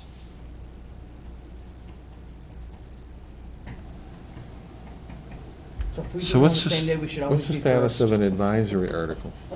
Just advisory. It's advisory. Information. Sort of like a petition article. It's an advisory one. Well, petition's different. You know, the petition advisory article. Advisory article, 6:35 to 5:30. You know, it's funny that they voted for it, but Huh? it was not well attended when we did No, it I on hated one it. Saturday. Well, the key was people got tired at the end. Yeah, Because it was, it was 6 o'clock before we got done. yeah, and we, Okay. It was 4 hours, and it was, people were it's an all day. tired. They were I know here the all- budget committee was really not appreciative of being there at 10 in the morning and, and we found that we didn't have any more people It's the same people. doing it that way. It was the same Yeah. people. So, It's funny that 630 people voted for it and 40 will show up. I said to Trish, how many people know what that means? Yeah. Enough to vote yes. I hate to say it, but that is. Does it cost any money? No, vote yes. 630 people voted for it, and how many showed up last year? 40, Was there 50. 40? Michelle could have taken attendance and written everybody's name I think I down. knew everybody there. Same people every it year. usually is the same people all the time. I mean, I've been there on the town side when there's been just as many town employees as there are citizens. Yeah. You got 15 of each. Saturdays are better, a little. I mean, we I mean, do we're get, looking we at the do get a 8th. better attendance at our meeting, at our, Yeah, that's for how it our is.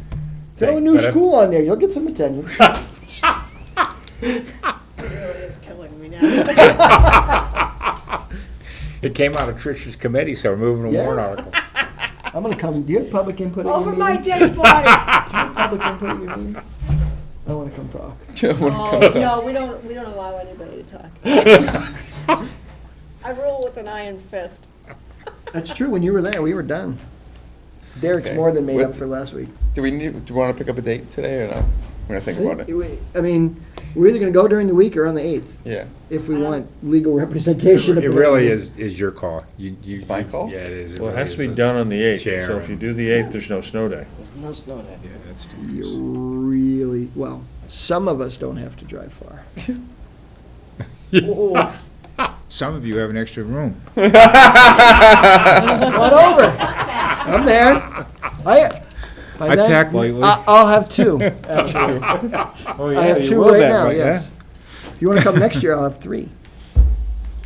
I'm not a fan of the midweek thing. Midweek? Okay. I mean, it's just, it's difficult to get, for people to get there. Yeah. and I know there's a lot of things people have going on Saturdays, whether it's in the wintertime, basketball or gymnastics or whatever their kids are involved in. There's no real good day. There isn't. You just pick There it and isn't. go and, you know, I mean, really for our budget, it really just, you know, I would say if we're not gonna have a lot of warrant articles, other than just our budget and maybe a contract or something like that, then I don't see any reason why we can't do it on a weeknight. Because we should be in and out of there in a couple of hours. It shouldn't be a lengthy conversation. I say that, you know, I mean, our warrant, if the only warrant article we have is our budget and the teacher's contract, it's not like a lot of changes can occur. I mean, we could have an occurrence of change of $100,000 on our budget and no changes on the teacher's contract. It's a matter of providing information. So, you know, I don't know if you guys got a line of, you know, a long list of warrant articles that you're bringing forward. You know, so I mean, we're probably looking at 2 warrant articles on the school side. sidewalk's gonna be there now. I'd like to have a conversation about a warrant article that would have a set amount requested for a fund for buildings and grounds. We used up that 52,000 last year. Oh. So to yeah, replenish right, that. To replenish. It's already established, you just have to vote to replenish it. I think the percentage language last year just Yeah. scared people.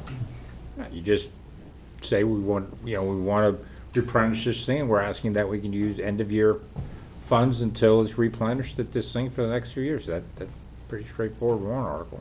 Yeah, I know, but people didn't, I don't think people understood the 2.5% up to. Yeah, we struggled with that. We struggled Oh, with that it. new Yeah, that wasn't a legislation. simple. We actually kind of knew what was going Although, on. The board, I thought, was very divided, and the initial direction from the budget committee was go with that instead of a set amount. And then Yeah. it ended up not working out, Yeah. let's put it that way. They kind of reversed their field on that one. Oh, yes, I Created remember all that. sorts of issues after that,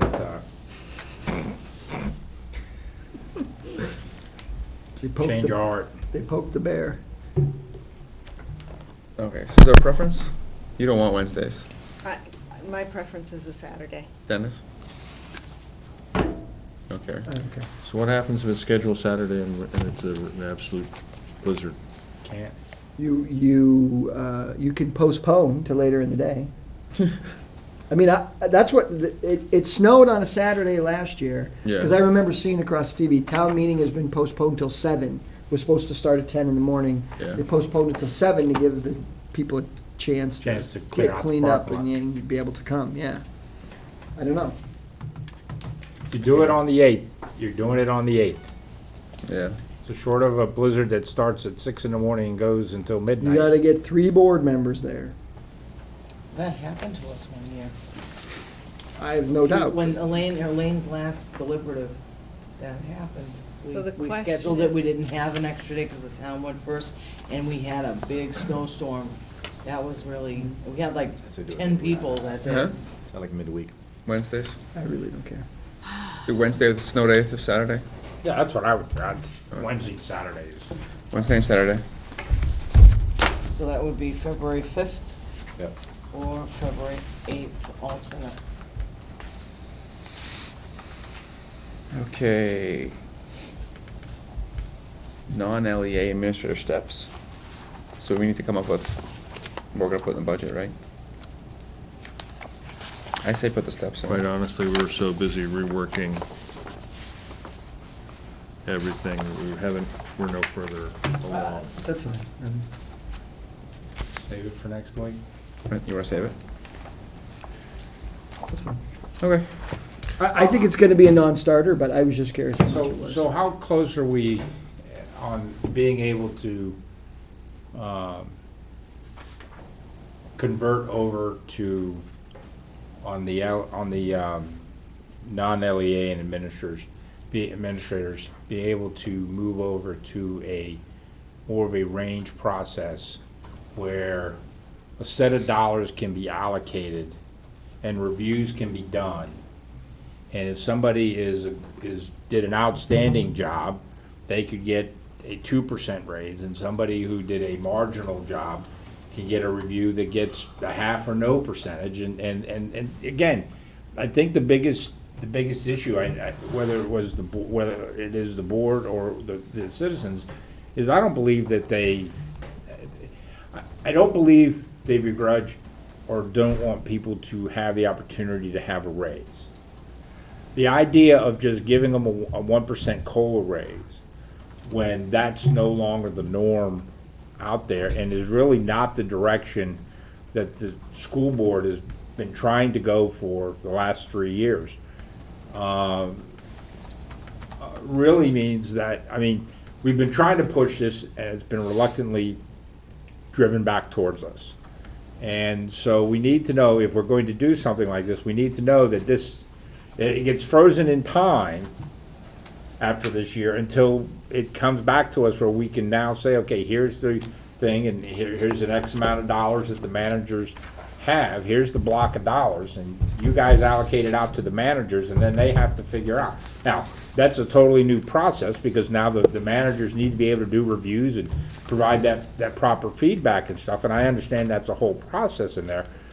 But if we don't start with that process and begin to implement that where we can, this is a process that you know, the budget committee is reluctant to approve it and creates a full night of conversation. It creates almost a full hour of conversation at deliberative, in which it just gets yanked and pulled apart. And, you know, and I feel bad for the employees, because we're not doing them any favors by not setting up a process in which it's not a discussion. This is our pay scale. This is what you do, and if you earn a raise, you'll get a raise, and it's administered by your manager. And then the managers, we go back and say, we need you to allocate X amount of dollars. That's in a that program process. that will take some time. I mean, I understand I think that. what you're asking is for a merit performance appraisal process, and that not only takes the instrument and what you're going to do with the measurement evaluation, it takes what are you going to measure, and which takes a lot of discussion to implement that as well, because you want to develop measurable objectives for folks that when they start the year, they know exactly what their expectations are. So There's to 93 the extent that we could do it for 93 this. people. Right. You're not gonna get it done for this year, I understand that, but it's Right. gotta be, it really needs to be something in which the administration gets together and has a conversation and comes back to the absolutely. board and says, we're on board and we believe we can have it done, Yep. and we'll begin boom, boom, boom, and we'll have it in place for the next budget season. Right. At which point in time, the board is then in a better position to go and articulate, this is what we need you guys to do this year, this is the process that we're having, and we don't want to have people held up, but we're going to come and approve a new process that'll be in place for the next budget season, and you're not going to see COLAs, but it'll now be part of the budget process in which a certain percentage and allocation of dollars has been deemed appropriate by the board to be passed along. And then it's part of the budget process. So it would be something that really couldn't be implemented till fiscal year 16, because if we implemented a new process for next year, 2015, we wouldn't have the dollars in the budget in which to fully implement the program. Well, you on could merit. implement, you're right, you're right. It would be one of the things that 15, 16, or whatever the process is for the review cycle, what the Right. process for the reviews are going to be. Right. But yeah, it's 2 years. Mhm. It's 2 years, so it may be something that, you know. So John, are you looking at something that would, for example, create a salary pool of a 1% increase, and people would be allocated based on performance reviews, a 0.51, 1.5, or 2?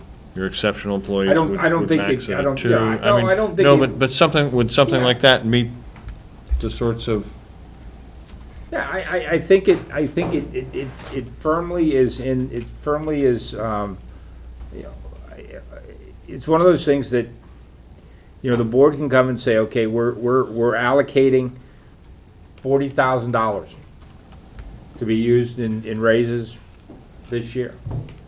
And then you guys would go and apply that appropriately across, you know, wherever. And I believe it's the same thing that should be done on the senior management side. I mean, and I said that 2 weeks ago. There's only 14 people, that's a whole lot easier to do, and we have on the there. evaluation system. Because I do believe you guys have an evaluation process that's in Yes, we place do. like that.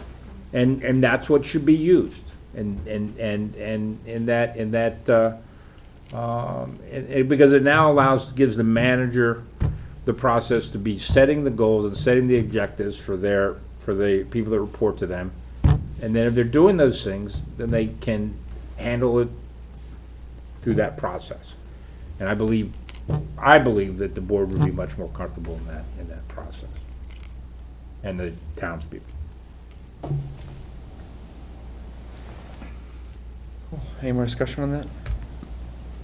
So we'll vote on numbers next week, is that what everyone wants to do? Okay. Any questions on the manifest? Community input. Hey, what luck, I just walked up. No, it's 10:50, so you're gonna be easy on us, See right? if I can be good enough to get more thumbs this week. Real quick, the swale conversation, I mean, for 5 years, I beat my head against that wall. You know, here we are wanting a whole new school because it was, you know, moist in there, and I kept screaming that the swales are overgrown. I mean, you gotta move this water, Dr. Cochran. God, I can't tell you how much I appreciated hearing that. Such a simple fix. Is that extra tech employee still in the budget? I'm sorry, There was like an extra tech employee, an IT guy. I know for a while there was a discussion. No? the swap. One the director and one IT technician. No, I know, but I thought there was talk about putting another one into the There was budget. an intern over An the intern. summer. There was an intern over the summer, that was it. Electric rate increase, I just found out today that passed along for all rate classes are going to expect a 6 to 7% rate increase going into 2014. So I'm not sure what rate class we are here, but I'll be happy to share because they vary from 4 to 8%. So you might want to plan for that. Catch basins, $37 each. That's what you can figure is going to cost you on catch basins. Sweep, I pay $1,400 a month for 5 nights a week for 100 acres. So you can figure that out. Spring is usually for 100 acres, $2,000. The thing about the over GMS and that walkway, John, I think you'd be surprised to know that 20 grand is. I was thinking, wow, that's pretty cheap for the distance. The site work, is where it is. What Dr. Cochran tried to point out that is that hill and that site work is going to cost you a lot. Straight concrete, if you're going to go get some bags of concrete and do it, it doesn't cost nothing, but that's not what you got to do because you got to worry about ADA and everything else. I think, though, John, you were running down the right track in that safety barrels, right? Safety barrels are $96 a piece. Big, heavy. They make a nice barrier. People see them. They come with a little light, and I think that's the answer is you get people off of that curb and allow people to freely move. And I think Jack will tell you the very, very same thing.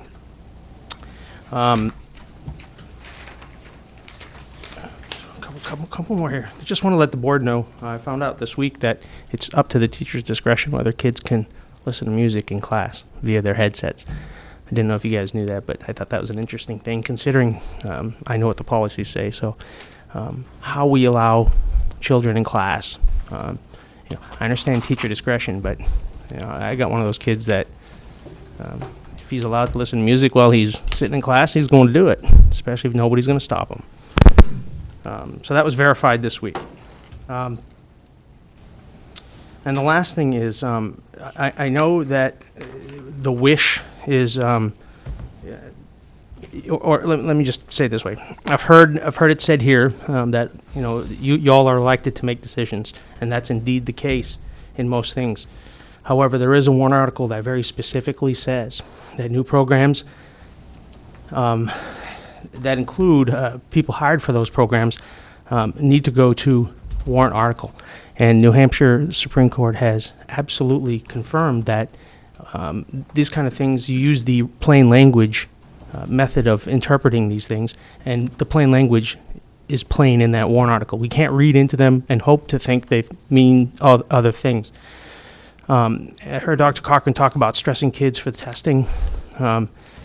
Smarter Balance is a tool. If you guys don't know this, I really suggest you go read as to what the outcomes are with the Smarter Balance. It's while you're going to understand what kids might be learning, it's actually a tool for teachers, or in other words, to evaluate teachers. It's not a tool to evaluate what was learning. That's a byproduct, but it's a method of holding teachers accountable. And when you go read all the documents that got us to this point, they stress that very succinctly. I mean, Arnie Duncan of US DOE will tell you that. You go listen and read, and that's exactly what the point is. So a lot of teachers may be surprised that they're going to be held to, I personally completely disagree with it. There are accountability issues, but the thing is you know, you can't hold a kid's growth. I don't know. It's tough. And so the point is what stresses kids out, little kids, is sitting 4 hours in front of a computer. It's not opening 2 windows. Because, you know, my little kids can open 2 windows. It's sitting 4 hours in front of a computer, right? Hoping to do good because, you know, someone might get in trouble for it. Let's see, lastly, there was also a thing about the agendas, right, and hard copy. I certainly would like to know what statute that is, because I cannot find a statute that says you absolutely have to hand out hard copy. As a matter of fact, the town just went through this, and their attorney said that you had to do one. The rest could be however you want to do them, but you had to print one for public inspection, and that was it, on all right-to-know things. Okay, so, and with the agendas, GMS uses Edline. And so does LMS. Not GMS, but LMS. LMS uses Edline. All the assignments are posted there. I go there every night. I don't even have to look at the agenda. They're all there on Edline. And at CHS, each of the individual teachers use these online programs. I can't remember what the names of them are right now, but I have all my login credentials, and I can go see what my teachers, my son's teachers are giving him for assignments, and he doesn't even have to turn them in. He can upload them and send them back via these online programs, right? School, I can't remember what they're called, but the point is the agendas are worthless. I mean, they get tore up. Anyway. Hey, John, I'd really like to see a warrant article for tablets. I hear you speaking about it a lot. Put it out there. Let the people. I really would. I'd like to see what the community feels. If the community feels that we should go that way, because obviously we are going that way. A lot of communities have. Put that sucker on a warrant article, and let's see if folks really want that in our district. That'd be great. And then Dennis mentioned the same thing. Mentoring.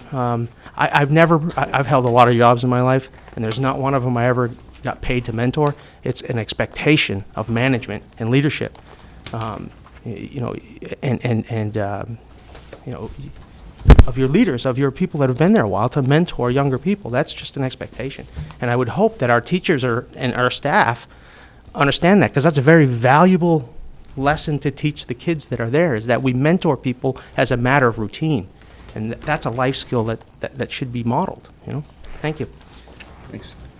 Can I have a motion to enter non-public session under RSA 91A through 11 for A, the dismissal, promotion, or compensation of any public employee, or the disciplining of such employee, or the investigation of any charges against them, unless the employee affected, 1, has the right to a meeting, and 2, requests the meeting be open, in which case the request shall be granted. B, the hiring of any such person as a public employee.